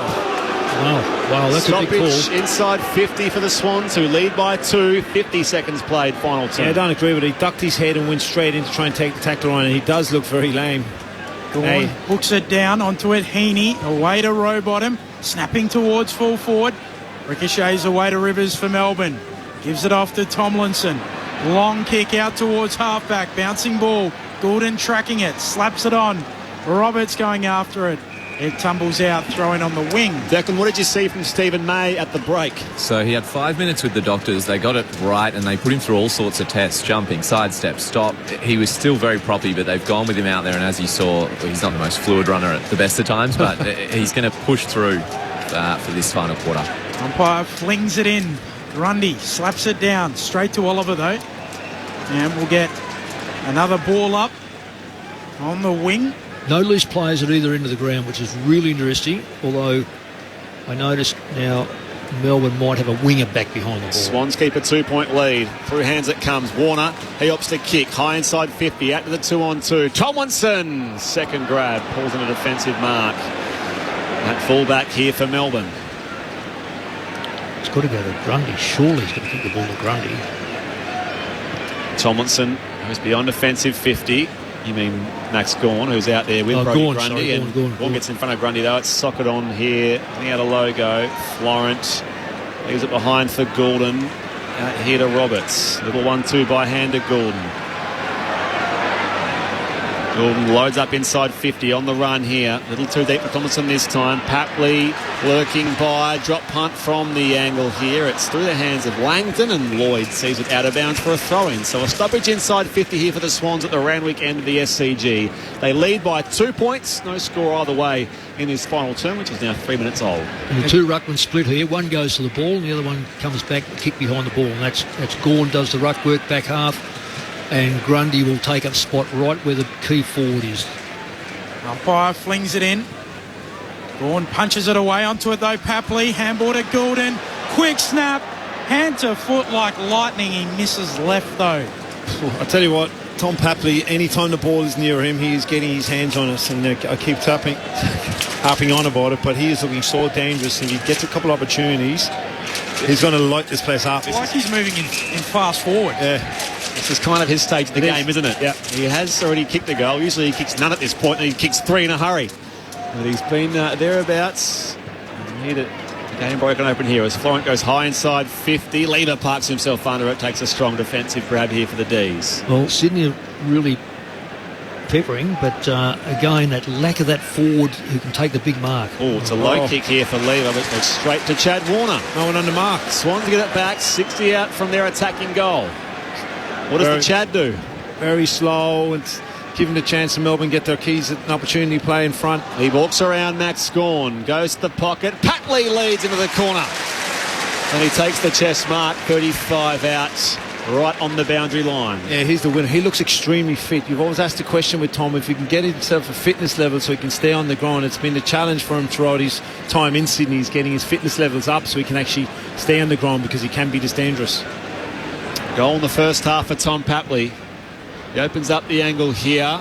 It'll drop just beyond the goal square and punch through for a minor score. The Swans extend their lead to 4 points now. 4.5 played final term. Declan Byrne on the boundary. Just a reminder too, Jack Dowie still in the room, so Melbourne 3 on the bench. May to take the kick in. An injured full back. May goes long, thumps it out towards the wing.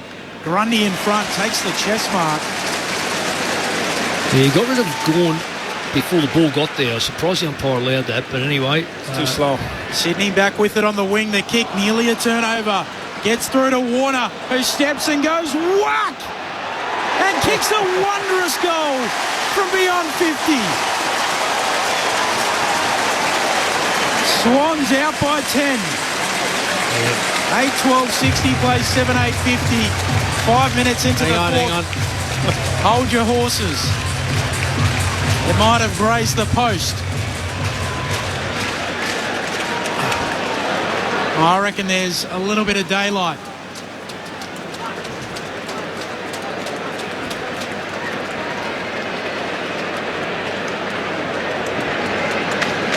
It's too hard to see, isn't it? It's too hard to see. Do we get Snicko? No. It's a goal. Snicko is flatlining. Why don't they do that first up? Why don't they just put the Snicko there and go, get rid of all the rubbish and go... Well, they check every goal anyway. So let the game go and then stop it. There we go. It is a goal. So Swans out by 10. 8-12-60 plays 7-8-50. 6 minutes into the fourth. But instead of this wait, they check the goal. The ball should be bounced now. It's just another... Well, 6-1 inside 50s. Yeah. This is a real this is the most dominant I've seen Sydney in the match for that passage of play. We've gone for that long. Under 4 minutes of real time, but Sydney have actually dominated it. Margin has not gone beyond 15 points all game. That was early in the second term, the Swans' favour. It's back to 10 points the home side's way. 8-12 to 7-8. What a finish coming up on Grandstand AFL. Gordon Grundy again. It was a wonky bounce. We'll have it recalled. I reckon Grundy might have just put himself just in front with that mark out the far side. Oh, yeah, I do. I think he might have. Up it goes. Gone with the tap down to Oliver. Hacks it out of the air. Sparrow waiting for it. Releases Viney with a hand pass. Gets around Goulden. No chance against Rowbottom. He was run down by James Rowbottom. Good second effort. The Swans have it at half back. Off to Blakey. Good burst of pace there away from Chandler. He was dacked in the process. Loose ball comes out towards Rampy on the outer wing. Gets away from Petrarca. Awkward low ball, half volley pick up for James Jordan. Back to the goal kicker in Warner. He can find Blakey in space. There's that burst of speed again away from Sparrow. Goes inside 50. Not quite the finish there. Loose ball though. Fox leaves it behind for Hayward, who has room to snap over the goal umpire's head. And the Swans, just like that, have a game-high lead. Hayward's second. And they're out to a 16-point break. 9-12-66 Sydney. They lead the Demons to a 7-8-50. 8 gone final term. Your Grandstand AFL experts are Ty Kennelly and Mick Malthouse. Well, that domination we spoke about has continued. Melbourne just don't look to have the clear ball. Every time they do, they've been harassed and they've been coughing the ball up. Even that thing of Viney. Viney had an opportunity to hand pass that ball out when he got hit. He backed his strength, got caught, lost the ball rebounds back and there's a goal. So almost, I used to say to my players, don't worry about who kicked the goal. Go back to the source and you'll find a little mistake. And that was a mistake by Viney, not using the ball, or not using his hand pass quicker. Yeah, Rowbottom's pressure was great in turning that ball over. Yeah. But again, it's Blakey and it's Warner. But they're the end results because of that. Result of Rowbottom and Viney not actually being more efficient with that ball. Kick 3 of the last 4 goals here, the Swans. Trying to win it in the middle of the D's. They can't. Warner is getting busy. Running through the middle now. Handball away to Grundy. Kick towards full forward. Wants a mark. Lever punches it away. Hills it out of play. Throw in. Left forward pocket. Swans surging.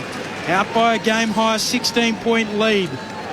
9 minutes played in the fourth. So Melbourne have got to bring the ball back from their back line now, and they have not been very good at that. When the ball comes out of the centre, they're good. When the ball comes out of the back line, they're so laborious about it, and the fact is they just don't have clear water in front of them. Sydney by 16. Back in it comes. Hit up by McInerney. Down towards Salem here for Melbourne. Turns a high ball in the air. Warner marks, plays on, runs out of space here. Going with him was Sparrow, and his hand pass goes out of bounds for a throw-in. Melbourne vaulting, of course, under the adversity of having no Jake Barry. Down to a 3-man bench, so he's going to be a bit of afters there from McInerney and so, of course, McVie, who wears the vacated number 4 by James Harms. He was 41 last year, Judd McVie. Short kick from McVie to Salem. So no Jake Bowie, of course, who's offered that shoulder injury, and Stephen May, who's visibly injured and out there still playing. That's the pressure on Melbourne, down by 16 points. Salem in the back pocket. Goes long up to the wing. No one able to mark. Ball comes down in front of the pack. Swans are there. Goulden away to Warner. He's got really busy. High kick inside 50. Wicks takes the basket mark. 40 out. Plum in front. And he will kick for goal. He took that mark against... I think it was McVie, was it? Yeah, McVie. Yeah. Just very poor. The ball was in the air for a long time too. That's a poor 1-on-1. Not strong enough coming back in that contest whatsoever. And Wicks is by no means a big man. Played the last 11 games of last season to really ram home the advantage. He does it for Sydney. They're out by 22. A new game high. 10-12-72 plays 7-8-50. And it is getting late here for the D's. 11 and a half minutes into the fourth term. Mick Malthouse, Ty Kennelly. Well, it's domination. Yeah. Now, you've asked a question about fitness. We don't know what sides go in the first round, second round, third round. By then, it's nearly even. So, are Sydney fitter? Are they What's happened, their midfielders now starting to get active, and by getting a lot more of the football, they're putting the ball inside the front 50. It's now 9-1 for 5 times, 3 goals too. So this part has been dominated, and new ruckman in the square. Petrarca's got to now do some work, as does Viney, to clear up. McLean versus Shackey in the ruck. McLean with the head out. Heaney trying to get his hands to it. Has to tackle Sparrow in the process. Loose ball gathered by Petrarca. Again, the umpire hovers and will ball up. Shackey, they're going to do a lot of work with Shackey if he's going to be their second ruck, because he just doesn't put his body in. Up it goes again. McLean beats Shackey again. Warner. Another clean disposal. High ball towards the goal here. Tomlinson back with the flight. Just carries over his head and through for a minor score. 23 points. Looks tough from here for Melbourne. That's the Swans lead. 13 gone. Final term. Grandstand AFL. Had 8 disposals in this. Warner. 4th term, Warner. Yeah. Yep. Got really busy. But they've looked dangerous around the stoppage. That we talked about Melbourne's numbers, that the midfielders getting a loose ball. They're not getting a lot of stoppage play, and that Sydney did that on purpose in the third quarter, where they're getting man on at the stoppage and not giving them a free. Swans win it back on the wing. Quick kick inside 50. Hayward sprawling, can't mark. These get back and are able to work it out. May at fullback. Kicks laterally across to McVie. They've just got nothing in the back half whatsoever to break the game open, Melbourne. They're very slow on their exits. It's long down the line. McVie in the back pocket. Goes up towards the wing. Trying to find a target in Van Rooyen. He can't mark. Milliken soccers it on. Jordan wins it for the Swans. On to Goulden. Floats a kick inside 50. Wicks knocks it on. McDonald gathers. Sidesteps. Now he'll snap towards the goal square. There's a fight on in there. A quick little socker towards goal. And it's been sockered through by Fox. Fantastic, Mr. Fox. In the goal square. Fox in the box. He was falling to ground and stuck his boot out. Hacks it through. And Sydney 11-13-79. Lead Melbourne 7-8-50. Quarter hour mark, final term. They just can't exit, can they, at Melbourne? They're not Can't exit. But a bloke like Fox, he's down there, for a reason that he puts massive pressure on. And that ball, he had no right to kick that goal, but because he was able to put the pressure on around the ball, it spills out. They get the reward, those sort of players. It's fantastic. McPhee again, back heavily. The last couple of the 1v1 defensively has been very shaky, hasn't it? I think, Ty, we've been saying since first quarter, Melbourne cannot get the ball cleanly through the middle of the ground. If they get it from the middle forward, they're okay, but they can't exit. And that's where Sydney, if they can keep getting that ball forward. It's usually the unsung hero down back will be Fox, but he's doing it up forward today. Demons win the clearance. Spargo tries to go on the entry here. Fritsch slides out. He was beaten by Cunningham. Over the football from Roberts, and now a kick smothered as well. Petrarca tries again. Hurried kick. Up over his head. That's absolutely superb. Was that Jacob Van Rooyen? That's the best goal I've seen, I'm telling you. That's a bicycle kick. The bicycle kick. He didn't mean it at all, but this is, in the contest. Oh, was it it was below the knee. Below the knee. It's a goal. He's got rid of Tom McCartan down there and inadvertently scored the most incredible goal, which is our early clubhouse leader for goal of the year. Century. He's done a Ronaldo without knowing. His eyes were actually closed. He's trying to catch it. He's looking away. His legs popped up and it's actually hit it like a bicycle kick. So he's kind of spilled the mark. Yeah. And it's come onto just below his knee, up over his head and through for a goal. That is a bicycle kick for goal. And the highlights are fading here for Melbourne. It's back to 23 points, but that is a stunning way to respond to that flurry of Sydney goals. Jacob Van Rooyen with the most extraordinary feat in the goal square. The only way they were going to kick one. Yeah, he wasn't looking at the ball, and it's great goal. Love seeing that.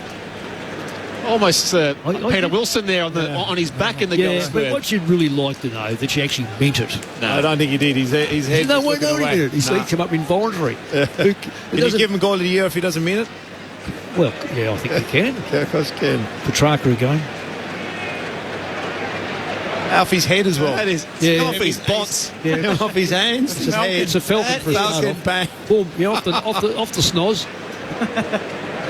Now that's something. Gawn wins the tap from the restart. Viney onto it. Left foot snap towards half forward. Bouncing ball. Coming out Blakey. Soccers it on. It bounces off Billings. Close to the line. He'll see it out. And another throw in between wing and right half forward. Here for the D's. Can they surge late?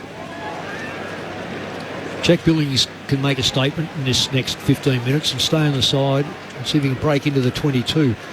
He's a very, very talented player, Jack Billings. Just haven't seen that desire at the moment. 17 gone, final term. Swans by 23. Numbers around the ball here for Melbourne. Langdon runs out of room here. It's going to be thrown back in front of the scoreboard. It shows Sydney 11-13, 79. Melbourne 8-8-56. Time running out here for the D's, but if they can get more freakishness like that Jacob Van Rooyen last up goal, you never quite know. Back in it comes. One wins a hit out here. Overrun by Sparrow. Grundy tries to collect here for the Swans. Heaney to Campbell, through hands. Papley balks around Sparrow, kicks up the line, eastern side. Oh, McLean wants to sit. Umpire says play on, didn't control the mark. Haywood, only as far as Salem. Melbourne have the ball back in their keeping. Salem just puts a little too much on his kick, hangs it in the air, allows Florin in, brings it to ground. Now he applies the tackle on Gawn. And it's an unfair matchup, but he holds him up. All up on the outer edge of the square. Sydney by 23. Grundy spikes it forward onto it though. Salem for the D's. He'll snap back to the wing. High footy punched away there from Billings. Grundy playing the role of the rover. Wins it forward to the wing for Sydney. Kicks into the pocket. Bouncing ball. Tumbles out. Throw in left forward pocket. He's hurt Gawn too. He ran from a long way from that to get to that stoppage going, and Grundy was sitting underneath, and he's got his right knee into Gawn. Ribs. He's done well to get up, the big fella. 23 points is the Swans' lead. I'll throw it back in, and they're attacking zone round weekend. Gawn still competing. Sparrow's been busy, shares it with debutant Howes, who tumbles a kick towards the boundary line. The umpire's going to say deliver it. There was nothing sure of it. You see them not given plenty of times, but the umpire, I could just tell he was going to give it. So the Swans have it at left half forward. Campbell called to play on. High ball toward the teeth of goal. Getting up there high was Lever. Punches it away only as far as Jake Lloyd to Fox for the Swans. He sends it across the face of goal. McLean reaching for it as well. Patley at ground level with Wicks and Heaney lurking. Top of the square will ball up. Sydney leads by 23 points as we approach time on here in the final term. 14-3 inside 50s. It's not looking good for Melbourne. Umpire puts it up. Full forward here for the Swans. They play volleyball. Comes out to Haywood. Kick smothered by Viney. He never stops trying. Wins a run down. Fox has got him. A little bit of cramp for Fox as well. He'll stretch that out and go back and try and kick his second. And that young player like that, Benny, you know, they learn from that because they think they got the under-18 still in them, but forget that they've gone up. They've gone up a long way from under-18 football, and particularly when you play a Sydney side who do hunt you down. So that's a lesson. Just you can't waddle and dawdle in the back line. Cute angle, right forward pocket. Fox shanks it. Misses the lot out of bounds on the full. Still 23 points, Sydney's advantage. They'd feel safe here. 4 goals the difference as Stephen May looks to kick it back in, but Max Gawn has been felled behind play. Declan, did you see it down there? Yeah, they're going to Justin McInerney, who I think ran past him and maybe just clipped him in the guts, and looks like Gawn's winded. Okay, yeah, he's still looking very, very properly behind the play there, Max Gawn. Salem, short kick to Oliver. Oliver called to play on. Sends a high ball inside 50.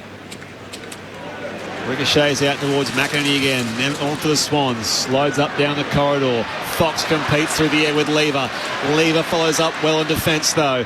Fox still going.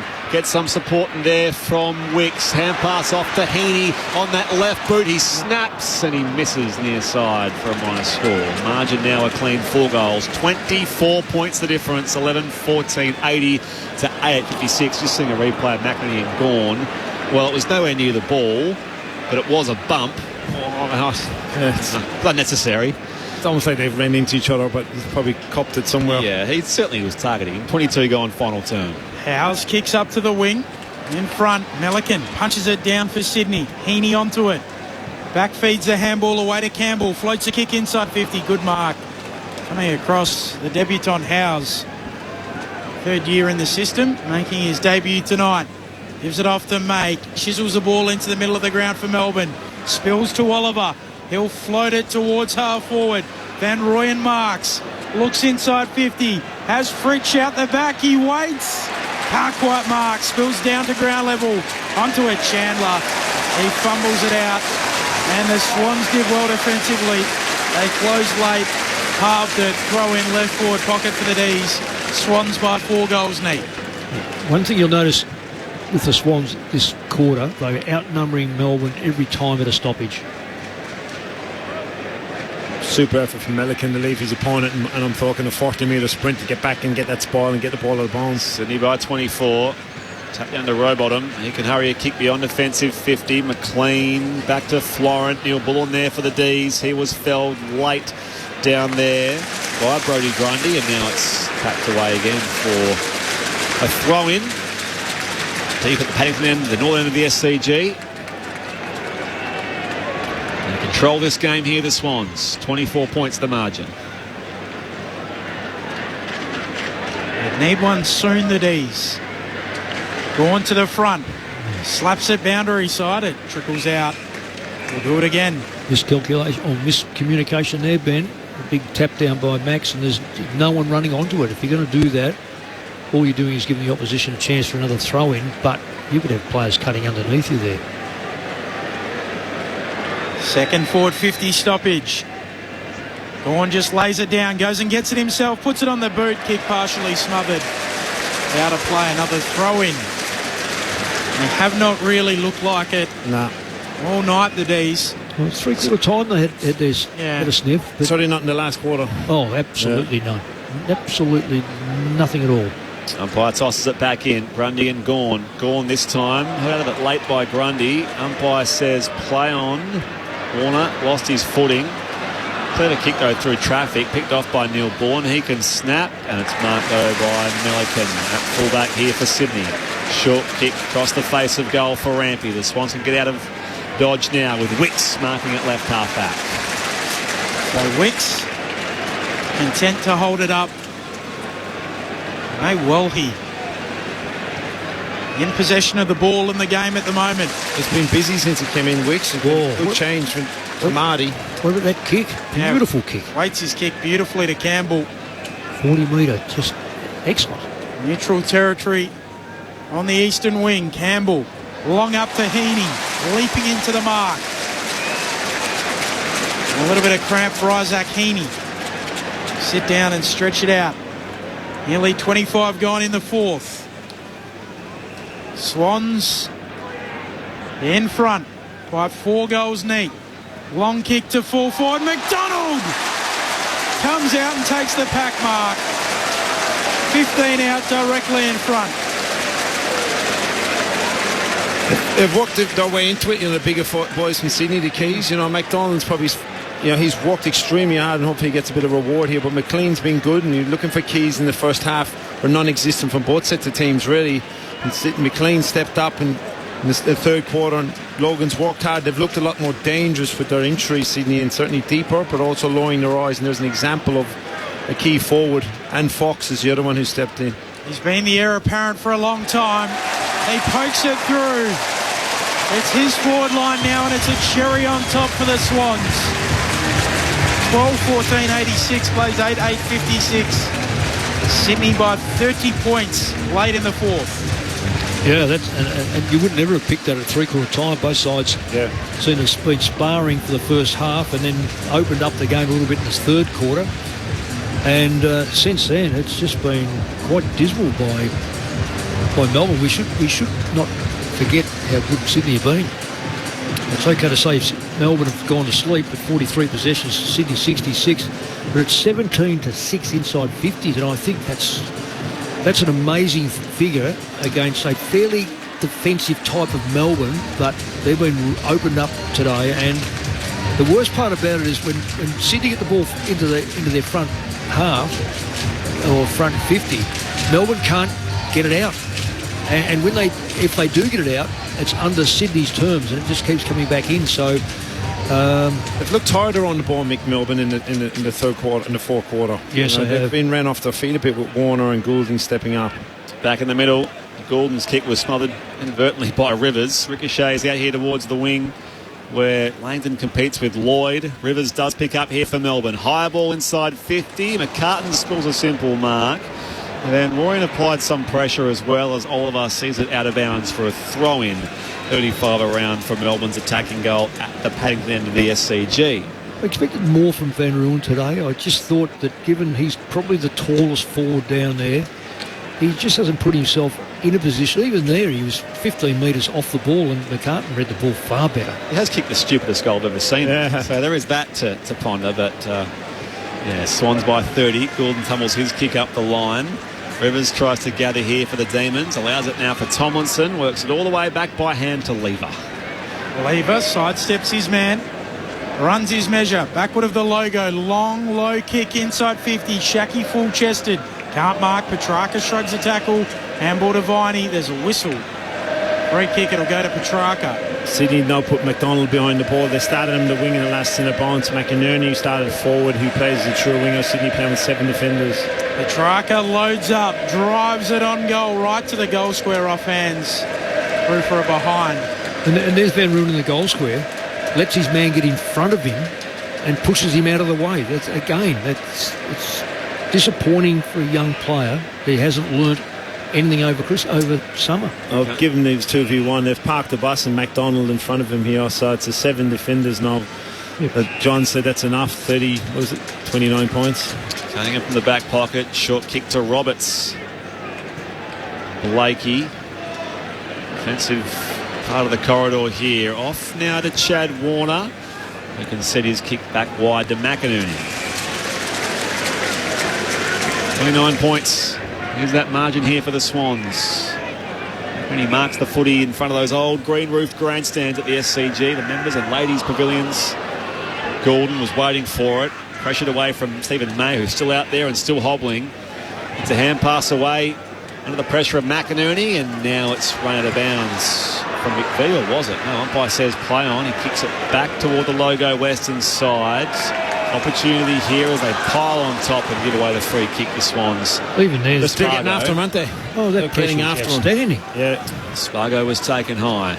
As we approach the half-hour mark of this rather long quarter, Spargo loads up again. Down the line here for Melbourne. Trying to find a marking target.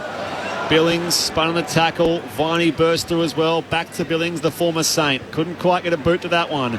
Out towards Petrarca. On the run. He can't quite curl it around quite enough. And that is a minor score here for Christian Petrarca. And the crowd has just flashed up on the screen. 40,012 at the Sydney Cricket Ground. And it's 28 points the Swans lead. And some bonehead out there has decided to get into the action, and there's actually a few of them out there. There's one down here on the western side of the ground, another one out there as well. Well, I mean, he's been absolutely poleaxed while another security guard has slipped over. 3 others have come as reinforcements to take care of that one in the Swans jumper. And they've deployed a few more security guards. I think we're okay now, gents. But Declan Byrne, down to you. While we have a break in play, I've got one for you guys to ponder upstairs. First interesting sign of the year, Swans have put up 31. For most Swans fan, they'd think of one person. It's the man sitting to my right, Brett Kirk. That's the signal going out there at the moment. What does that mean? Well, we'll watch. We'll wait for you to work that out down there. You can be the MI5 and start to listen in on them and see what you can get out of it, because we can't see the bench from here. 31, they're calling it Kirky. No matter flavours. It's probably what they've done is they've put Logan behind the ball. Logan McDonald started in the wingers in a bounce, and I'm assuming the 31 would be a defensive play, because Kirky was one of the most defensive players ever to play the game. Yeah. So you're trying to put it together. Logan started in the wing, and Logan McDonald's been the +1 for the last 3 minutes. I'm thinking of behind the ball. But I should have come up with something better, shouldn't I? No, that was pretty good. Blakey in the back pocket. Kicks long in the Grundy direction. He can only fist it down, and Lloyd will be tackled out. A throw in on the wing. So what they do is put Justin McInerney start at half forward, who ends up playing the wing role, and gives Melbourne an extra behind the ball. When they need to win the game, Melbourne should be pushing their winger forward to even up the numbers instead of having Logan McDonald free. Should be even numbers forward of the ball for you. Both rucks miss it. Wicks at the back. Gives it off to Lloyd, who'll kick Sydney around the eastern wing. Lever comes up. Can't mark. Going after it, Billings. Getting involved, Rowbottom. Dumps it on the boot. High ball inside 50 for Sydney. Fox punches it away. Then goes again at ground level. Neil Bullen loses it. It comes to Howes. Melbourne back the other way. With the corridor they go. Rivers gets the hand pass back to Lever, releasing the long sleeves of Langdon. Goes wide again here to Van Rooyen, and now again through Oliver. High towards full forward. A little too deep for Shaki. Tom McCartan takes the intercept mark on the last line. And it's that uncompetitiveness that's seen him go 3 guys. Dicey kick. Oliver's had to pick it off. Slaps it back for Shaki, although it's not job done yet for Melbourne, as Scripps has taken a headlock for Jake Lloyd, and not surprising that will be a free kick. I feel for Shaki because his instinct is that he's not a physical type of player, but you just have to hold your ground. This is his third club. Is it a third club or fourth club? Certainly his third club. And he just gave up ground just then. You can't afford to do that. Bailey Fritsch kicked 3 third-quarter goals to drag the D's back in it. It's too little too late from here. He's lining up for number 4, and he steers it through. Cuts the margin back to 22, as we've now played 33 and a half minutes in this final term on Grandstand AFL. I'm a big believer in Mick in the 18s when they're playing 18s and the Leopards don't change their stripe, and he was a big boy at 18 but still had that non-competitive streak in him, and that's been unfortunately part of his game since he's been in the AFL system. And I don't know where you put him in a half back or centre back or something, but it's been a common thread throughout his AFL career, and certainly as an 18-year-old as well. Well, you're spot on. It doesn't take away from the fact that he's a lovely kid, but there's been a lot of lovely kids that actually hold their ground or push hard and just try to be something. But as you say, it's very difficult to change a player that's in his, I think he'd have to be in his late 20s, wouldn't he? Certainly. Yeah, he is 27. Yeah, so he's been, it's not as if he's 18 or 19. No. What do Leopards have, Ty? Don't change the stripes. Don't change their stripes. Beautiful. Love it. What did I say? Did I say stripes? You said stripes. Did I say something? Been a long summer. Out of the middle goes Sydney. Long kick towards full forward. McVie there to mop up. I've made a mistake there, Mick. Sorry. Clearing kick from McVie. Onto it, Windsor. He runs onto it on the wing. He'll kick around the western side of the ground. Bouncing ball for Van Rooyen. He's able to mop it up. Gives it off to Billings. He'll snap around the corner, and Logan McDonald runs at the footy. He's able to gather it and knock it on to McLean. Jordan back to Cunningham. Short ball to Blakey, who marks in the right back pocket as well. Well, they're going to drive Melbourne senseless here because, as Tiger said, they'll just keep pushing that ball around to Sydney player to Sydney player. They're quite happy to have 22-point victory.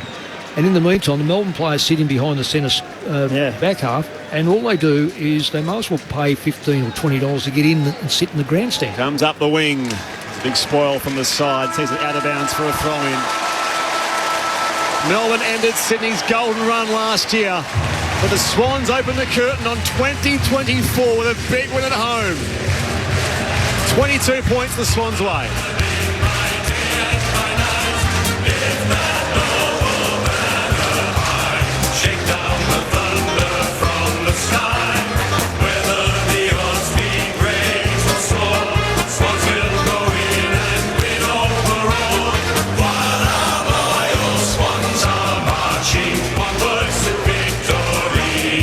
For the home side, Hayden McLean and Will Hayward each kick 2. Singles to Warner, Heaney, McDonald, Patley, Florent kick their first goal, the first goal of the year by anyone. Justin McInerney and Robbie Fox on the board, while for the D's, Bailey Fritsch kicked 4 goals, all in the second half. A couple for Jack Viney and singles to Van Rooyen. It was freakish. Petrarca, Langdon and Laurie also on the board. Cheer the red and the white, honour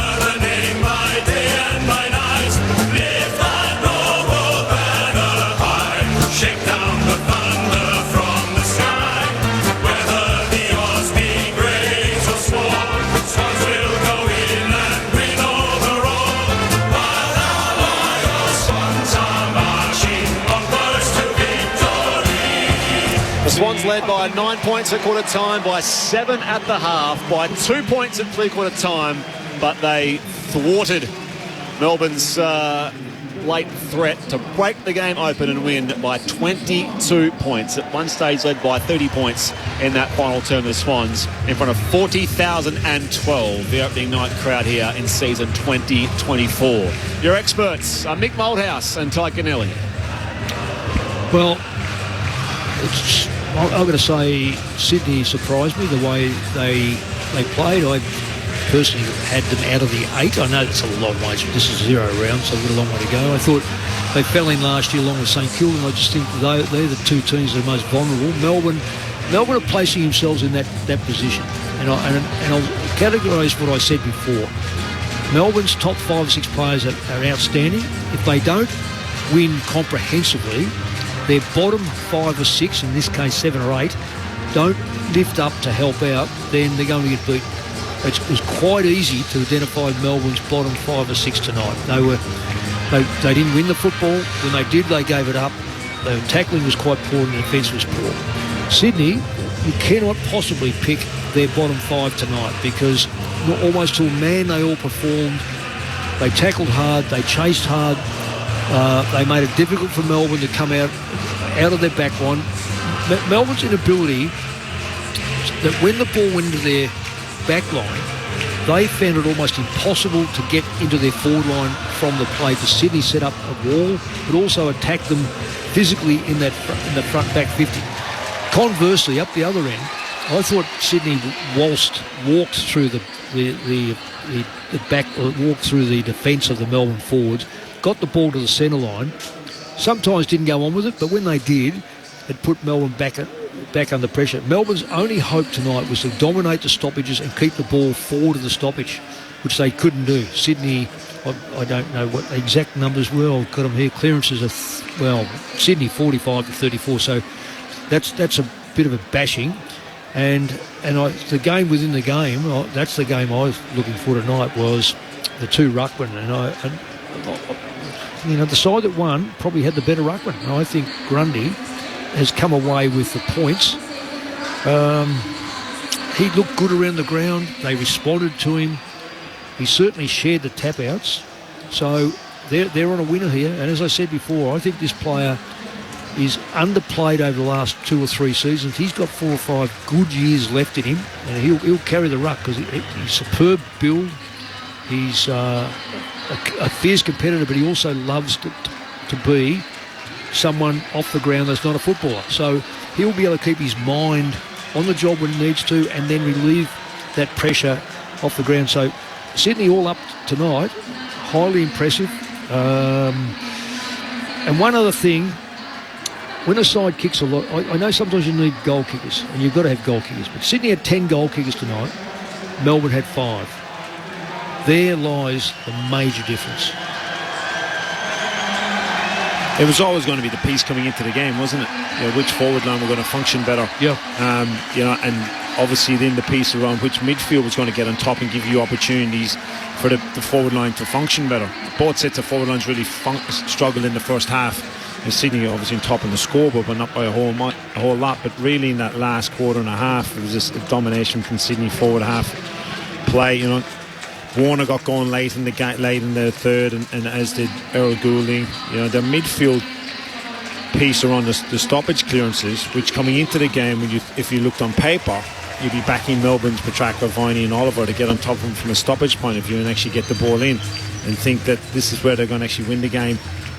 But it was quite reverse, the fact that Sydney with the numbers and the stoppage ability, and that's off the back of a bloke that's going to have just as a big an impact as Buddy Franklin has had on this football club in Grundy. Sydney Swans have always needed a ruckman, and an ability to do it here on this ground, and someone as good as Grundy. And you're right, Mick, I think they've underestimated his ability over the past 2 years, certainly in Melbourne. The impact that this man has had on football games in the past. Certainly hasn't in the last 2 years because of the Gorn influence, but he's outstanding. Yeah, and they did it without Parker and also Taylor Adams, who and Mills. And Mills. Yeah. So you're looking at Warner, Goulding, Rowbottom stepping up. Papley was the one that really looked dangerous, and Heaney. They were the ones that were able to step up without those 3 playing. So just the numbers, the hit-outs, Gawn finished with 37, Grundy 33. When they were against one another, it was 30-27 the way of Grundy. The hit-outs to advantage, the big difference. Well, Grundy, favourite Grundy. What about disposals? Yeah, that's before we get to around the ground. So. All smiles down there from Tom Harley, Andrew Pridham.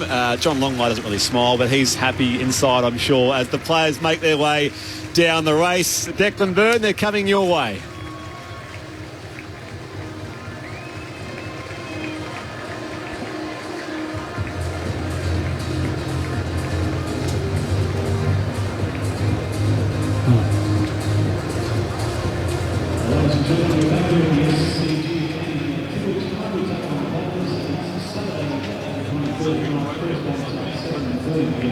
I think, yep.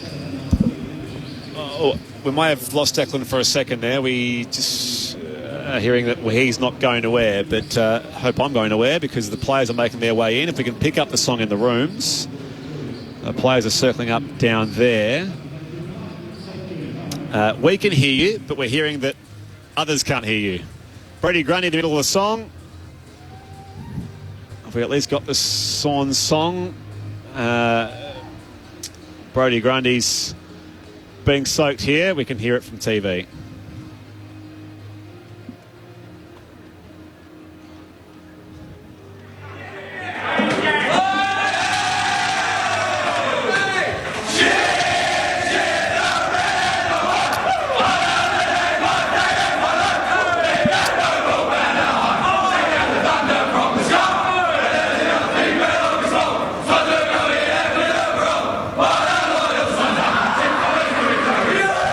So hopefully head down to Declan Byrne very shortly in the Sydney Swans room to get some reaction from down there. Here as the Swans cap off a 22-point win over Melbourne. Oh, I did see as well. I think Ben Cousins down in the Sydney rooms. We saw him here tonight with some of the Dancing with the Stars. Stars, I guess they are, Mick, taking it all in here tonight. It's not quite Moomba Monarchs, but Dancing with the Stars. Yeah, well, I think you'd be a better dancer than some of those blokes that just mentioned. Benny Cousins be all right on his feet, though. Yeah, Twinkle Toad. Yeah, have you done Just dancing second favourite Ben C, isn't he? Yes, he is. Have you? Come on, have you done any dancing? I'm hopeless. Hopeless. No rhythm. See, I like your honesty. Just on the fixture here tonight, when I was listening to you talk and you, Tig, you understand what it's all about, having been a part of it. It felt very Sydney to me, like blood and guts, when you're ready. Fight it out, win it in the middle. They're tough. They make it hard for the opposition and get it done. Declan, down to you. Yeah, we've got Chad Warner down here. How good's a round one win? Oh, I mean, round zero, but yeah, it's pretty good. I'll have all the fans here, 40,000, I think. A couple of streakers.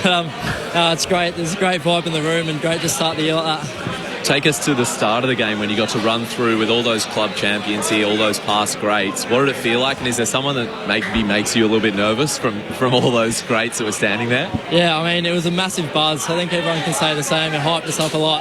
It was a great initiative from Horse. I loved it. And I think seeing Paul Kelly there, obviously hard, tough blood, really got me going. Talk us through that goal. That was you pumped up. That was close to as pumped up as we've seen you on the SCG. To get a goal in game one, what did it feel like? Yeah, I mean, it was epic. I was a bit slow up until then, so to get that right when we needed it, I was pretty happy.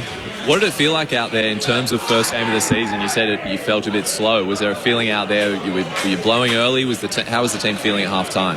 Yeah, I think we did really well to stop them scoring. I think we weren't scoring too much ourselves, but I think the way we were able to fight in times when they were out was really, really good. You probably saw it was pretty slippery and humid out there, so that costed a bit, but I think our legs just ran over the top, which is great to see. You've got one of your new guys behind you, Brody Grundy. What was it like having him in the ruck, palming it down to you and the rest of the boys in the midfield? Oh, it's such a difference, isn't it? He's a generational ruckman, and so thankful to have him here, and the boys are just relishing it, and we can't wait to see what he brings this year. Let's head upstairs for a few more questions. Hey Chad, it's Tig here. I'm just a small bit pissed off. You didn't mention past legends and looking at me when you were coming into the game. Mate, I didn't see you. Well done, mate. Slowest start by yourself, and it was great to see you going. You had a huge influence in the game in the second half. What did you take at half time? Oh, yeah. I mean, I'd like to say there was something that helped me, but I just got back to moving my feet. I think I was a little bit stagnant in the first half, and I was just really conscious about getting on the move and making sure I get to a man and then just turning it from there. And Benny Cameron, one of the commentators, mentioned it just before. It really felt like an old school bloods battle, get into the game, make it hard for the opposition. It was low scoring, and eventually the damn wall broke. Did it feel like that? Yeah, I think definitely. I think the work in the pre-season we done with our running, we did a lot more Ks this year, and I think that's really helped run out the last quarter, especially in these conditions that were really humid. We've been training that a fair bit. Chad, Mick Muldouse, just a few things you just might clarify. We thought the first quarter was always going to be a bit of a battle. Yep. And then the second quarter, it looked like it was a piece of slippery soap. Is it fair to say that a lot of dew was on the ground? Because we couldn't tell from here. Yeah, I don't think it was dew. It was just sweat and water in the air, I think, to be honest. Right. Okay. It genuinely was a bar of soap, but it was purely just sweat. The humidity just got us today. Yeah, look, and I know that we've already touched on Grundy, but just tell us a bit about what he's like in the club and how you find him and how the boys find him. Yeah, I mean, he's such a great change to the club. He brings such a unique character, and everyone's relished him so well. And everyone just loves having him around. He's a great role model for everyone too. Is he off the ground?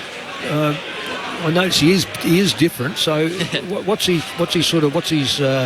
ticket at this stage? Is he off to the museums? Is he a surfer? Is he what's he doing? I think he does a bit of everything. He does a bit of home hardware, a bit of surfing, bit of everything. But he's just such a spiritual, lovable character as well, who's always up to listen to you if you're down, always up to help you. He's just one of the all-round fellas. Yeah, and sorry, just finally on Heaney's kicking ability. Last year, I was just probably a bit critical of the fact that. At clutch moments, he'd missed goals that were right in front. He kicked left, he kicked right, he overthought. He just seemed to be such a better player. I know that they say it's his first pre-season for a long time, but he just looks like he's got a lot more confidence in his kicking, but a lot more confidence in himself. Yeah, 100%. This is the first pre-season he's trained fully with the midfield group. I think that's helped him a lot, helped him to adapt to the new role. I think he's definitely built to be a midfielder too, which is great for him. And like you said, that kick has been able to be used a lot more through the middle of the ground, which is great for such a talented player. Yeah, well done. Thanks, Mick. Chad, just quickly, you mentioned about the fact that you've done a lot more running this pre-season than usual.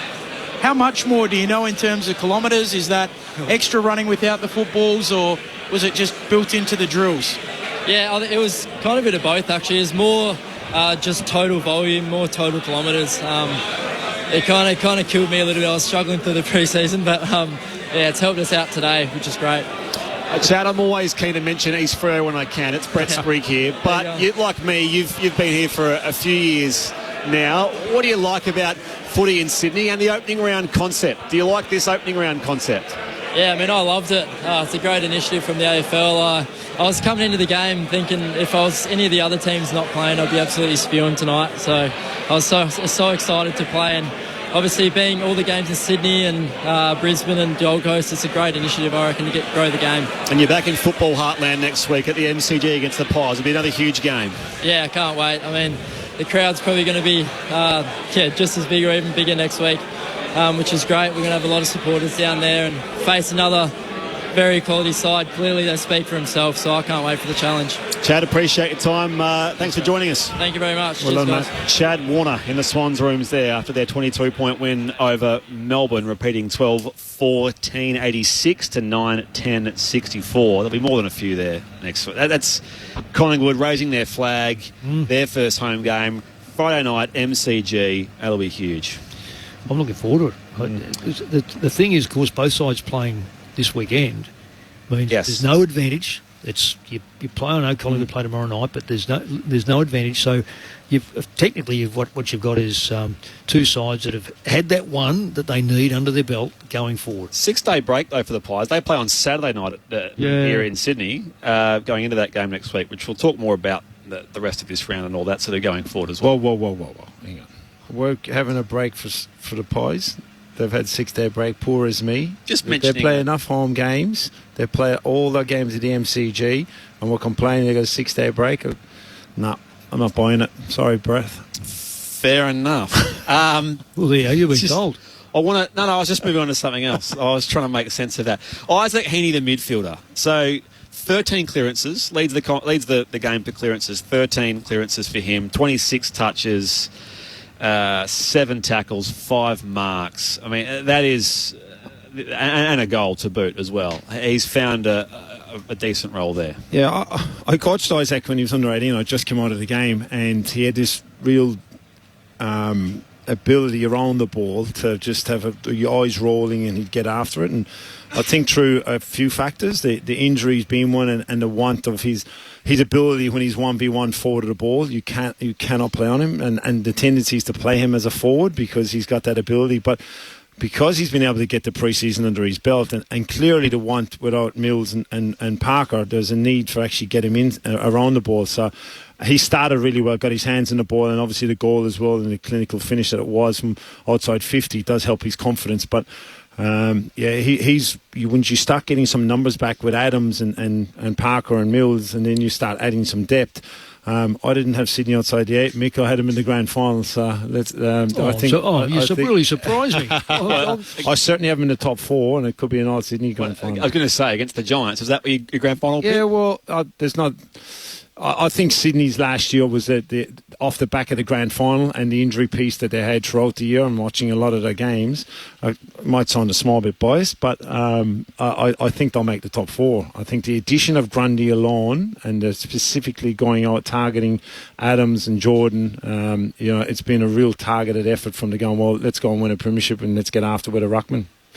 Well, they've got a good blend as far as youth and that experience. There's no question about that. I back it on the fact that there's always been a change in the top 8 from one year to next. There's no 8 stays the same. So who comes out of the 4? It's generally someone from the 8, isn't it? Gets into the 4, yeah. Usually at least 2 and often 3. That's right. History tells us. That's right. And there's always one that jumps up from the bottom 10 to the top 4. Yes, and I'm basing Collingwood last year, I said Collingwood could win the premiership on the basis that they were the only side that really troubled Geelong. Could have pinched that prelim final. The sides that bothered Collingwood last year, there was one in particular that should have won both games, Adelaide. Now, yeah, the Crows from mine as well to get in. I think Adelaide will get in. Walker's got to have a similar year. It doesn't have to be better, just similar. Their kids will get better. I reckon Radaglia going in there will be... Is he doing it? No, he's gone to Port Adelaide. Port. So who do they get? Who did Adelaide pick up? They pick someone up that I think is going to be... Well, Fogarty's another year as well as a key forward. That's it. He goes about it. But I reckon that their back line is... Adelaide and Port's back lines are both sides that have... They've got players that can kick the ball outside their back 55 to 60 metres. That is so important against the better sides. And I reckon that's what... I don't know who's given the votes tonight, but I watched Blakey. And the thing about Blakey is, off the half-back line, he's going to put the ball within 20 metres, 30 metres of the goal line. And when you've got that sort of player, he only needs to do it 5 or 6 times. And what happens, you've got 5 or 6 chances in front of goal. So let's get back to what I was saying about Adelaide and Port. Their backlines have matured and secured a strength where they can hold their own but also kick the ball deep inside their forward line. And that's why I'm thinking Adelaide.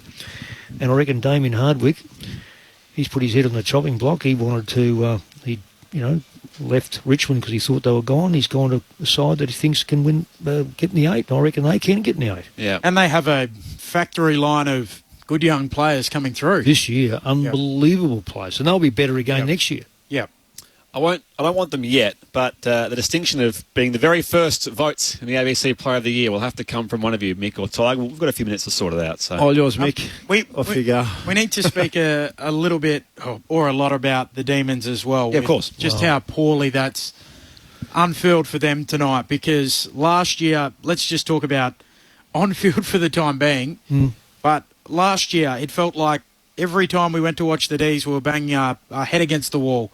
Same thing, issues, mid-forward connection, issues, wastefulness in front of goal. And we've gone through a whole summer of a whole heap of off-field issues and seen the same thing in opening round. Well, I look at their forward line and you go, okay, McDonald struggled last year. It's not surprising he didn't get a game because he's at that end of the season, end of his career. He'll play the odd game. But on tonight's performance only, and we've got to be very careful about this. Round 1 is notorious for spitting out sides and going, they're no good. Yeah. And over the next 4 or 5 weeks, they bounce back, secure, get a few things right, get a few players back in position, and all of a sudden they change. I'm not going to write the D's off. I think that they're a very, very good football side, particularly when you've got a captain like Gawn. Petrarca, Oliver will just get better. Interesting to see how he pulls up next week. Although he doesn't play next week, does he? Melbourne don't play. They do. They play Sunday. It's a while away now. Sunday, Sunday. Okay, so he'll be okay. The Dogs. Viney's good, but then it runs out. I mean, we know May's good. Well, I don't know what his foot like. We know Lever's okay, but if there's no May, I'll tell you right, Lever struggles because he needs that. He needs that big one-on-one player so he can. So I know I've said it tonight, and I'll say it again. The bottom 5 or 6 players determine how you go. Melbourne's are just not... they're not equipped to go from 15th to 10th. Whereas Sydney's can, Collingwood's can, Port's can. You look at their best and they played well. Like Viney, yes, Petrarca, Gawn, Oliver. You're not going to get a whole lot more out of them from an output perspective. So... Who kicks their goals? Where they get their improvement from? Cozzy Pickett comes back in. Next yes, week. He'll add value. And pressure as well. Oh, he will. He'll add excitement, pressure, goal kicking. But they've had 5 goal kickers tonight. Sydney had 10. Now, you might argue the case and say, well, look, Sydney needs someone to jump up and kick 4 or 5. That's fine. But if you win the game, and at three-quarter time, I still think the game was in the balance. If we stopped the game at three-quarter time, the scores were 2 points different. And you say, oh, well, they're pretty close. We've already heard Chad say we had a big pre-season. I would say Melbourne have had a big pre-season. I don't think anyone hasn't had a big pre-season. They just think that they worked pretty hard. If you can convince players they worked hard in the opposition, not knowing what the opposition did, what, you're halfway home. Yeah. I've spoken to players just recently. They go, you told us this and we believed you. And you think, well, that's a coach's job, is to make sure players feel comfortable and confident in their training and everything else.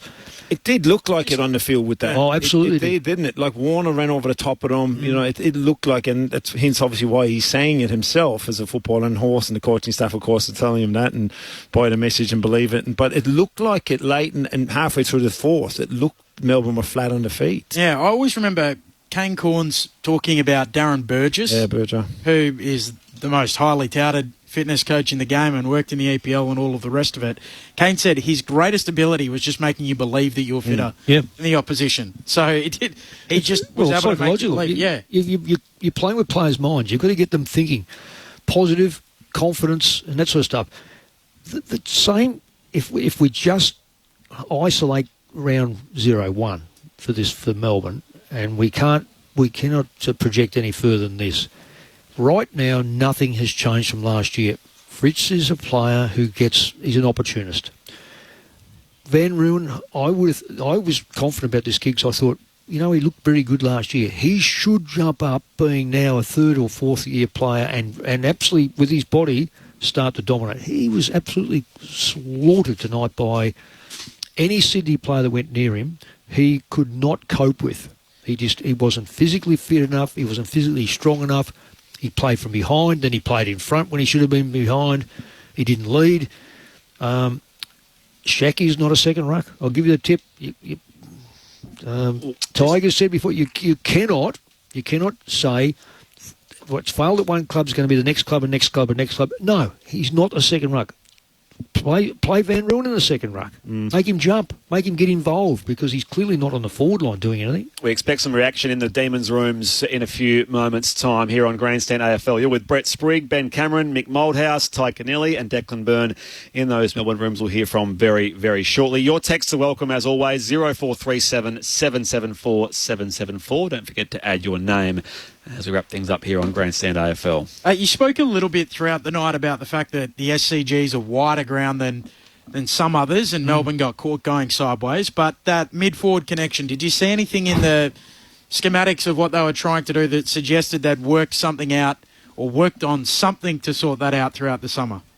Well, clearly they would have, and it's a question that if I said, "Oh, he's done nothing," well, no, I don't know what they've done, but right now you've got. Now I'm just looking at who Melbourne play next week. So will we see? So Melbourne play the Dogs next week at the MCG. Now, Benny, I'd say the MCG is probably another 5 metres at either end of the ground. So we're looking at 10 to 15 metres. It is a wide ground anyway. Melbourne play that ground, but when they're hot, Melbourne plays through the corridor. Today they didn't. For 3 quarters they just didn't. 1 quarter versus third quarter they went through the corridor and they kicked 5 goals. The connection between back and forth tonight was, quite frankly, that's where Sydney won the game, because Melbourne could not get the ball from their back line into their forward line. From the centre square they could if they cleared it. But Sydney, on the other hand, they did. Now, the presence up forward generally says, like, if you've got Wayne Carey there, you go, I'm not going sideways. There he is. The duck can take a mark, or if he can't take the mark, he's going to bring it to the ground, and we've got Stevens, we've got this and that around him. Tony Lockett, Jason Dunstall, I'm using probably too long ago. I like this. This is good. Just for 90s kids, this is great. Yeah, well, and when you've got that, there's an attraction, and you are attracted to that, and you either kick it to him because you've got great faith in him. If I've come off that half-back line and looked up and looked at Melbourne's forward line time and time again, you're looking for someone who's going to go, I can contest this for you. And players play to their team's strengths. They look at that and they go, there he is, I'm going to kick it to him. Subconsciously, if I kick it and he's coming back, you know what you do? You start going sideways. You start looking for alternative. I retired a full forward on the thing that I said to him, your teammates have lost confidence in you over the 12 months, 18 months.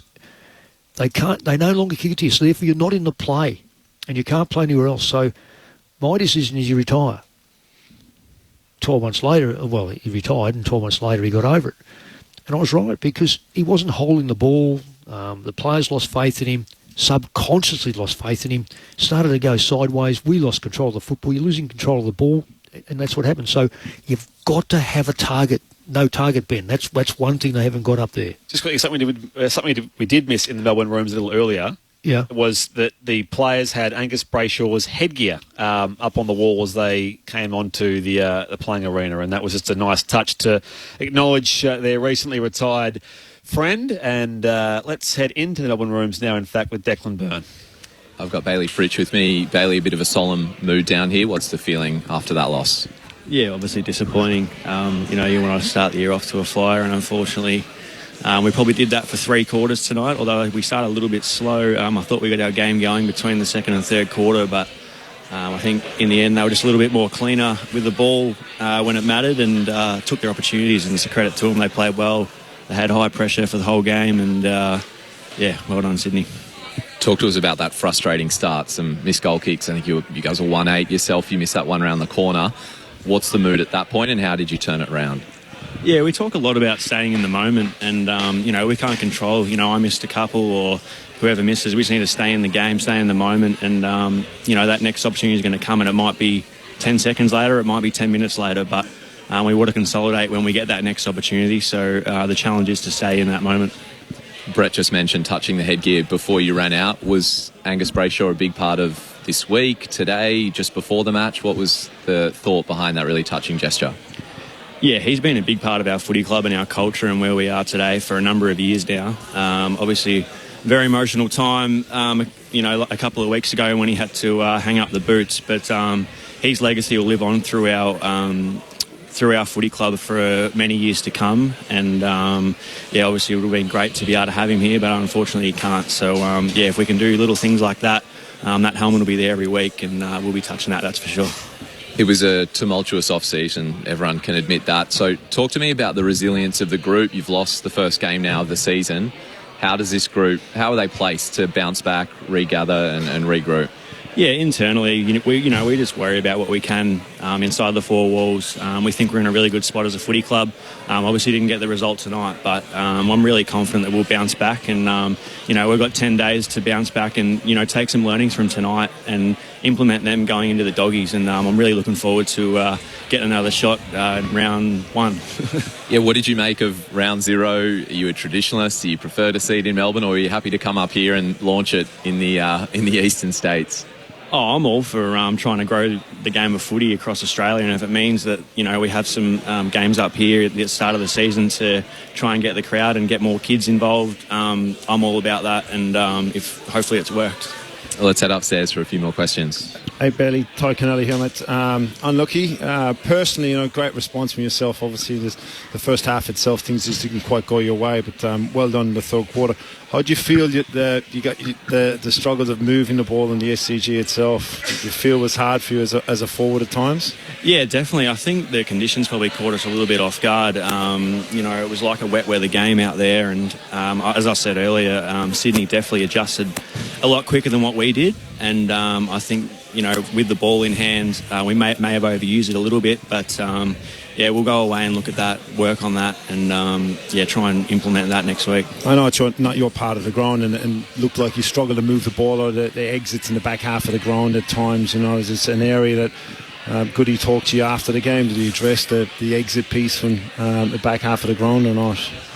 We haven't looked too much into the game. The coaches will go away and they'll review the game, and I'm sure they'll have some big points for us to work on. But, Sydney are a great team, a contested team, and they're a forward half team. So, if you want to play against the best teams, you've got to be able to get the ball out of D50. And unfortunately, they're probably locked in a few too many times tonight. It's something that we can keep working on moving forward. Bailey, appreciate your time. All the best. Beautiful. Thanks, guys. Bailey Fritsch with us in the Melbourne rooms, and thanks to Declan Bird for his efforts right across the evening. Right, got a few things to work through between now and when we're off in about 7 minutes' time. Firstly, the vote to the ABC Player of the Year, Mick Moldhouse. Oh, I've been throwing these around. They're all over the place. If I ask Benny, he doesn't help me one little bit. Ty just his hand passes straight to me. Hospital hand pass, specialty. Yeah, I've tried to break the game up into quarters just to see who was the most consistent over the ground over the day. I've given Jack Viney 1 vote. He's probably the only Melbourne player that played 4 quarters of football and kept them in the game. He was tough, hard around. A couple of things he could have done better, but and I apologise to a few Sydney players. But then again, it was the last quarter where they sort of dominated too. So 2 to Grundy. I thought it was probably even at half time. He's put his nose in front 3/4 time, but he really was a player that inspired the last quarter. He was good all day. When he rucked well. I know that he and Gawn went head to head as far as numbers go, but at the end, I think it was 23 possessions I think he may have had, which I think is outstanding. Yeah. 23, that doesn't surprise me. This is the sort of player that when he first came on the scene, he was getting those possessions.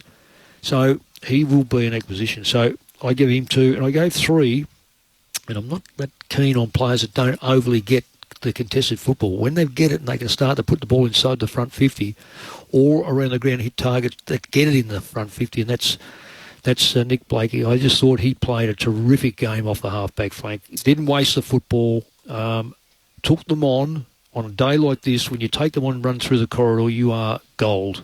So 3 for Nick Blakey, 2 for Brodie Grundy, and 1 for Jack Viney in the ABC Player of the Year. The Swans with 5 goals to 2 in the final term to win it by 22 points in front of 40,000 plus here at the SCG. With all appropriate reverence to most games coached of all time, Mick. Heaney? Yeah, Heaney's any probably consideration, or was he one of the apologies? No, Heaney certainly could have been there, and he also played 4 good quarters.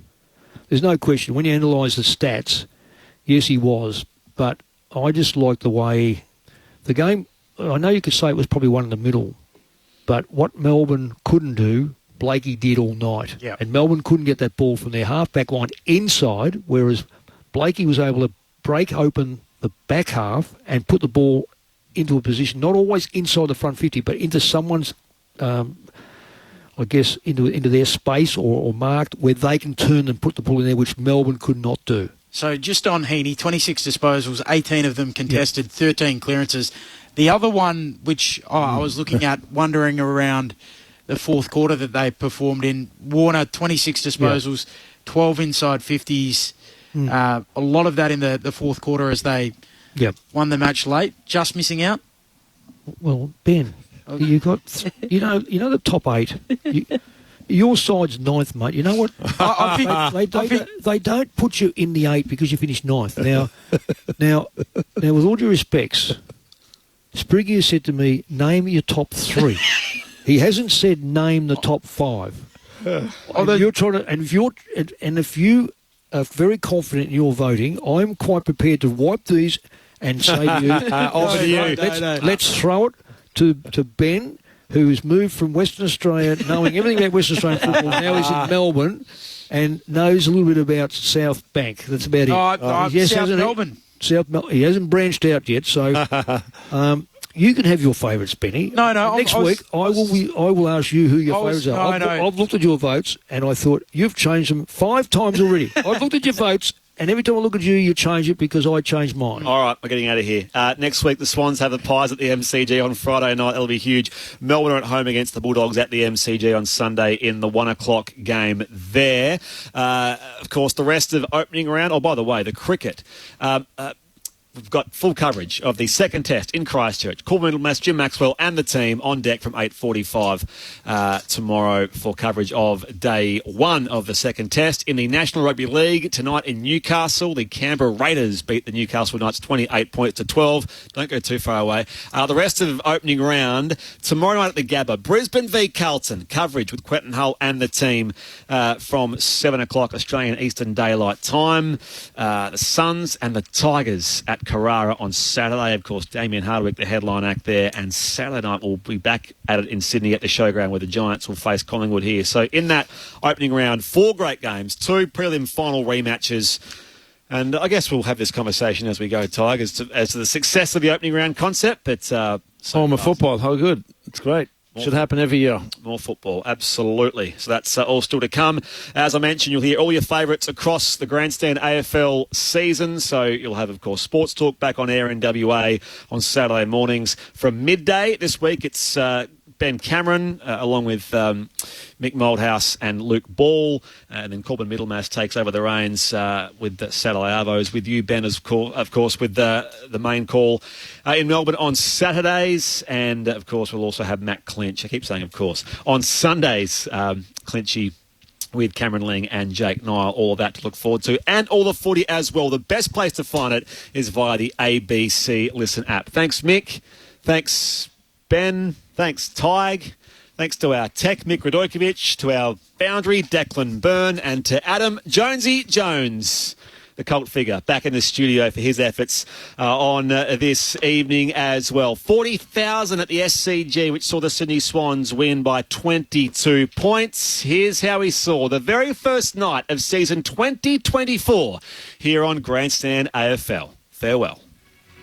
Loose footy again, Sparrow gathers, bumps it high inside forward 50, up in front, Petrarca at ground level, gets the hand pass back to Fritsch, who snaps from the same part of the ground as earlier. This time he curls it around superbly. Bailey Fritsch is on the board, and the D's have back-to-back goals either side of half-time. Rowbottom emerges with it, loses it, holding the ball. And Sparrow lets him know what he thinks about it. Advantage paid. Fritsch snaps and goals. 3 for Bailey Fritsch. Grundy competes with Gawn. Down to Heaney. His 9th clearance of the game. Tumbles it towards top of the square here. Picked up by McLean, who can slam it home. That's his second. And the Swans get back the lead. Jack Viney, second generation D. He's a blood and guts kind of footballer. From right on 50. He shows us his polish too. His second, and scores are level. Swans with it on the wing. He gives it off to Blake. He stabs it inside 50. Hayward. There it is. Storming out. He marks on his chest. Will Hayward. He drills it. Sydney out by 7 points and they keep the D's at bay. Gordon goes to the clearance here. Coughs it up though. One with Petrarca on the burst of 35 and a polished finish as well. They respond within 10 seconds, Melbourne, to cut it back to a point as we approach three-quarter time. Sydney back with it on the wing. The kick, nearly a turnover. Gets through to Warner, who steps and goes whack! And kicks a wondrous goal from beyond 50. Swans out by 10. Loose ball though, Fox leaves it behind for Hayward, who has room to snap over the goal umpire's head. And the Swans, just like that, have a game-high lead. McDonald gathers, sidesteps, now he'll snap towards the goal square. There's a fight on in there. A quick little socket towards goal. And it's been socked through by Fox. Fantastic, Mr. Fox. Swans in front by 4 goals neat. Long kick to full forward. McDonald comes out and takes the pack mark. 15 out directly in front. Been the air apparent for a long time. He pokes it through. It's his forward line now, and it's a cherry on top for the Swans. Melbourne ended Sydney's golden run last year, but the Swans opened the curtain on 2024 with a big win at home. 22 points the Swans' way. Melbourne ended Sydney's golden run last year, but the Swans opened the curtain on 2024 with a big win at home. 22 points the Swans' way.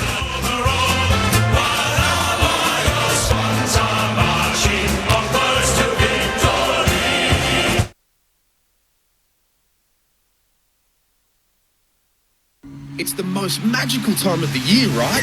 Footy season! This season you can get your footy live and ad-free on the ABC Listen app. Unbelievable! AFL, NRL, men's, women's. Whatever you fix, we've got you covered. Every goal, try, mark and tackle, called by ABC Sports expert commentary team. 100% pure footy, live and ad-free on the ABC Listen app. ABC Sport Digital Radio, your home of NRL. Welcome to ABC Grandstand's Hall of Fame. On mobile, online and on your radio.